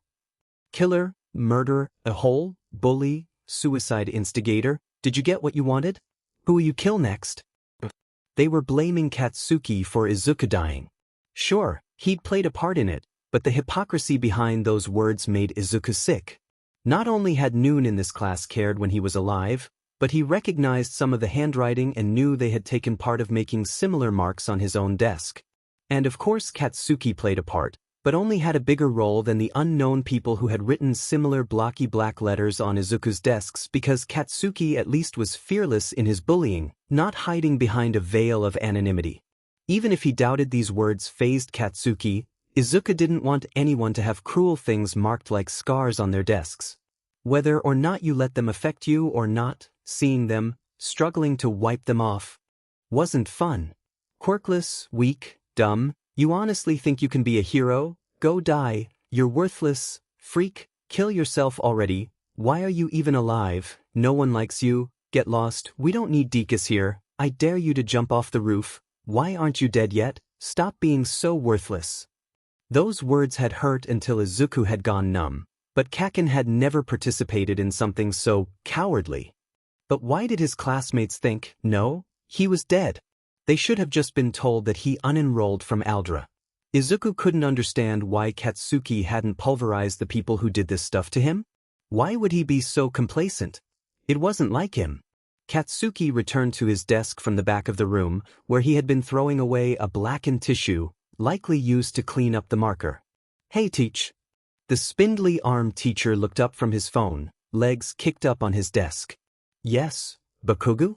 Why the f aren't you doing anything about this sheet? Aren't you supposed to be stopping vandalism of school property? The teacher still looked incredibly disinterested, but he drawled out a reprimand to the class anyway. You heard him. Whoever did this, you should stop. You'll get in trouble. He yawned, returning to his phone. The F dash. Katsuki slammed his hands onto the teacher's desk, smoke rising in an explosion. That made Izuku flinch. What the hell is this? You're supposed to be busting these assholes. How effing useless are you? The teachers sat down from where they had jumped to moments ago, arms dangling loosely from their extenders as he picked his phone up off the ground. Now, Bakugo, don't insult your elders. I'm afraid that without evidence, I don't know who did it and can't do anything about it. Katsuki glared murderously at the teacher, but returned grudgingly to his desk for the free study PRD. Kicking his legs up in imitation of the teacher, he pulled out his phone and began tapping through it angrily. Izuku drifted closer, but hung back when he saw Katsuki frown down at his phone and then look around suspiciously. Izuku had probably messed with it, so he hung back, instead going over to sit by the teacher, purposely disrupting his phone. The anger festered within Izuku as he waited for lunch to ring. Katsuki Fang hated his teacher. He had always known that he was a gross sleazeball, but this was a new level. His utter complacency and lack of care towards bullying was not how a teacher was supposed to be. Katsuki could take it on his own, of course, but what about other students? This was blatant neglect, and Katsuki was not happy to think about what Izuku had experienced. Not only from the students, but the teacher as well. Katsuki thus far had only received tacks and a few written words because people were too cowardly to actually face him head-on, the BS artists, but they wouldn't have had that same fear of Izuku. And then with the teacher, he had always been a SCK up and favored Katsuki, thinking it was his way into fame or some dumb idea like that. He likely still had that idea, and continued to treat Katsuki with favoritism, but evidently didn't think the attempts at bullying were worth his time and treated their actions with utter disregard. With Izuku, he probably didn't care in the least, even if he were to see it happen right in front of him. Before, Katsuki had never thought about how other students treated Deku. He'd felt like the biggest F up for bullying him, always the dominant bully, and he'd assumed most people just ignored Izuku. But now it was clear that Aldra had a massive as-F bullying problem he could only imagine that had extended to Izuku. Just the way the teacher treated it set Katsuki off, and it took all his self-control not to send an explosion-powered fist into the a-hole's face. As the class filed out, Katsuki remained on his phone, not particularly hungry. He paused when it shorted out again. Kaken! Katsuki startled back as Izuku appeared in front of him. What the F are you doing here? I was bored but… What? You were effing bored so you decided to stalk me. Who these does that? That's not important. Izuku exclaimed indignantly. What is why you're letting people bully you? Ah, Katsuki asked, outraged. I'm not letting people bully me. Izuku raised his eyebrows incredulously. I'm not. Katsuki snapped. I just don't know who's doing it. But once I do, I'm gonna beat them to a FANG pulp. Izuku's eyebrows lowered slightly, but he still looked upset. That's not right, Kaken. You shouldn't have to deal with this at all. And you did. Katsuki responded bitterly. Izuku remained silent. The fucker, that was as good as a confirmation. You said you don't know who did it? Then let me be your spy. What the F are you going to do, Deku? Izuku looked at him. Affrontation and an annoying smug smile spread across his face as he turned invisible. You seem to forget that I can literally become non-existent. Besides, I've been practicing espionage and Izuku flushed and slapped a hand over his mouth. Katsuki snorted. Practicing espionage? In what way? Playing spies with 4-year-olds. Why no? Then what? Katsuki taunted. Well, stalking for one. According to you. Izuku pointed out, earning a growl. And I broke into a police station, but that ended up being less espionage than simple breaking and entering and… Katsuki held up a hand suddenly. F-I-N-G. Did what? Huh. Izuku blinked. Oh, I broke into a police station? Oh my effing god. I'm not even gonna ask. Alright then, what's your brilliant plan? Deku's brilliant plan was, in fact, the simplest plan possible.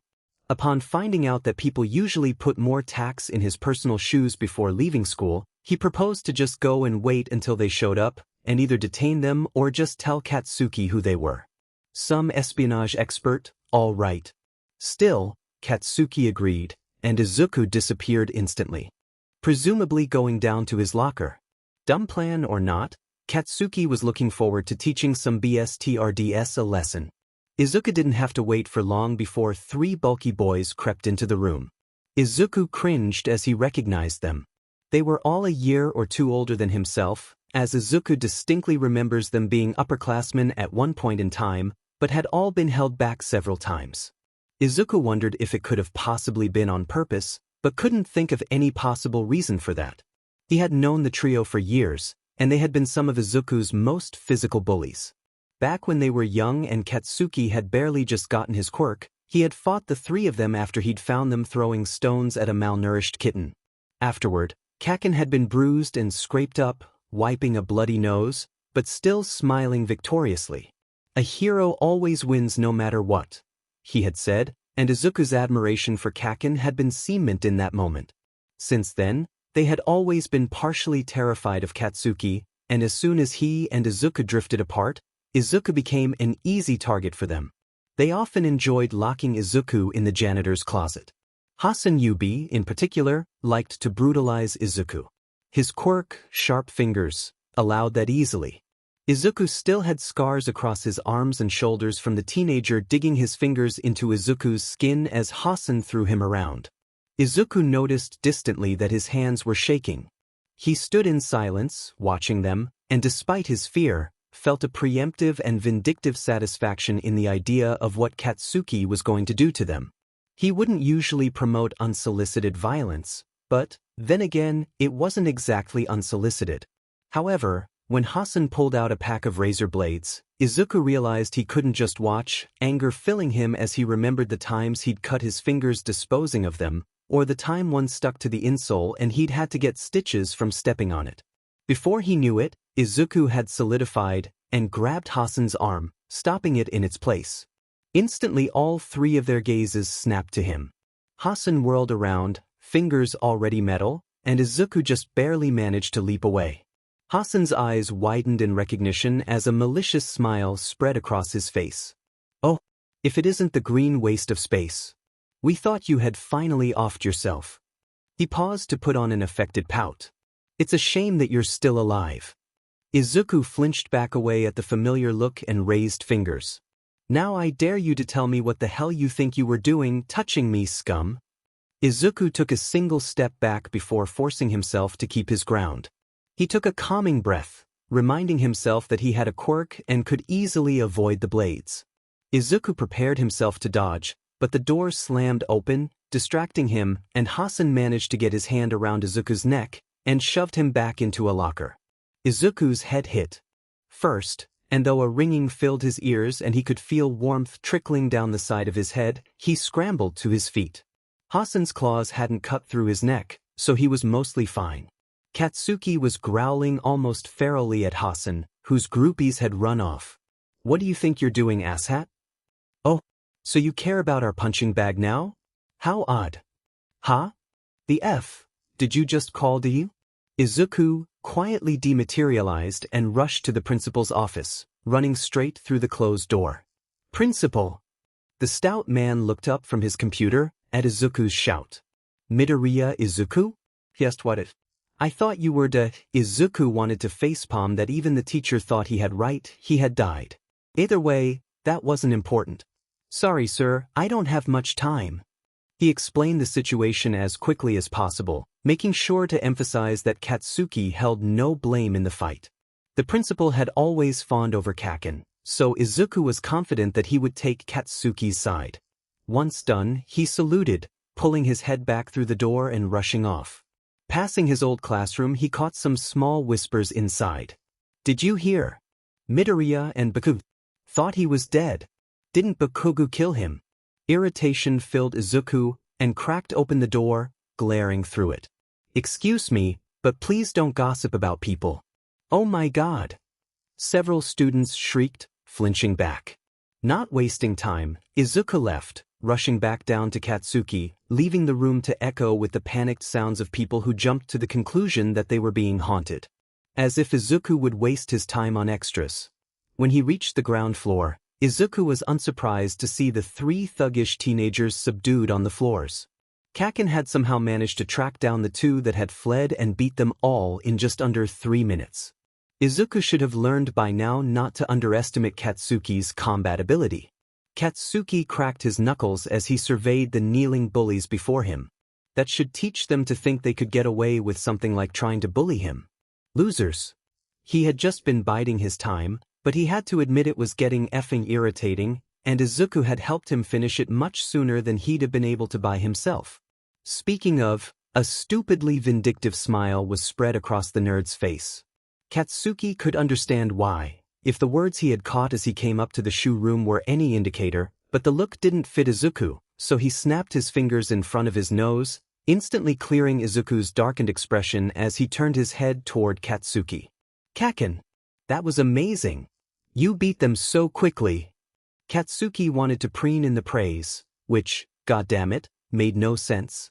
They were weaklings without a challenge, even if that knife-hands guy had nearly gotten him in the throat.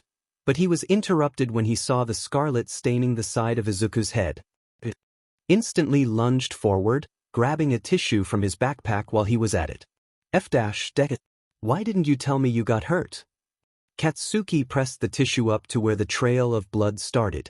Izuku raised his hand up, gently pushing Katsuki's hand away. "I'm fine, Kaken." "Like hell, head injuries are." Izuku pointed at the tissue in his hand and Katsuki followed the line. Surprisingly, there wasn't a single drop of blood on it. The tissue wouldn't really do much anyway. Anything that leaves me just disappears aside from clothes, which oddly enough phase with me, but that's beside the point. I heal pretty quickly too, so I'm fine. Unsatisfied, Katsuki leaned forward, clearing the area. It was weird how the towel got rid of the blood, but the stains vanished in just a few seconds and was satisfied to see only the smallest cut left. He reached out and brushed up Izuku's hair just to check, but his breath caught when he saw a massive scar on Izuku's temple. Thin lines branched out in a starburst, crack fractures lined in white across his temple and into his hairline. As Katsuki dropped his hand, he noticed that Izuku's hair just barely covered the jagged scar. "Kaken? Deku," Katsuki swallowed thickly. "What the F is this?" Izuku remained silent, eyes flitting down to the floor. Katsuki felt something pressing down on his chest painfully as he couldn't tear his eyes off the scar. He knew what it was. He could still see it fresh in his mind when it had happened, the way his head had been bleeding, blood dripping down the side. He hadn't looked, but he knew how bad impact wounds could be to the head. They could explode, skulls bursting open and spreading blood and brains across the ground with shiny white fragments of bone. Izuku's fall hadn't been high enough for that, the head impact not strong enough either, but it was determined that the internal bleeding in his cranium had been a large factor in his death. How could you not tell me? I don't know what you're playing at, pretending like you care about that freak. Hassan interrupted, drawling. Like you're any better than us. You're just as poisonous to him as we are. If not more. Hassan grinned maliciously, the dark blood staining his sharp teeth, spilling like black oil from the hole where one had recently been knocked out. After all, there's a reason everyone thought you killed him. Kaken, wait, I don't think that. F off. Kaken. Deku. Katsuki snarled. What the F do you call that? He growled, jabbing a finger angrily at Izuku's scar. It's just a small scar, Kaken. It doesn't matter, it's F you. Katsuki yelled. A small scar, my butt. That thing is a Katsuki noticed Hasan's beady eyes looking at them, intrigued. Katsuki grabbed Izuku by the arm a little too tightly and pulled him outside as the teachers arrived. That's a FNG death scar. How the F can you call that nothing? It's not FNG nothing. Kaken. Shut up. Katsuki snapped with harsh finality. I don't want to hear it. Izuku watched quietly as Katsuki strode away, sadness creeping up on him. Katsuki felt that same poison from when Izuku had committed suicide return. Fiery pain welled up in his heart as he stormed around the edge of the school, knowing Izuku wouldn't follow. He fell into the metal door with a repressed sob. Withdrawing from the wall, Katsuki pulled back a fist and smashed it with as much strength as he could into the thin metal door. Each strike he punctuated with an expletive through gritted teeth. Sheet. F dash. He punctuated his final hit with a final shout. He leaned forward, resting his forehead and elbows on the wall. F dash, he whispered. He'd been successfully avoiding thinking about this stuff pretty much since Izuku had returned, but seeing that wound, the area where Izuku's head had caved in, smashed against the ground, Katsuki could not think about it. And how it was his FANG fault. F dash dot. He whispered once again, hands dropping lifelessly to his side, knuckles already red and bruising, blood trailing down the side of his hand. The dented doorway stood damaged beside him, now jammed shut. The next day, Kaken did not show up to the beach. He also didn't show up the day after, or the day after that, or the day after, or the day after. By the end of the week, Izuku gave up hope that he would show up at all. Instead of grieving over the cracks in their friendship that they had barely just started to plaster over, Izuku threw himself into his quirk, focusing on not just the abilities he'd be using under physics negation, but his ghostly ones, improving the strength of his telekinesis and how much electromagnetic interference he extend. He trained long into the night and only went home when he knew his mother would start worrying. Instead of just lifting and lowering the trash like he'd been doing before, Izuku started to carry. Well, drag, honestly, as he'd struggled much more with lifting things into the air and up to the empty garbage bins at the entrance to the beach. It took longer, and he couldn't affect nearly as much as he had managed the first day, but he did improve, including the length of time that he was able to sustain the usage of the power without losing focus. He did notice, though, that he felt a legitimate burning in his arms when carrying some things.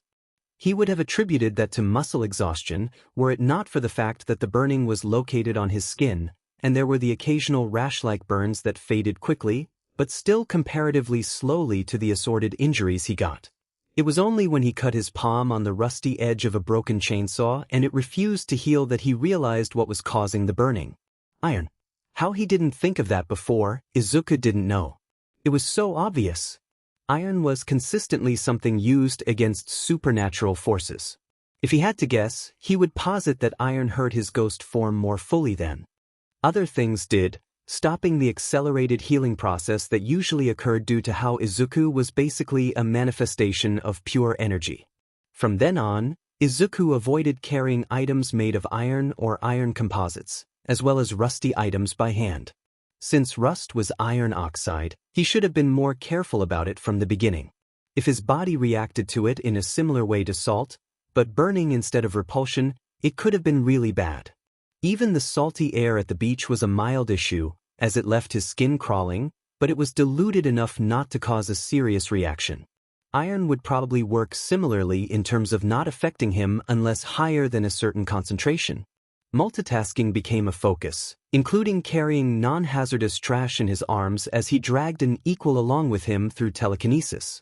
By the end of summer, he had made a good dent in the trash on the beach and managed to increase his weight limit to upwards of a couple hundred pounds, but he could hardly lift half of that straight into the air or move it quickly. He found it much easier to pull stuff toward him, similar to his mom's quirk, Izuku reasoned. However, he had managed to gain a decently fine control over small objects, so if he wanted to be precise and flip a light switch on from a distance, it was now a possibility.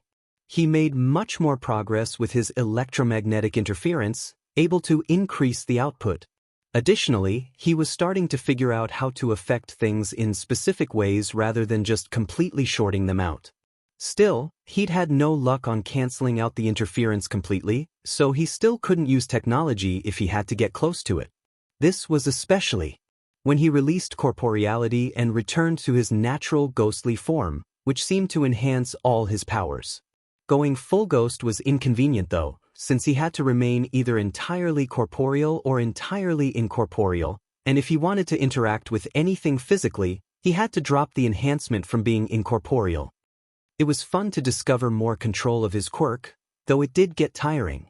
While he didn't stop practicing his quirk or studying books on things he might need to know in heroics or researching fighting styles, including some more invisible stalking of heroes, there was still a limit to how much time he could dedicate solely to hero training. But since he couldn't use electronics, he'd spend almost all his time doing nothing but train or research. That was closing in on 700 hours in the past month alone, and he felt like he might die again if he picked up one more book on quirk law. Izuku sighed, flopping into the sand on the largest clear patch he'd made. He sat up suddenly when he saw a figure walk into the beach, staring out at the water. Nobody had come to the beach in as long as he'd been training there, but that in itself wouldn't be so odd. Rather, it was the fact that the woman was see-through and left no indent on the sand. Izuku stood hesitantly, walking toward her. She didn't react, probably assuming that he wouldn't be able to see her. "Excuse me, Miss Ghost?" The woman's eyes snapped to him, muted orange flashing in surprise. "You can see me?" "Yes." "How?" "You're alive." He shook his head.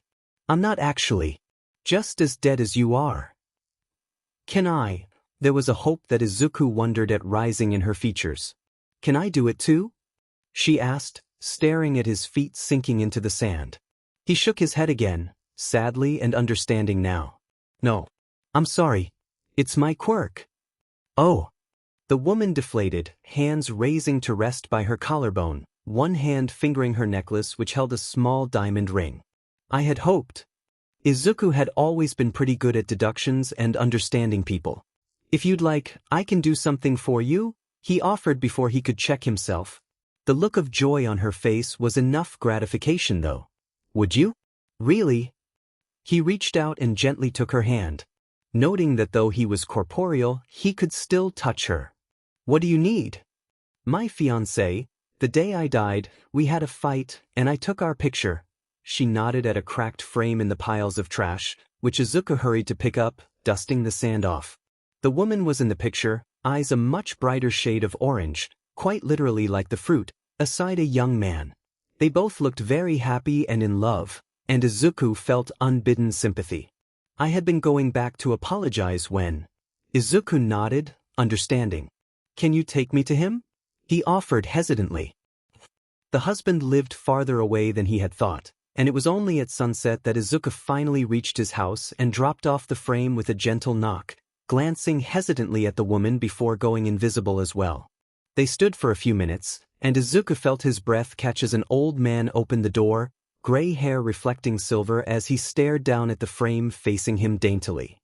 He reached out a freckled hand though he was afraid it was a mirage. A soft smile spread across his face as he made contact and picked it up. "Gramps!" called a voice from the inside. "Coming," he called, the smile still on his face as he glanced through Izuku and the women who had been his fiancée decades ago. Izuku glanced toward the woman, heart stinging painfully. How long had she been holding on to regret and love? Tears ran gently down her once again vibrant orange eyes as she whispered an unheard, "I love you," to the man. How many years had this man missed her and wondered where she'd gone? Izuku turned as he felt a gentle hand on his shoulder. The woman stood there, smiling vibrantly. "Thank you so much," she whispered as she faded away and dissolved into the wind, moving on to wherever those who hold no attachment to life went. There was a melancholy sadness to it, But Izuku could almost feel a laughter in the air. How badly had she wanted to move on but been unable to? More ghosts suffered the same thing? The foul-mouthed hero he'd known before flashed behind his eyes, his expression of complete relief as he'd thanked Izuku and said goodbye in one breath. And that was where a new idea came in. Katsuki kept his distance from Izuku as best he could. He was still alone in school, but he didn't care about being ostracized, alone in a crowd of fuzzy, faceless people. The fight had scared people off from bothering anymore, so honestly his days were much more relaxing now. Though they had flocked back to him like the losers they were, even his old extras were wary of his angry bearing, and Katsuki was frustrated from constantly trying and failing to scare them off. School as the home was his relief, though Mitsuki kept sending him searching glances when she realized he had stopped going off to see Izuku. She had been trying to get him to invite the Midoriyas over for weeks, but he refused. Hey look, your son caused a FING ghost. That's totally effing fine. He stopped going to Inko's too, only dropping by temporarily when he knew Izuku wouldn't be home. Like when Katsuki caught glimpses of Izuku at the beach during his evening runs.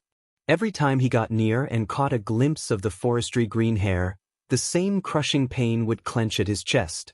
God's that scar. The image of Izuku's head cracked open, glistening with coppery blood, flashed through his head every single time he blinked. When he got close to the beach, the familiar rusty scent clogged his nose like warm blood. He knew his guilt was consuming him and that he was being FING weak letting it get to him like this, especially since the last thing he wanted was to drive Izuku away again, but he couldn't be around Izuku without constantly remembering what he'd done. Besides, he told himself darkly, who knew how much more Katsuki could hurt him. Katsuki was an explosion ready to be set off. He knew this about himself well. Who knew when he'd lose his temper and do something to hurt Izuku again with his sparking flames that consumed and spread and burned. Izuku spent his time when he was bored from his training roaming around the different towns looking for lone ghosts. Those that followed people around typically had reason to do so, and Izuku didn't want to bother them. Instead he approached the particularly sad and lonely ghosts and offered them help, explaining his situation. Not everyone wanted to move on, and not everyone knew how they could, but Izuku was happy helping where he could. It made him feel like he was already making up for the pain he'd caused to people. The days that he helped a ghost move on were the best. With every person he helped, Izuku felt a little lighter, a little more like he had genuine worth to other people. He had spoken to his mom about it, and she had sadly told him he only needed to half worth to himself, but for now this was enough. One such day Izuku returned to the beach around sunset, a small smile stretched across his face, satisfied at the results of a few days' worth of searching for a ghost's daughter that the man hadn't seen in decades. Izuku stretched his limbs, noting that they were still just as pale and skinny as before, even if they were almost imperceptibly more toned. He had also developed abs, somehow. He knew that technically he had been doing more than enough of a workout for that, probably around 8 hours a day, without need for pause, but he didn't age nor did his hair or nails grow, which basically indicated that he didn't change at all. No matter what he did, he couldn't feel the burn from his muscles breaking down, so he couldn't have technically been using them or making them stronger, which made him wonder if it was mostly just a psychological thing, but that wouldn't really explain it since he hadn't been aging, and that would definitely be one of the things he'd subconsciously decide should be happening. Embarrassingly, he also knew his perspective on working out and gaining muscles was modeled basically off of All Might. So he couldn't help but think he would have bulked up more if the physical changes were entirely subconscious. Honestly, everything about his quirk was confusing, and Izuku resolved to just try and avoid thinking about it. Instead he focused on the subtle bite to the cold air, trying to heighten the feeling. He halted in his motions as he came face to face with a familiar person who stared at him in just as much surprise. Young man? All Might. Toshinori couldn't help but feel awkward as he stared down at the boy. He raised a hand to the back of his thin neck. Young man, I didn't expect to run into anybody here. Oh, yeah. The boy stuttered. Me neither. Silence interrupted only by the waves filled the air again. The green-haired boy decided to break it. So, what brings you here, All Might-san? Tashinori forced a gaunt grin on his face. I noticed that the beach has been becoming more clean lately.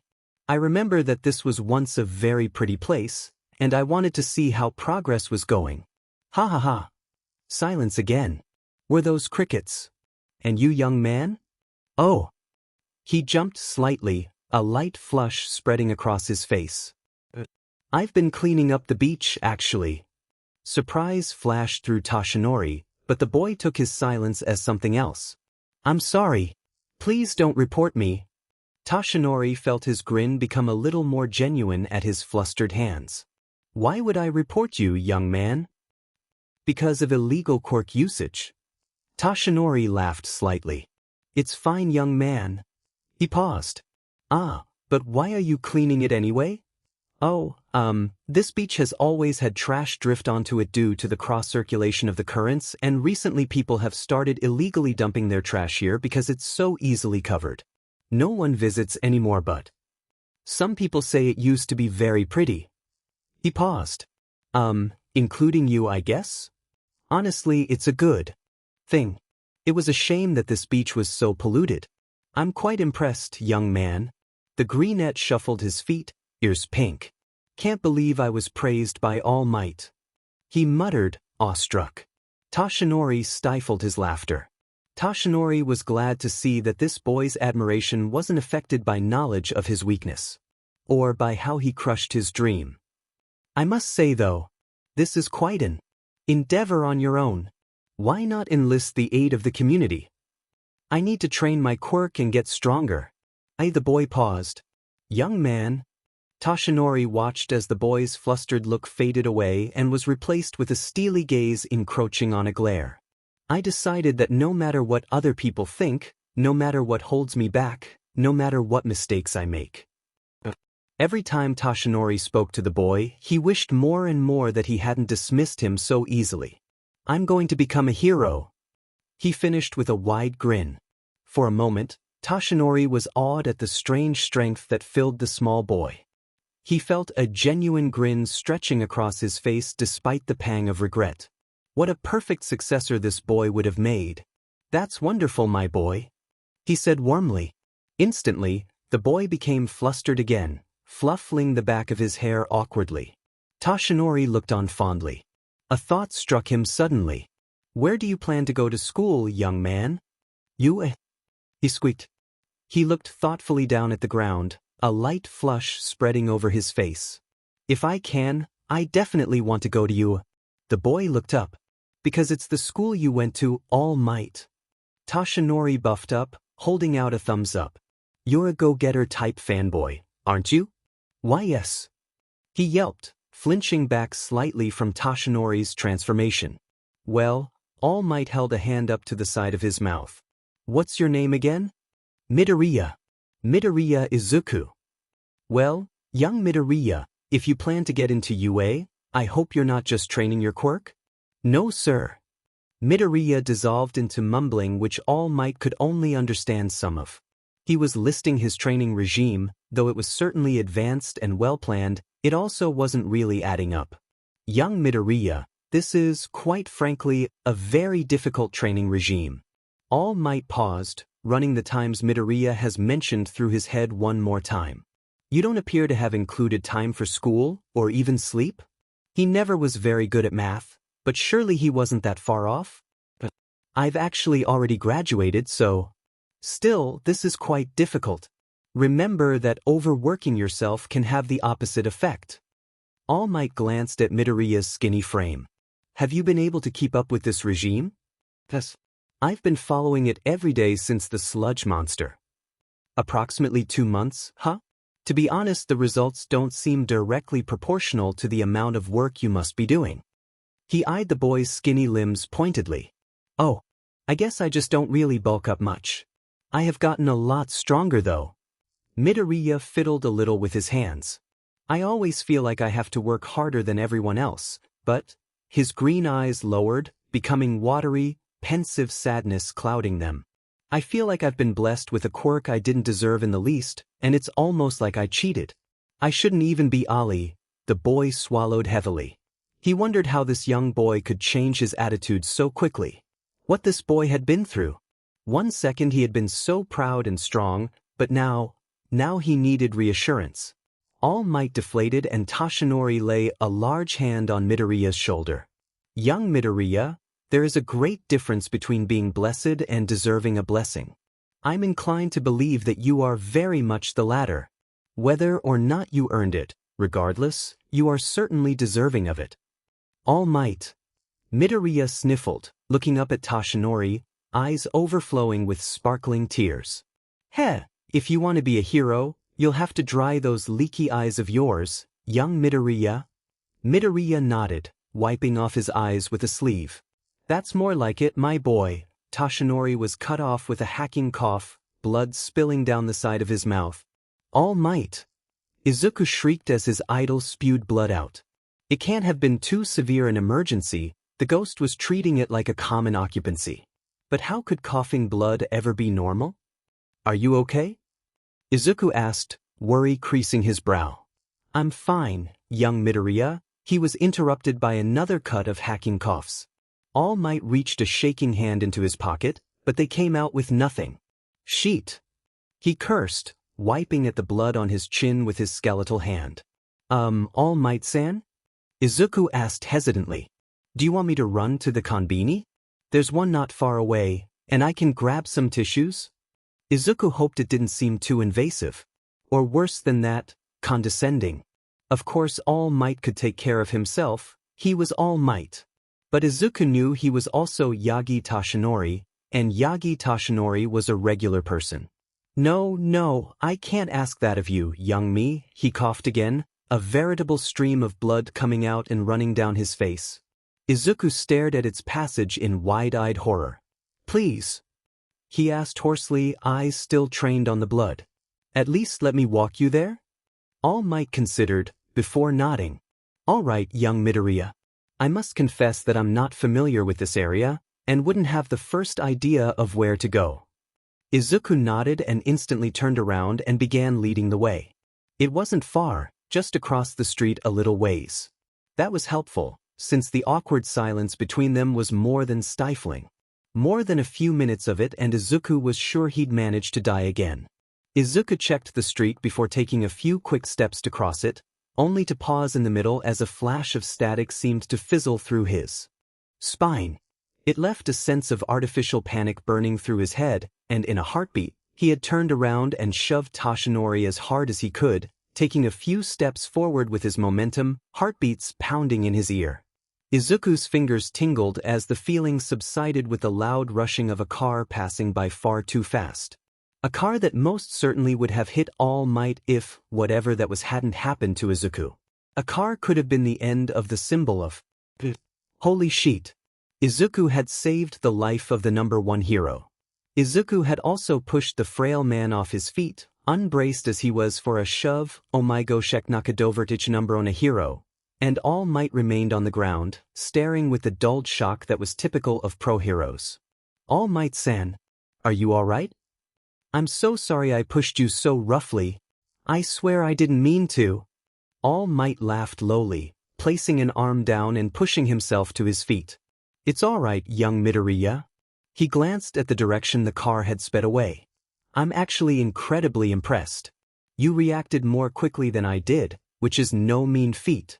Thank you All Mig. Izuku flinched as All Might gently chopped a hand over his head. That said, you should have been much more careful, young man. Had you not stumbled forward with me, you may have been seriously injured. Izuku decided not to mention that he was a ghost and doubted that a car would hurt him for long. Although actually, depending on the percentage of iron in the steel, he paled, and All Might seem to take that as acknowledgement of the risk. So please be more careful about your own safety next time, young Midoriya. Yes sir, All Might-san. Izuku yelped, voice cracking slightly. All Might nodded satisfied. Good. They continued to the convenience store, and despite being in the presence of his favorite hero, Izuku remained silent. He was trying his best to, actually, Izuku had no idea what had happened that enabled him to react so quickly. He had been moving before he even knew what he was reacting to. The burning was strange, not quite painful so much as curious, like holding a hand a little too close to the flame of a candle, that weird tingly heat. They entered the store, Izuku just vaguely aware of All Might giving him a concerned look as he remained silent. After a second, he left to go find some tissues and walked over to the cashier. Izuku stood in the entrance of the store, trying to figure out what that feeling was. What sort of ghostly ability fits it? What was it? And why was it back? Hadn't Torii said, danger detection? All Might. The glass walls of the convenience store shattered, raining fragments of glittering crystal on Izuku. If Izuku hadn't rolled out of the way, it would have been much worse, massive shards cutting through his fragile skin. A villain with a long spiked tail stood in the doorway. A slightly panicked expression was on his reptilian face, and heavy-looking bags were held in his hands. You two bastards are my hostages. He flashed his tail menacingly. Behave or I'll kill you. Two. Izuku met All Might's eyes and they realized the same thing. The villain had not noticed Izuku. That meant he could All Might realized what Izuku was about to do and as subtly as possible, fervently mouthed, no. Izuku sent him a reassuring smile and made a gesture that All Might should exit out the back so he could come back in hero form. He seemed to understand that Izuku wouldn't stop, so mouthed, be careful, kid, as he took a few subtle steps toward the exit. Izuku slowly slunk over to the man, floating slightly as a precaution against his footsteps. Apparently it wasn't enough though, as the man's head snapped toward him just as Izuku got within distance to use his telepathy with enough force to actually do something. Unfortunately, it was also close enough for the man to swing one clawed arm forward and grab Izuku by his neck. You thought you could get the jump on me, brat? I didn't notice you at first because you have no body heat, but human-shaped lack of heat was a dead giveaway. He paused, corners of his mouth lifting in a fanged smile. And now you're gonna be a dead brat. The villain was squeezing his throat tightly, but though Izuku didn't need to breathe, the situation was sending panic through him, making it difficult to think of a plan. Thermal vision or heat sensory similar to a pit viper's, fangs, reptilian traits, spiky tail, likely prehensile, the spikes looked like they could be poisonous were they projectable. With the thermal sensing, the villain would probably still notice if All Might try to leave, so Izuku needed to escape and set a distraction. Or just a distraction. Mind set, Izuku acted. With a sharp hand gesture, Izuku pulled outward strong enough to break the man's fingers, and forced them off Izuku's neck. As he fell to the ground, Izuku landed in a crouch, and from his low position he pulled the villain toward him, slamming the man into the ground, leaving small cracks of pressure through the linoleum tiles. What the you effing kid? Let go of me, I'll kill you. Izuku hopped to his feet, standing as far back as he could confidently go, exerting as much pressure as he could on the villain and blocking his vision as All Might left the store. It wasn't enough to hold him down, just slow him from rising. But it was long enough for All Might to return and begin restraining the villain. Thank you, my boy. Izuku nodded, but All Might wasn't done. I thought we agreed you wouldn't put yourself in danger though? All Might raised an eyebrow and Izuku laughed sheepishly. It didn't mean to, All Might-san. That'll be the last time, I promise. He swore as he stepped to the side. It was rather anticlimactic, but the blood-thrummed rang in Izuku's ears. He had helped All Might take down a real villain. Izuku fanboyed in the corner as police sirens began to fill the air. The villain had likely robbed something and was about to be caught by the police or some heroes when he entered the store. Hostages weren't used often because you never knew what quirks they might have, but they could still be effective, so Izuku could understand the villain's decision. A bolt of electricity ran up Izuku's spine as the villain's tail shifted slightly. It was a quick movement, but before it had ended, Izuku had flung himself forward and knocked the lady to the side. He fell on his knees a little before her, and glanced with wide eyes at the large spike embedded in the wall beside him. All Might was also looking at the cracked wall, black sclera visible in his surprise. He looked back at Izuku, only a centimeter away from being impaled. Midoriya Shounen. Didn't we just talk about this? Izuku tried to avoid fights, he really did. But every time the icky jolt ran up his back and tingled at his neck, he couldn't help but run in the direction it pulled him. It had grown more common over the past few weeks, an itch that tugged his feet a different path than usual. Disasters grew common in Izuku's life, and he decided against even attempting to resist the pull. That was, of course, how he ended up in a dark alley at night, once again watching Eraserhead fight. He stood incorporeal, not wanting to disturb the pro, but that didn't keep him from fanboying as the hero judo flipped someone approaching him from behind. Izuku beamed, but startled and nearly jumped out of his skin as something heavy landed on his head. Izuku shot to his feet and screeched, "Kaya!" losing his invisibility in the process and drawing the attention of the final villain remaining and Eraserhead. A moment of silence passed as the two stared at Izuku. Hi. Izuku wondered if he could somehow subtly reach up and figure out what it was on his head, because the weight was still there and not moving. Eraserhead recovered first, hand reaching up to grab at his scarf and assuming a more defensive position. "Get out of here, kid." Unfortunately, he was too late as the villain back flipped over Aizawa agility quirk and wrapped her thin arm around his neck. Did Izuku's quirk make him a hostage situation magnet? Why did this happen to him almost every time he followed the pull? As he was jerked back, the weight slid off his head and down his back. He really wished he knew what it was that had landed on him when he was incorporeal. That shouldn't have been possible by definition.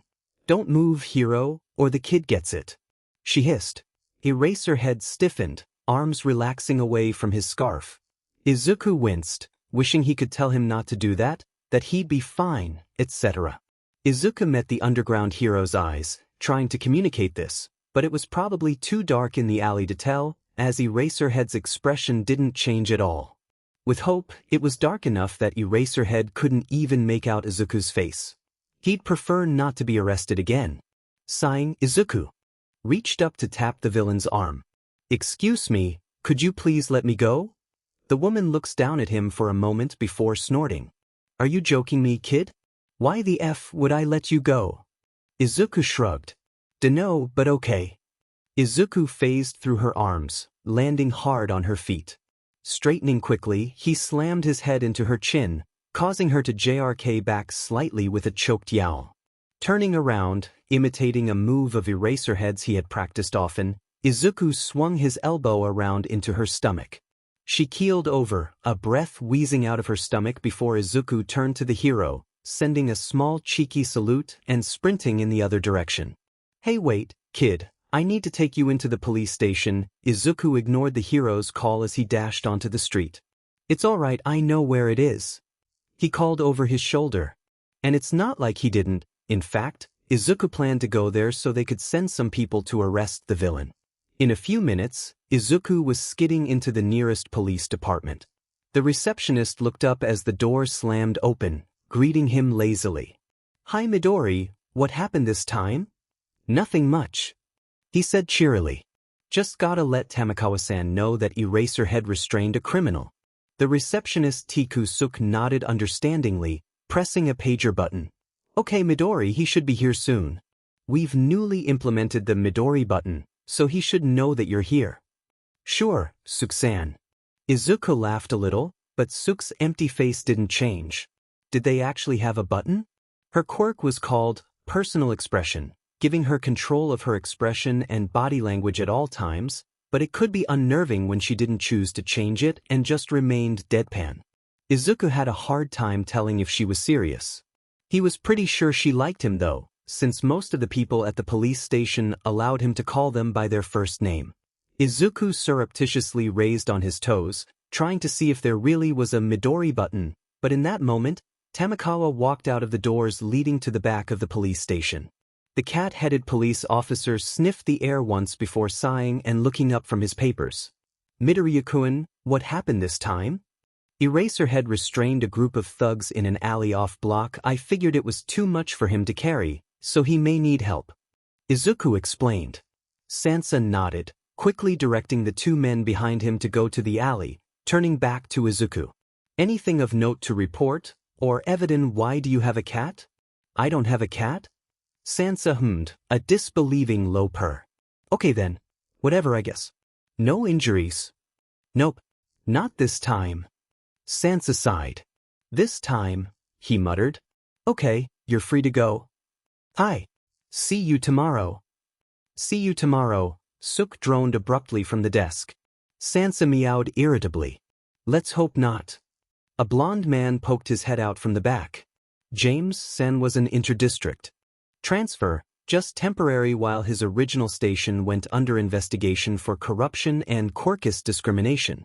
It was a whole mess really, and Sansa pitted Neo Mesa for having to deal with it. Who was that? Don't we need to keep them in for questioning? He asked, brows furrowed. No, we've given up on getting statements from him in most cases. But isn't that kinda against protocol? Midori is something of an exception. He gets into a few accidents nearly every day. It was suspicious at first, but it was really just chance. I swear the kid's quirk is actually bad luck, not physics manipulation. He comes in so often that no one ever bothers with the pointless legal protocols with him anymore. It's nice having such a positive person around so often anyway, so we don't really mind anymore. Midori-san, his mother is okay with it so long as he isn't injured. Midori? Officer James questioned, a look of deep thought furrowing his brows. Yeah. You know him? I don't know. The name is familiar though. Maybe it was a little different? I think it was from a botched teenage suicide case a while back. A system glitch destroyed all the data on it and the physical files all vanished. Midori and his mom seem pretty happy. I doubt that your Midori is related to him. The blonde officer looked toward the door. He seemed to open his mouth to say something more, but at that moment, the bell at the front door rang, and the two officers with restrained thugs entered just a little behind Eraserhead. Aizawa-san. Good to see you again. Sansa greeted. Nice job out there tonight. Where's the kid? Sansa stifled back the instinctual mewl of surprise. Eraserhead was known for rarely involving himself with citizens. Then again, Sansa wasn't sure Midoriya counted as a citizen at this point. Still, he was as blunt as ever. Midori went home already. Aizawa's eyes flashed quickly in surprise. It's only been a few minutes. Did he leave without permission? Sorry, Midori comes here a lot, so it's fine. If we end up needing additional information, I can just contact him. Is he a vigilante? Sansa nearly choked at Aizawa's blasé question. No. He's kinda a unique case. I can't really tell you more than that. Aizawa stiffened. But I have fairly close ties with the police force, and I'm a pro-hero. It's not logical that you can't. Sorry. Midori is a minor, after all. Besides, he's been in a lot of incidents, and the last thing we need is more people targeting him. That's why we have the code name, and Midori isn't his real name? Sansa emerald laughingly. It was an in-office joke. Midori was really just a nickname, but Eraserhead didn't need to know that. More or less. At Eraserhead's skeptical silence, Sansa cleared his throat and continued. We're looking into making sure other districts and heroes understand that he just tends to have bad luck, and he's helped us restrain a few villains before, in technically legal. The issue is villains could target him even more if word got out, and that's the last thing he needs. Eraserhead nodded, still very clearly skeptical, and followed the man into the back room to give his report. Sansa looked back at the front door in amusement. Vigilante, huh? Probably more accurate than it needed to be. Izuku stared at his reflection in the shop window, not really understanding what he was seeing. A tuft of soft fur and black pointed ears was peeking out of his hood. Looks like he did have a cat. Where it came from, he didn't know. Or did he? Was this what had landed on his head in the alley? But it had touched him while incorporeal? Could it have a quirk? It was rare but not impossible. Izuku had observed the principle of Yūrei once, and it seemed somehow more likely that an animal would have some form of ghost's touching quirk than one that made it as insanely smart as Netsu-san. It seemed pretty comfortable in his hoodie. The cat's the kitten's actually, because it was light enough he hadn't felt its weight was poking over his shoulder, staring into the window, its eyes unmoving. They were glossy and almost completely dilated, despite the bright light shining directly into them. Izuku slowly reached up to brush the kitten's body, causing it to jump slightly as he picked it up and pulled it in front of his face so he could look at it better. A female, and just as young as she'd felt. Although her amber eyes weren't alert, they were tempered by a current of pure, bright energy. She was blind, Izuku noted, as her eyes remained still even as she sniffed around and seemed to search the air for scents. Izuku stifled a squeal at her small pink nose twitching. He'd forgotten how much he loved cats. Her fur felt like a cloud under his hands, and it split her face in half, one side black and the other orange trailing into a fluff of spiky cream fur at her chest. He was keeping her. When he got home, he tried to sneak in, figuring it would be better to ask to keep the kitten in the morning when his mom was less tired. Of course, she was instead sitting on the couch, staring straight at the door, clearly waiting for him. "Izuku," his mom asked, face carefully clear of emotion. "What is this?" "This is Kahaku. She's my kitten. We can call her Coco or Coco-chan though." Izuku wondered if it was a bit too much that he had already named her. "I don't recall giving you permission to adopt a cat," his mom sighed, a smile twitching at the corner of her lip. "But I guess I have no chance at convincing you to take her to a shelter." "Nope." Izuku smiled, setting the kitten down. Her fur fluffed up as her paws made contact with the cold floor, but after she sniffed the air for a second, her little body relaxed. She lifted up her head confidently as though she was the owner of the house, but with a single step forward, she tripped over her own paws and face planted into the floor. She mewed irritably and Izuku's mom chuckled as she knelt and righted her, fingers brushing gently through her soft fur and over her ears. "She really is cute. Do you need money to buy supplies for her?" Izuku knelt next to his mom, holding out his arm for her to sniff, and laughed as she clawed her way up his sleeve. "It's okay, Mom, I've already bought her stuff," he laughed sheepishly. "It's outside the door." Izuku gestured with his opposite hand at the kitten, who was now trying to figure out how to climb onto his bent head. "Could you grab it for me, Mom?" Inko nodded, laughing at Izuku as he yelped as the kitten yanked his head down and scrambled onto it. By the time she got back, Coco-chan was sleeping comfortably nestled in his hair. Izuku sat stiffly, pleading with his eyes for her to help him. She just smiled as she walked past him. "Mom." Inko smiled as she disappeared into the kitchen. This was nice. Things were so much happier now than they'd been in years. She just wished they'd been like this sooner, and she still had to have a talk with her son about how often he was getting into incidents. Tamakawa raised one brow in disappointment at Izuku, a weird look on his cat-like face. "This is the 5th time this week, you know." "Yes, but that's less than last week." Izuku smiled triumphantly. "Take that, you cat. Midoriya, it's Tuesday. This is the 3rd time today alone." Izuku reached up to scratch the back of his neck. It was hard for him to keep track of time when it didn't matter to him. "Is it?" Tamakawa's ears twitched slightly. Izuku couldn't tell if it was amusement or irritation. "Yes, Midoriya.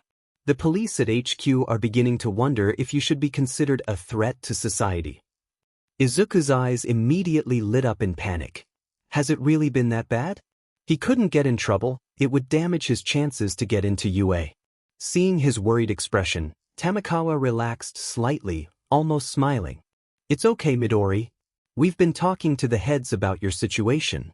Tamakawa reached out and ruffled his hair. "Don't worry, we'll work something out." Izuku beamed happily at the evident affection in Tamakawa's voice. "For now though," Suksan piped in, a smirk placed on her face. "We got something for you." She reached below the desk, smirk not budging, and pulled out a thin black box. Placing it on the counter and shoving it toward him. Izuku walked carefully toward the box while Tamakawa shook his head in amusement. Coco-chan jumped slightly on Tamakawa's shoulder as his fur brushed hers. She meowed, irritated at Tamakawa for disturbing her sleep. His ears twitched in response and Izuku smiled at the slightly offended look that came over his face. Sansa has told him before that for such a sweet kitten, she had a foul mouth. It's just been a few days since Izuku found her, but she's already become as much a staple at the police office as he was. Still smiling, Izuku lifted the lid off the box. Sitting nearly folded in the box was a dark green hoodie with the white words "Vigilante costume," sitting bold in the center of the chest, and "Vigilante" running down the sleeve in English. It came as no surprise to anyone that the next day, as he waltzed into the police station after another villain encounter, he was wearing the hoodie, Coco-chan along for the ride. Izuku breathed deeply as he leaned back in the newly installed couch, kicking his feet up over the edge. Hey Suk-san, can I please have my cat back? Suk raised her listless eyes from the computer to give him an impassive stare. You know the rules. Tamakawa keeps the cat if you get more than a 0.5 an accident a day average for a week. But he can't do that. Izuku whined, throwing his head over the back of the couch. It's my kitten Suk-san, surely you won't stand for this. Fight on the side of justice. Izuku pumped his fist into the air, but got no reaction. He's my boss. I have to listen to his orders. She said simply, silky maroon hair falling into her face as she looked back to the computer. Probably watching YouTube cat videos again, Izuku thought. Why'd he go and get promoted? What happened to the old superintendent? You accidentally busted him for being involved in trigger dealings. Right. It is also your fault that Tamakawa has become so prominently known, as he recently broke the record of most cases dealt with in a year, in 5 months. Also, I told you not to call me Suk-chan. It's Suk-san. What are you talking about? Izuku shot up into a respectable seated position. Nothing at all, Tamakawa-san. Tamakawa eyed him uncertainly. Sure. Can I have Coco back now, Eep? Izuku shrieked as Coco's paws dug into his leg and her thin needle-like claws began kneading it.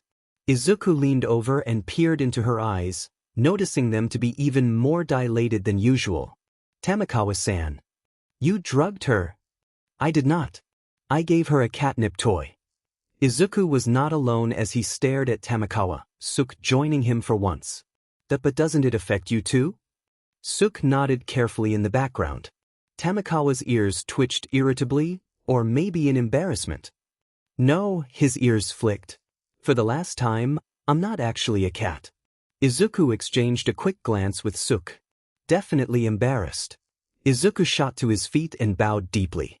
Sorry, Tamakawa-san. It's fine, Midori-kun. Sansa paused, adding as an afterthought. But if you really want to apologize, please try not to get involved in another case until Friday. But it's Wednesday? Izuku said, only half joking. At Tamakawa's blank face, he hurriedly retracted his joke. Hi, Tamakawa-san. I'll do my best. Please promise me, Midori. Izuku bowed quickly as he left the police station, bell ringing in his wake. Sansa and Suk stared at the door. That he didn't promise. Sansa groaned, collapsing onto the coach they had installed for Midoriya. That kid, I swear to God, Midori is going to take me to an early grave. I need to call Inko and let her know to keep a watch on him. Again, don't I? Suk nodded. Sansa sighed as he pulled out his phone and scrolled to the speed dial function. A few minutes later, with Inko's worry and obvious amusement audible over the phone, Sansa began closing up the call.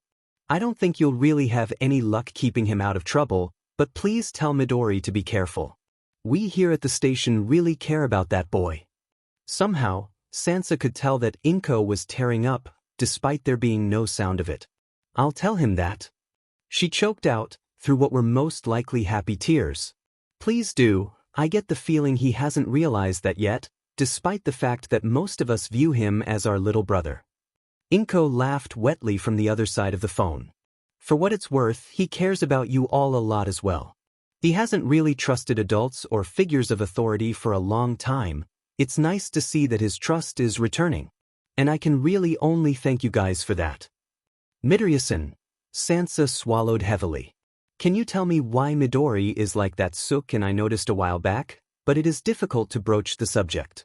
I'm sorry, but that's Izuku's decision. She really did sound upset about it. More so than Sansa would have expected. She seemed to hear something on the other side of the phone. I have to go now. Bye Sansa-kibu. Please tell Suk-chan for me. Alright. Tell Midori to remember that he's supposed to stay out of trouble. He's probably forgotten by now. Of course. Sansa could tell she was smiling as she hung up, which settled his nerves at least somewhat. Still, he couldn't ignore how often both Midoriyas avoided their questions, and he couldn't help but worry. Sansa held his phone out staring at it contemplatively. It really wasn't something he could allow himself to ignore forever. Hope I'm not interrupting anything, Tamakawa? Sansa's ears flicked toward the voice and he was speaking with a wide smile before he'd even lifted his head. Now Tsukachi-san. It's good to see you. Sansa tilted his head at the extremely thin man standing beside him. And? Yagi Tashinori, the man said, dipping his head. An old friend, Naomasa said. I ran into him on the way over. Sansa nodded politely. What brings you here, detective? You said you were delegated to investigate the issues within the police force. I thought you'd be. I'd been under the impression that you weren't returning to Mizudafu for a while. I'm here on official business from headquarters, actually. Funnily enough, about the person you were on call with. Sansa ignored Yagi's confused look as his ears perked in surprise. I'd been told it would take another few weeks at least? After Midori discovered that your predecessor was involved with Trigger, Sansa's eyes darted to the blonde man. Civilians weren't supposed to find out that people in the police were using the illegal quirk enhancer. Seemingly reading his mind, the detective clarified before. Continuing. It's alright, Yagi-san isn't a civilian. Sansa noted that Tsukachi didn't clarify what he was. Anyway, they decided to make it more of a priority. So then, yes, they've approved a restricted license.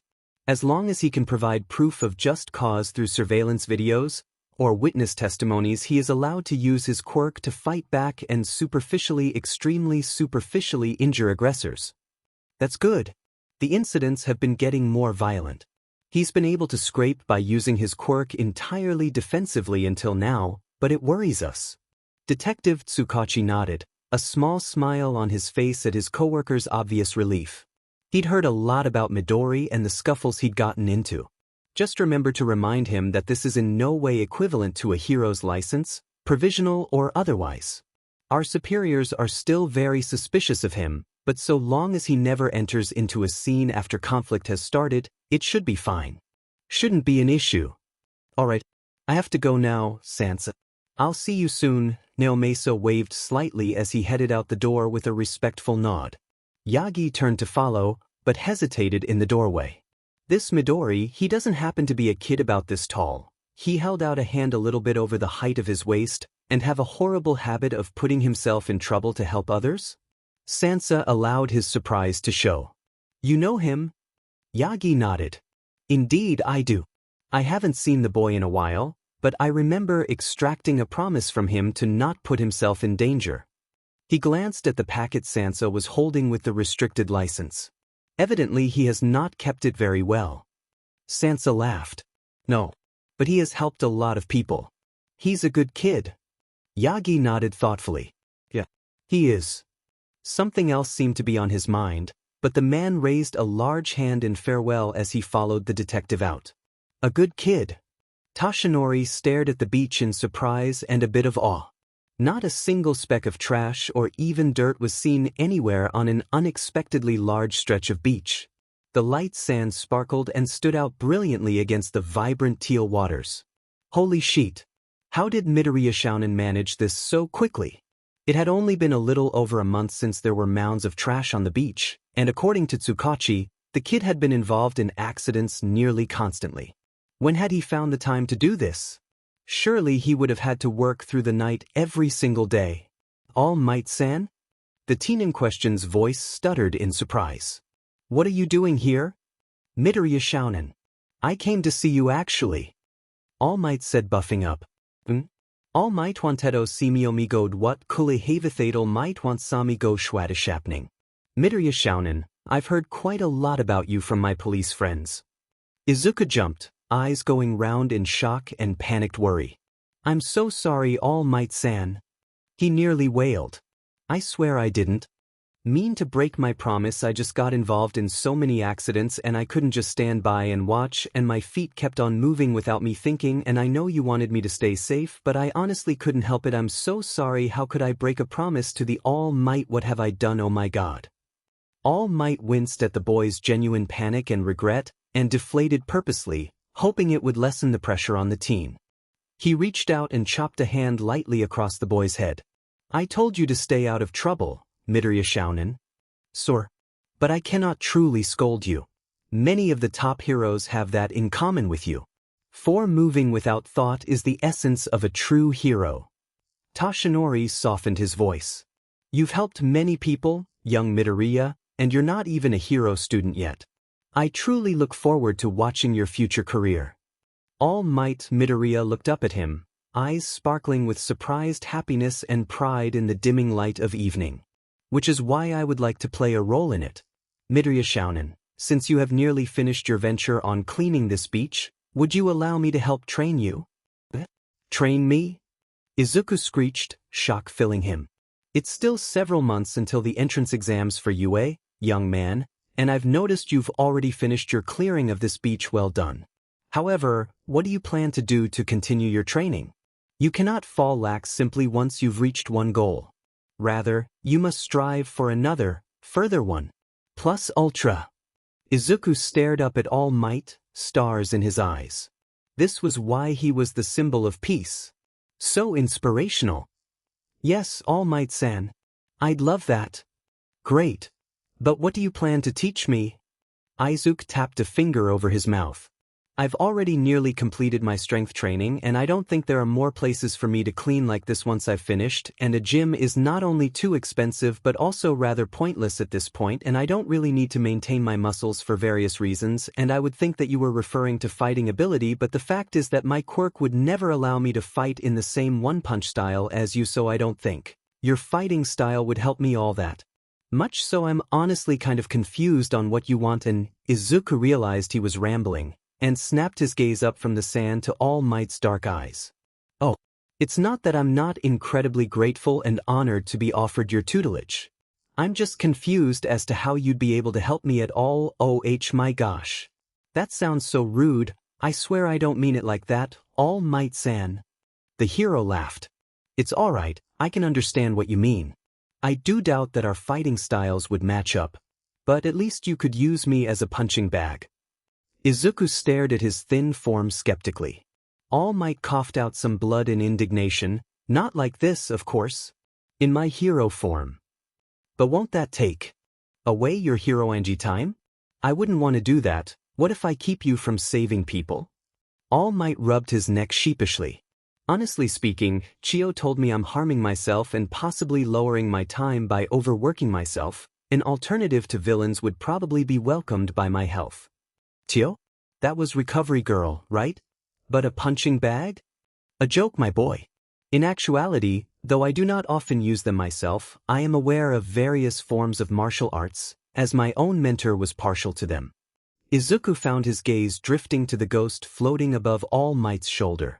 There hadn't been much reason to notice her for a while, since she had been quiet and Izuku didn't want to seem strange staring at nothing, but the whole mentor thing brought her back to his attention. Was it possible that this woman was the one who had trained All Might? Could she even be the former holder of One for All? She certainly looked like a hero, leanly muscled limbs showing through a caped jumpsuit that was clearly a hero suit. Her eyes were sharp but kind, and even as Izuku watched, she flashed a blindingly reassuring smile reminiscent of All Might's to the man himself. Toshi, I hate to tell you this since you seem to like the pipsqueak, but you realize you've literally never fought in any way like me? Well, that was a confirmation if Izuku had ever heard one. Now he really wanted to talk to the ghost, but he couldn't do it with All Might around, so he returned his attention to the man who was still waiting for a response. All Might's I've watched almost every single fight of yours since your Japan debut and even researched most of your fights from your time in America. I don't think I've seen even one instance of you doing anything other than kinda boxing.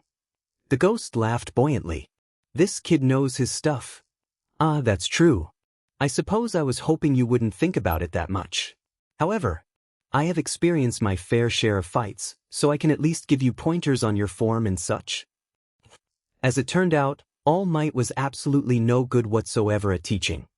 His corrections were stuttering guesses at best and pointless at worst, and Izuku absolutely did not have the heart to tell the emancipated man that. Izuku supposed that All Might didn't really know what to expect when Izuku said he was going to utilize a completely different fighting style for close-range stuff, the part he needed to practice. Izuku had already done plenty of research on what fighting styles would work best for him, and although he did go with the cop-out decision of mixed martial arts, he did know what parts he wanted to mix in. namely styles like Aikido and Judo flips but not the grappling, because quirks certainly did not make that a safe idea in villain fights. Izuku had put a lot of thought into his decision, largely based on how he would likely never buff up and didn't have much in his arsenal that was useful for actually causing harm in close quarters other than the pulling, which he thought could be incorporated fairly easily into the Aikido practice. And All Might was just, he was floundering, lost to the extent that the ghost tagalong had spent a good few minutes laying in the sand trying not to laugh at his puppy-like confusion. It was only now, about an hour later, of All Might mostly just standing there and awkwardly watching Izuku run through some practiced movements that the ghost finally stepped in. Izuku was running through a particular flip, trying to combine the judo elements with the smoothness of Aikido, but every time he ran through his balance felt off, causing hesitation that could easily be a mistake mid-battle. All Might noticed this and tried his best to help. Try moving your legs out wide to distribute your weight more evenly, Midoriya shounen. The ghost scowled, shaking her head. Toshi, I love you, but that's literally the worst advice you could possibly give this pipsqueak. He's got a low center of balance, so his weight is already too spread out to allow him to recover as he runs through the movement. Izuku listened carefully, already shifting his feet in closer. His legs should be in more of a line and not stretching as much, knees a little more bent, and his arms aren't helping with his balance either. Slowly, deliberately, Izuku made eye contact with the ghost as moved his arms into a different pose, and raised his eyebrows questioningly. Shock shone clearly through her eyes, but with the adeptness of an aged pro, she recovered quickly. Like this, she gestured, falling smoothly into a textbook pose, which Izuku mimicked to the best of his ability. Well, she breathed at the absolute confirmation he could see her. Was not expecting this. She looked at him carefully. You can see and hear me? Izuku nodded. What does that have to do with telekinesis? It almost seems like a completely different queer. Her eyes flashed suddenly and she warily shifted back to block his path to All Might. Stony bite filled her voice as she stared down at him. 2 quirks. What do you want with Toshi? If you plan to hurt him, I swear I'll find a way to stop you. Glancing at All Might, he was distracted, possibly texting someone on his phone. Izuku shook his head frantically. Never. I would never hurt All Might. Why would you think that? You have 2 quirks, there's only one person who could do that. She glared at him, sparks sizzling over her skin. What are you planning? Please, you misunderstand. I'm not involved with any villains. It's really just the 1 quirk. Okay, wait, actually I do have 2, but, seeing her glare growing more dangerous, Izuku rushed to clarify, desperation filling his voice. I promise I can explain later. I swear I'm not lying. Midoriya shounen?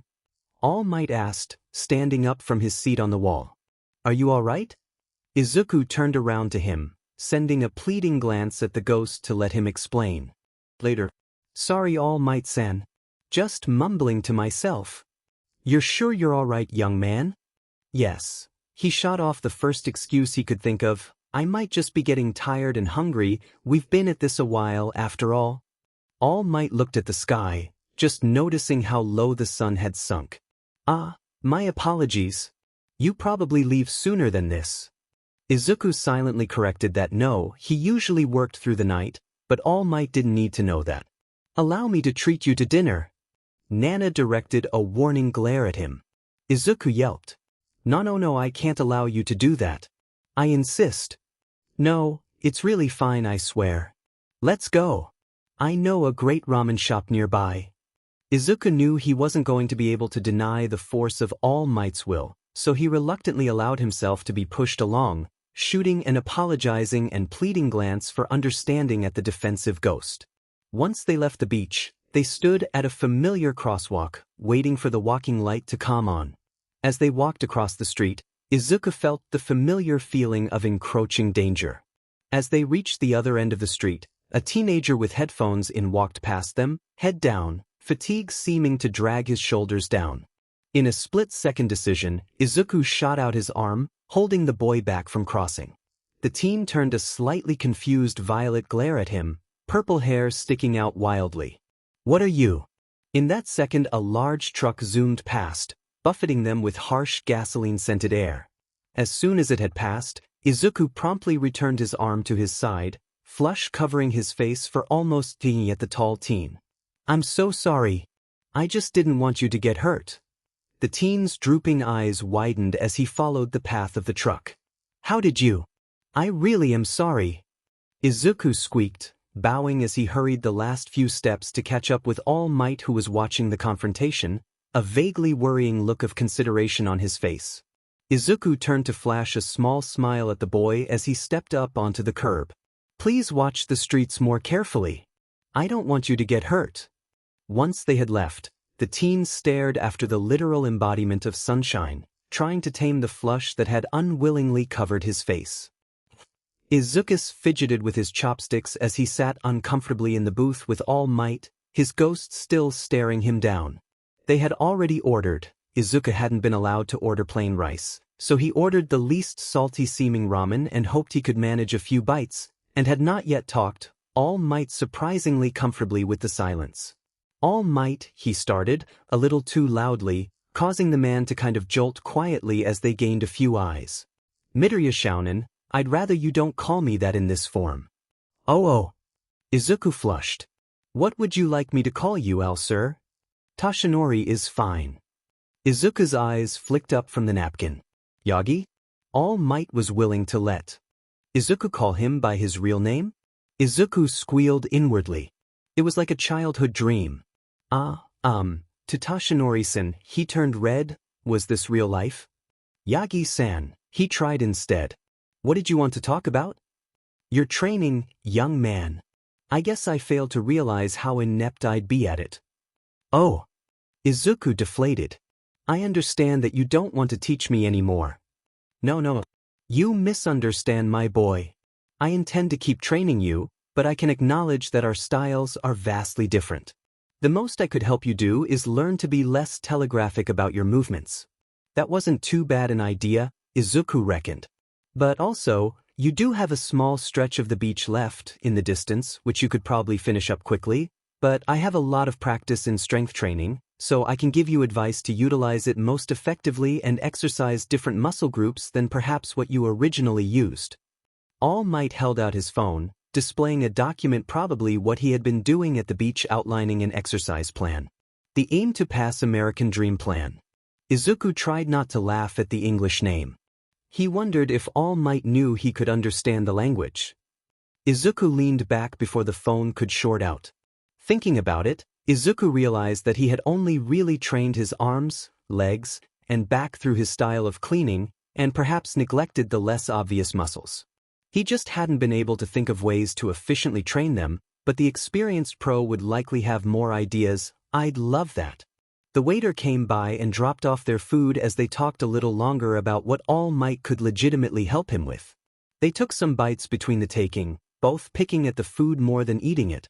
It occurred to Izuku that a restaurant wasn't the best place to go for someone who can't consume salt and someone who doesn't have a stomach. Furthermore, All Might continued, "I'd like to reintroduce the offer I made earlier." "What do you mean?" Izuku asked, trying to figure out what order he was referring to. "My boy, every time I meet you I grow more and more impressed by you and your heroic spirit. This is why I would like to once again offer you my quirk." Izuku dropped his chopsticks and stared blankly at All Might, the ghost at his shoulder giving Izuku a similar look, if more calculating. What? "I'd like to give you my quirk. The longer I know you, less and less can I imagine possibly passing down my legacy to anyone else." "All Yagi-san. I'm still very honored that you consider me fit for that, but as I told you before, I really can't accept." "But if you just reconsider," Izuku pushed down the guilt he was feeling, trying to keep his discomfort off his face.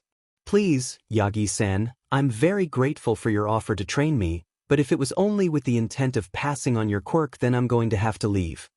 Izuku carefully straightened his chopsticks and stood with a slight bow. "My boy," All Might sighed, defeated. "I understand you don't want my quirk, but I'd still very much like to train you." Izuku looked skeptically at him. "Can you promise not to offer me your quirk as long we're training?" "Yes, my boy. I can't understand your reluctance, but though I don't know you well, I find myself doubting that you don't have a reason." I promise I will not pester you about accepting it as we train. Of course, Toshinori thought, that didn't mean he couldn't offer it once they had finished training. A short while later, they had finished their meals, or rather the few bites either could handle, and managed to dispel the awkwardness after a few minutes of stilted conversation, not helped, on Izuku's end, by the presence of the protective ghost who was staring him down the entire meal as if he was going to poison All Might's food. They left afterward, All Might insisting on accompanying him home. Izuku began to wonder if he had perhaps been enlisted by the police to keep an eye on him. For once, he wished his favorite hero would leave so that he could explain himself to the ghost. It was a few minutes later, walking in the shopping district, that Izuku accidentally slammed into a solid body. Oh my gosh, I'm so sorry, I wasn't paying attention, I really should have. Deku. Izuku felt his body freeze. He hadn't seen Kaken in months aside from the occasional glimpse, which was a longer time than it had ever been in his entire existence, since he saw Kaken often even during the 4 months that he couldn't manifest. Izuku didn't look up from the ground as he greeted the teen. Kaken. His voice wavered and Izuku felt like crying. He tried to move past it, but he guessed it was still hard dealing with how Kaken had abandoned him after the school incident. All Might, perhaps sending Izuku's desperation to get away, stepped forward and laid a comforting hand on Izuku's shoulder. My boy? He questioned quietly, the inflection in his voice that implied he was willing to make Kaken disappear if Izuku wanted him gone almost made him laugh, but instead he shook his head gently. I'm alright, Yagi-san, he whispered back. Who's this skeleton fucker? Katsuki asked brashly, breaking the sudden quietness. Izuku inhaled sharply, panic flushing his features and overcoming his awkwardness. Kaken! Izuku shrieked. How can you say that to All Might's hand on his shoulder flinched, probably with more force than intended as Izuku felt like his bones were nearly breaking. Apparently the latent strength from his quirk didn't just affect All Might in his muscle-bound form. Noticing the slight wince of pain from Izuku that caused him to abruptly stop speaking, Katsuki turned his scowling glare on the skeletal hero. You better not be getting Deku into anything shady, you bastard. Izuku opened his mouth to defend All Might again, but All Might beat him to it. I'm Yagi Toshinori, representative of the Hero Police Partnership. I work under All Might. The F-dash? What do you want with Deku? Ah, you know your friend. Young Midoriya gets himself into far too many accidents, so I'm here to assist in his training. Katsuki returned his sharp glare to Izuku, causing him to fidget nervously. This probably wouldn't go down well. What the F is he talking about, shitty nerd? Ah. Izuku laughed nervously. I've gotten involved in a few villain accidents lately, really nothing to worry about, Kaken. That's a bit of an understatement, All Might said almost scoldingly. You've gotten into nearly. Izuku prayed to the gods for forgiveness as he elbowed All Might in the side, carefully making sure he hit the side without injury. I'm sorry, Kaken, but I really have to get going. Izuku apologized awkwardly, scooting off to the side to make their exit. Deku, Katsuki started.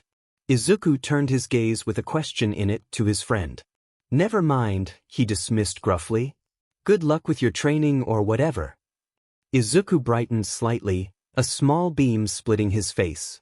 Okay, Kaken. Katsuki grunted in response, raising his hand up in a dismissive wave as he stalked away.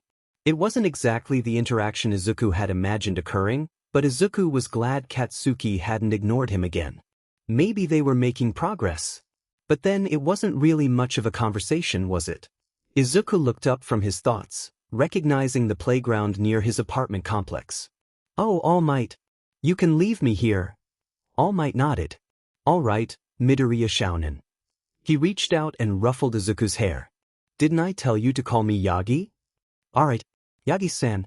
I'll meet you at Daboga tomorrow? After confirming what time they would meet, All Might waved in farewell, leaving his ghost behind for perhaps the first time in years. All Might's ghost-san, I really promise I'm not. Izuku was broken off by nearly cackling snickers from the women. All Might's ghost-san. The woman dissolved into complete laughter, leaning over and clutching at her stomach. By God, pipsqueak, she choked out through wheezing laughter. I don't know how I thought you might be involved with All for One. You're an actual cinnamon roll. I was just paranoid. Cinnamon roll? That's what you find important? The ghost asked, laughter resuming, but smaller this time. Izuku flushed heavily. What kind of skewed priorities did he have? It's not that.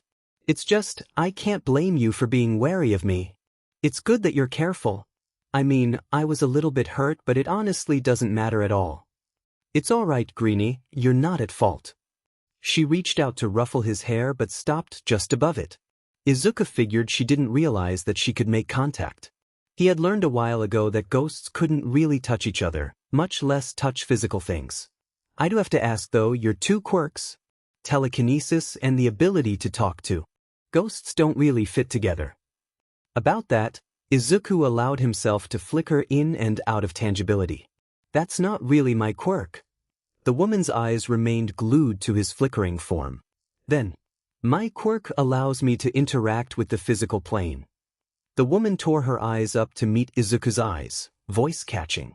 You mean, I'm a ghost too? In an instant, the woman had surged forward, wrapping her arms around him, tensing only slightly as she realized she had actually succeeded in hugging him. How? You definitely weren't dead that first day All Might met you? Did you die at the sludge villain? No. Izuku yelped, before forcibly calming himself. No, All Might didn't fail to save me. He smiled melancholically. He's never failed to save anyone once he arrived at the scene.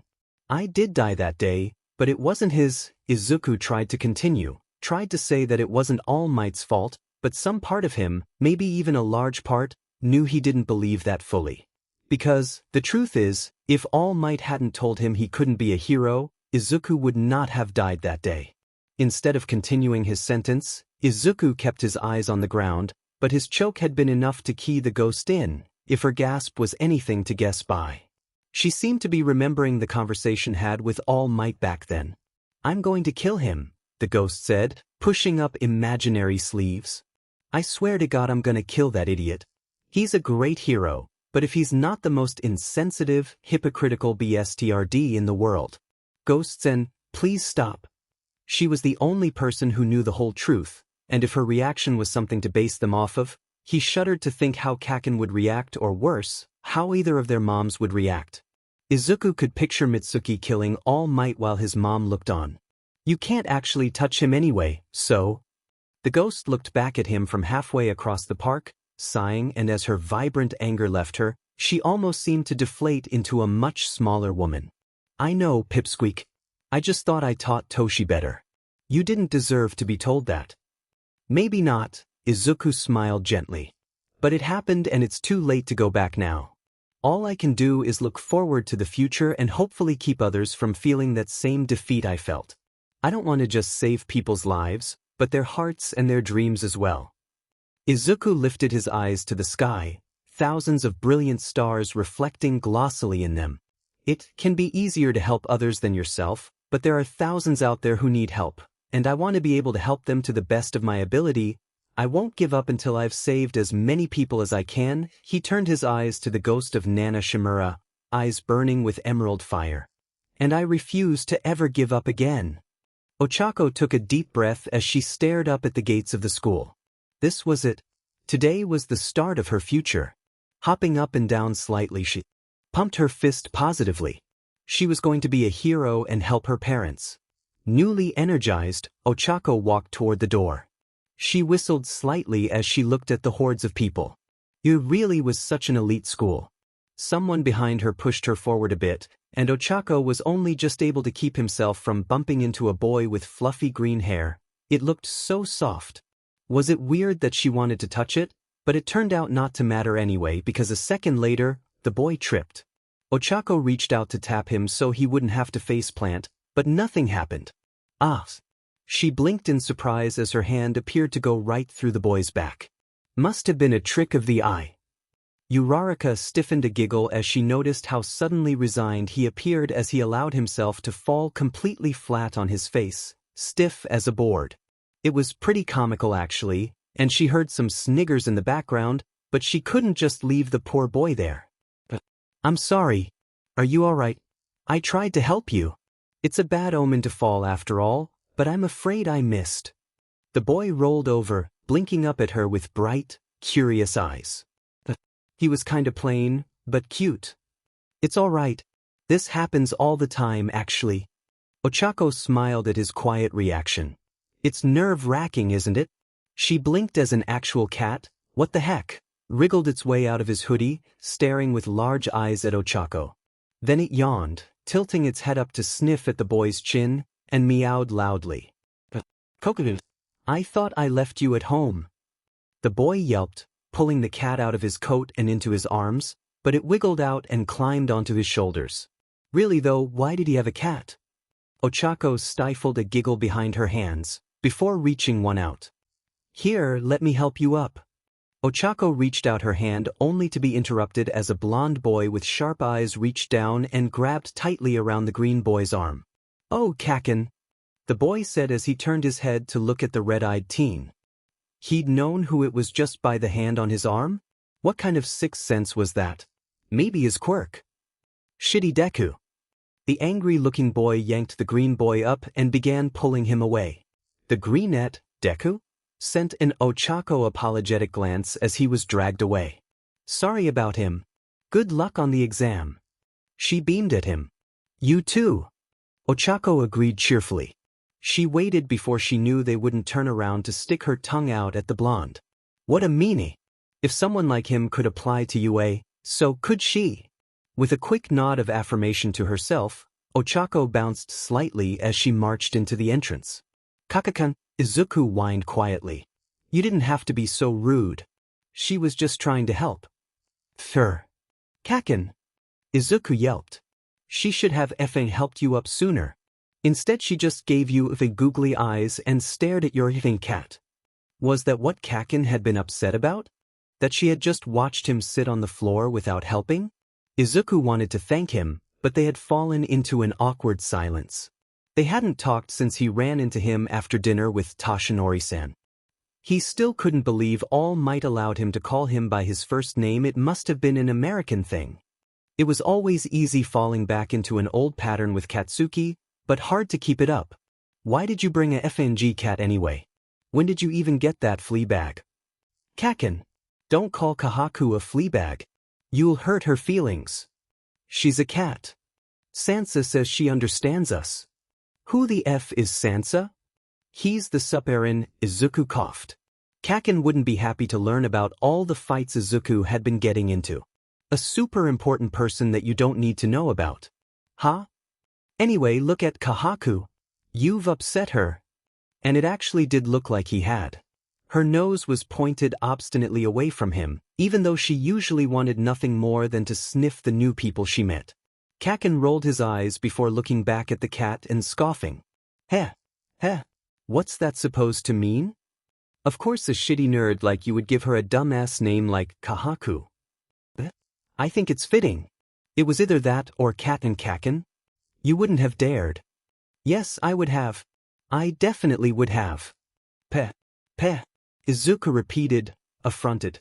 It's still a stupid name. Hey, everyone says they like her name. You're just stupid. Stupid Kaken. Stupid Kaken. Excuse me? Katsuki asked dangerously. Would you care to repeat that, nerd? Stupid Kaken. Bakugo. Izuku said angrily, face turned away from him. Look me in the face if you're going to insult me, shitty nerd, Katsuki hissed as he pulled Izuku's wrist around. Katsuki's grip tightened as he saw the tears glistening in Izuku's eyes. Deku. Stupid Kaken. He began bawling out of FNG nowhere. How could you abandon me like that? Katsuki tried to fight back the instant apprehension that came over him to see a Midoriya crying like that. Several eyes fell on them from throughout the crowds of students. Katsuki hissed and pulled Izuku aside into a hallway as he sniffed and tried to rub his tears away. Stop that, shitty Deku. Katsuki said as he pulled Izuku's hands away from his face. Izuku looked up at him, bright green eyes wavering and lips wobbly. Small tremors racked his body as he stifled back sobs. Kaken, I was so happy when you started talking to me, and we were hanging out again, and I was having fun and I thought you were too, But then, he paused, choking out a wet cough. You left. He wailed, leaning into Katsuki and beating his chest lightly. Katsuki let him continue, staring down at the head of fluffy green curls and back of his pale, slim neck. He better not get tears on Katsuki's shirt. Deku, do you still hate me, Kaken? His voice was soft, weak. No, I don't hate you. Never did. Then why? Why everything? Why would you pretend to get along with me and just leave? Why? Look, I'm a shitty person, okay? Katsuki tried to ignore Izuku's vehement nod of agreement. The little sheet. You're not supposed to agree with that, but whatever. I was just working through some sheet. I have been for years, if I'm being effing honest. But I could have helped you. You didn't have to completely avoid me like that. Don't you know it feels? And I thought things were getting better after. After what? Katsuki asked dangerously. After you. What? Kaken, you can't say that. No kidding. He spat out. We can't even talk about it and you expect me to be okay with it? Just sweep it under the rug and pretend like everything is fine like you're doing.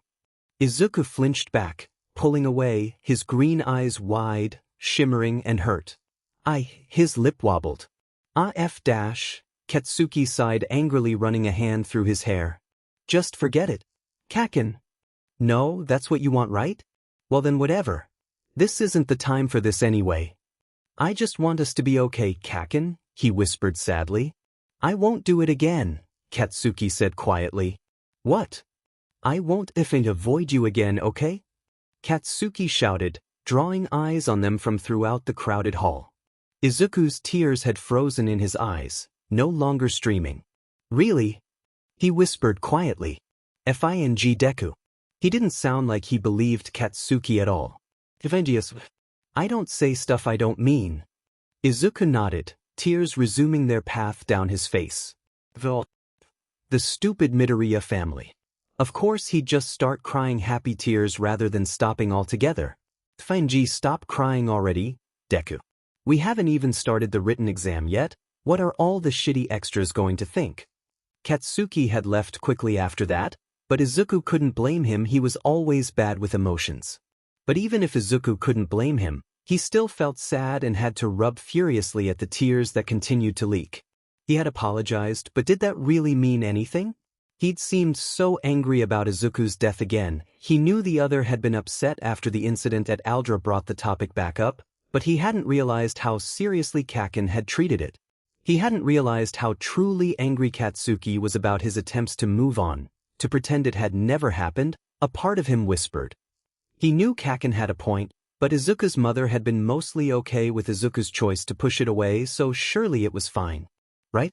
Kahaku rubbed up against his chin, purring comfortingly from her spot on his shoulder. With her reassurance, Izuku dried his tears and followed the signs to room for the written test, barely paying attention through the instructions. Coco had taken off when he entered the crowded exam space, going who knows where. She seemed to have caught a scent she found familiar and chased after it. Nana showed up soon after to replace her, although Izuku wasn't sure what she was doing at Yūrei. Throughout the test, she looked over his shoulder and commented and nodded at his answers, although very carefully didn't contribute anything that would change his answers or help him. Though his hands had remained shaky, he finished the test with ease and in what was probably record time. Obviously he knew the basic information after endless nights reading through the library, but the hero questions were astoundingly easy as well, due to all his practice with legalities due to his involvement with the police force, as well as how often he had to plan the best way to defuse dangerous situations.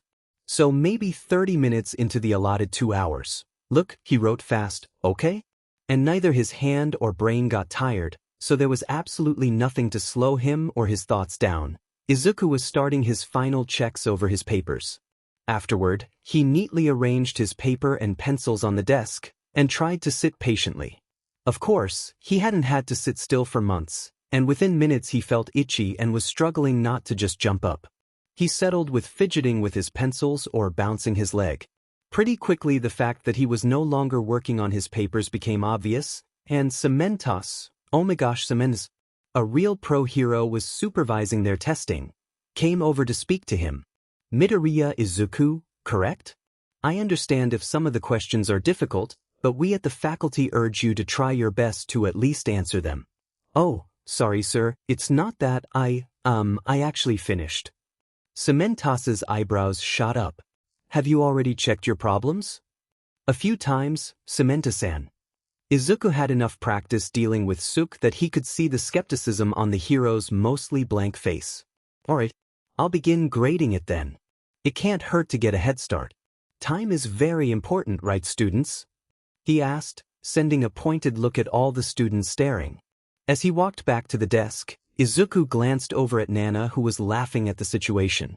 He tried to tell her to stop because it made it hard for him not to smile, but she wasn't paying attention. Izuku watched Cementas for a few minutes, studying him as his eyes seemed to grow wider and wider. He didn't grade the essay questions, that was probably Ned's job, but once he finished reading the multiple choice and written response for non-debatable questions, he just pushed the paper to the side and stared at the wall, pressing his hands against his temples. It was a funny look for a block of cement. Nana's laughing redoubled at Cementas's expression as she drifted over to look at the score. She held out 2 thumbs up, mouthing 100. Izuku nodded in satisfaction. If he had gotten any less, it would have been an embarrassment to the enormous amount of time he'd spent studying. Izuku struggled to keep the smug smile from spreading across his face, but he imagined some of it still slipped through, if the glare from the tall blue-haired teen sitting to his side was any indication. Izuku had been sweating under his gaze for a good 10 minutes now, averting his eyes and trying to avoid the feel of lasers piercing through him. Were his glasses magnifying lenses or something? Izuku spent a very uncomfortable hour and a half in that testing room. Yamada Hizashi sat backstage, drinking tea suggested by Nedzu to help with his throat. He was excited for the group of new listeners this year, and wondered what to expect of them. Would anyone respond to him this time? It was starting to get depressing when everyone stayed silent. Hizashi was reviewing the slides presentation when his tired friend fell through the door, slumping over in his sleeping bag. The man always seemed several times more exhausted as the school year came closer. But when would he stop bringing that thing wherever he went? Hizashi knew for a fact he had spent most of last school year teaching from the floor, and once the students were all expelled, it was expected that you would find him sleeping in miscellaneous places and terrifying students. Hizashi had asked him once, and he said he'd stop sleeping in class when his students deserved it. For the world's sake, Hizashi hoped that the 1A students this year wouldn't disappoint Shoyuta. Hizashi walked over to prod at his friend, taking a careful step back as the man glared menacingly at him through a curtain of hair. "What do you want?" "Shoulda," Hizashi whined. "We haven't seen each other in months and that's how you greet your dear friend?" "Yes. What do you want?" Hizashi shook his head, mock disappointed. "You're so cruel. But anyway, you're blocking my way out, I'll be late." Shoyuta sighed, climbing out of his bag, eyes dropping tiredly. "There. Come on, Shoyuta." Hizashi blinked as a cat poked its head out from the man's capture gear, mouth splitting satanically into an enormous yawn. "When did you get a cat?" "I didn't. But this is Kahaku, and she's likely a student's pet, but she's mine for now."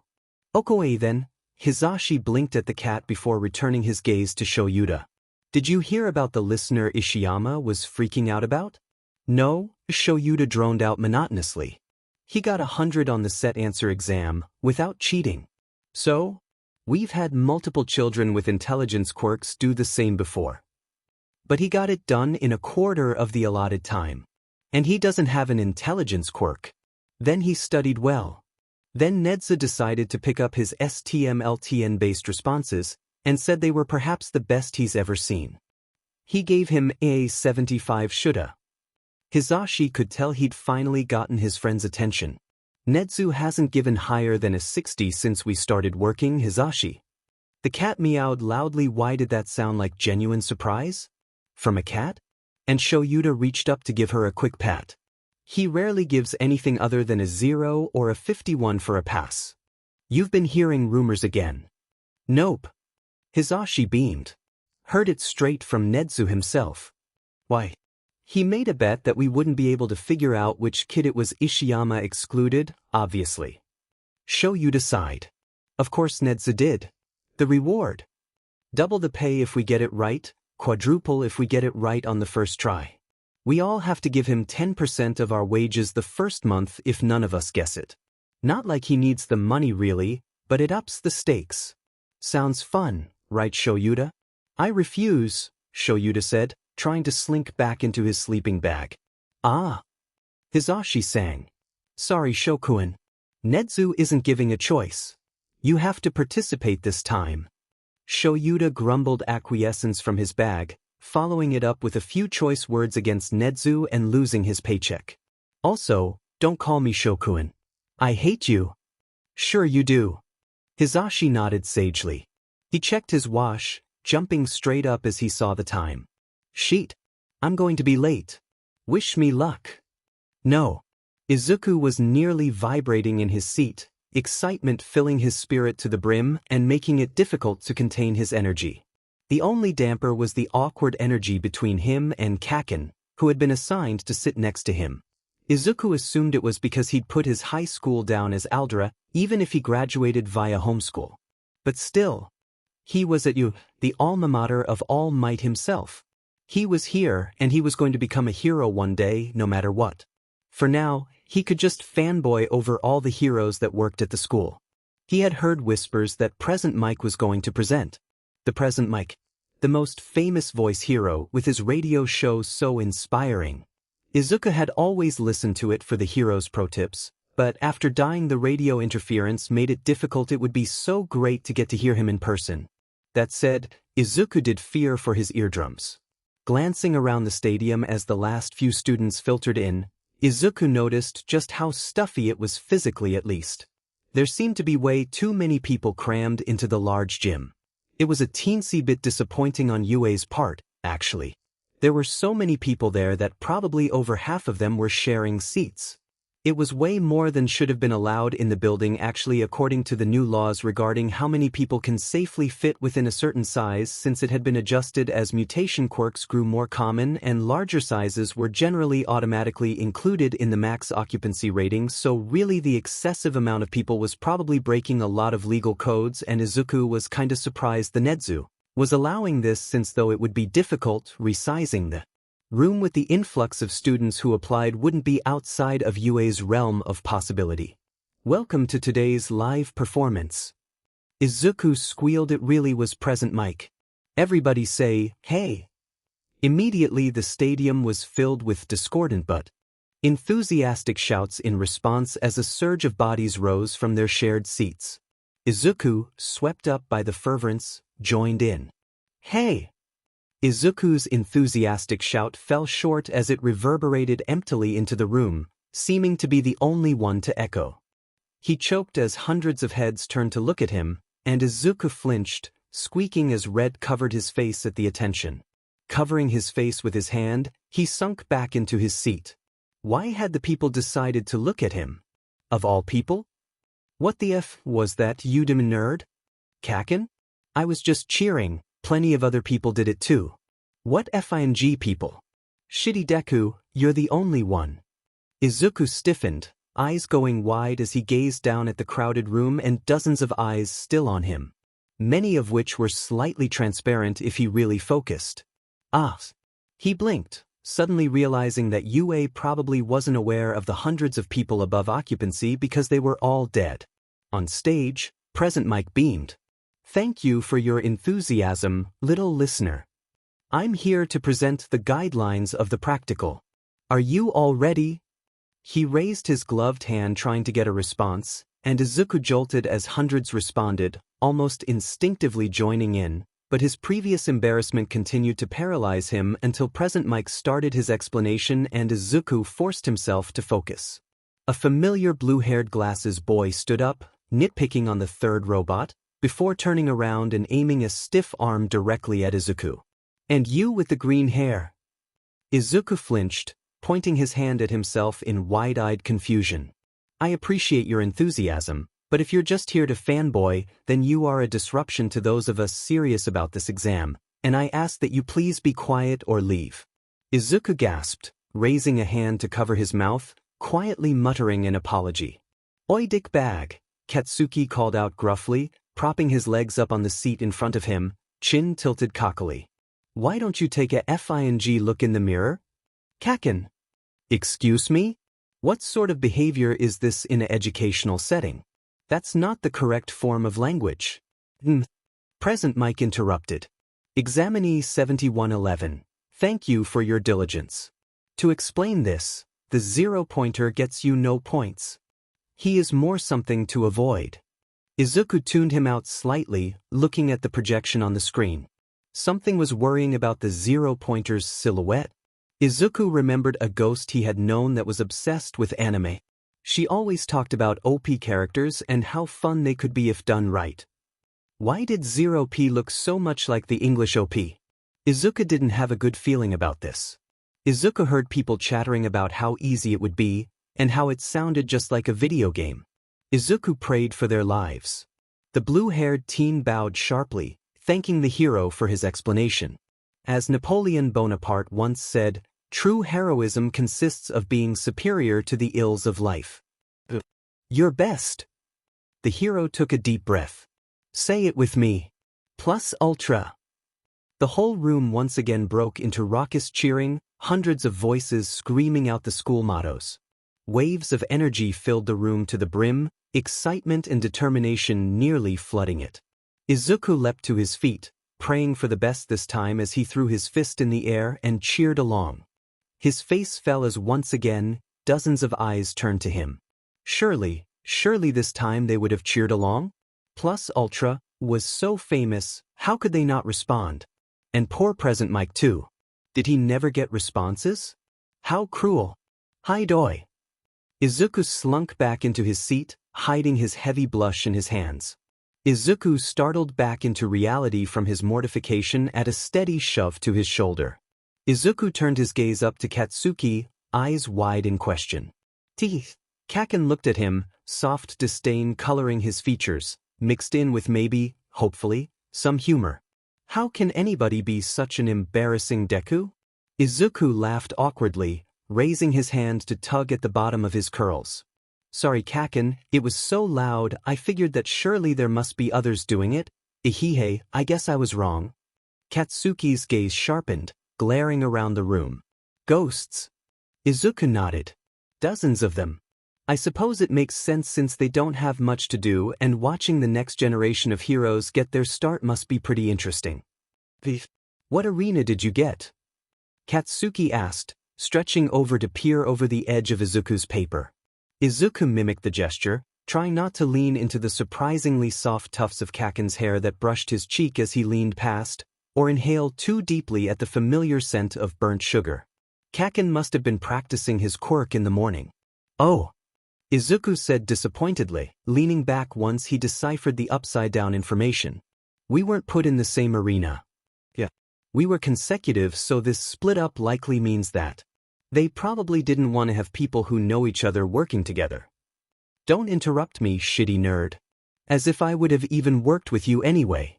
Izuku wondered if he was just projecting the slight disappointment he was reading in Kakken's voice. I guess. He turned to leave, walking toward the opposite arena. Kakken, Izuku shouted before he could help it. Katsuki turned halfway, raising a thin eyebrow, a scowl set on his face. Would you maybe want to spit it out, nerd?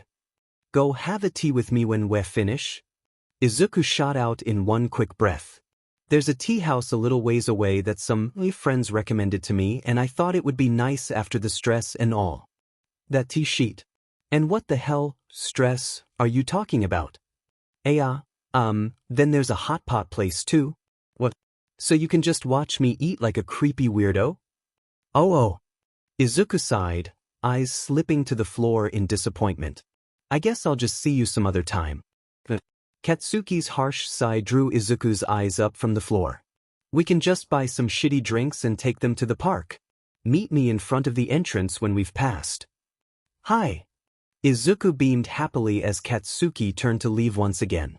Good luck, Kakken, not that you need it or anything. Oi. Katsuki barked, explosions crackling on his fingertips. Shut it, nerd. Right.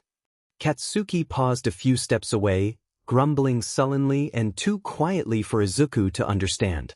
"Kakken? You better not if I tee up, you hear me, shitty do?" Izuku beamed at Kakken's back, knowing it was just his way of telling Izuku good luck. "You too, shitty Kakken." He beamed, giggles escaping as Kakken turned around, face threateningly blank. Large explosions popped in his hands, but Izuku could hear the sharpness of Katsuki's determination in his voice. "As if, you effing nerd." Izuku waved enthusiastically in return. Bonus. Mike stumbles back to where Aizawa waits face down in his sleeping bag, probably suffocating as Koko-chan sleeps on his back. Mike clutches at heart dramatically. Shokuin. "You'll never believe it, Aizawa. This is the first time anyone's cheered back." Tears stream down his face. "I can die happy now." Aizawa snores. "Koko, kitten snore." Mike, why don't you care about any examiners who can clearly hear from outside? Wide eyes. Thanks for watching, legends. If you enjoyed this story, make sure to like, share, and subscribe for more epic What If Deku stories and fresh updates. Hit that bell so you never miss the next upload. See you in the next one.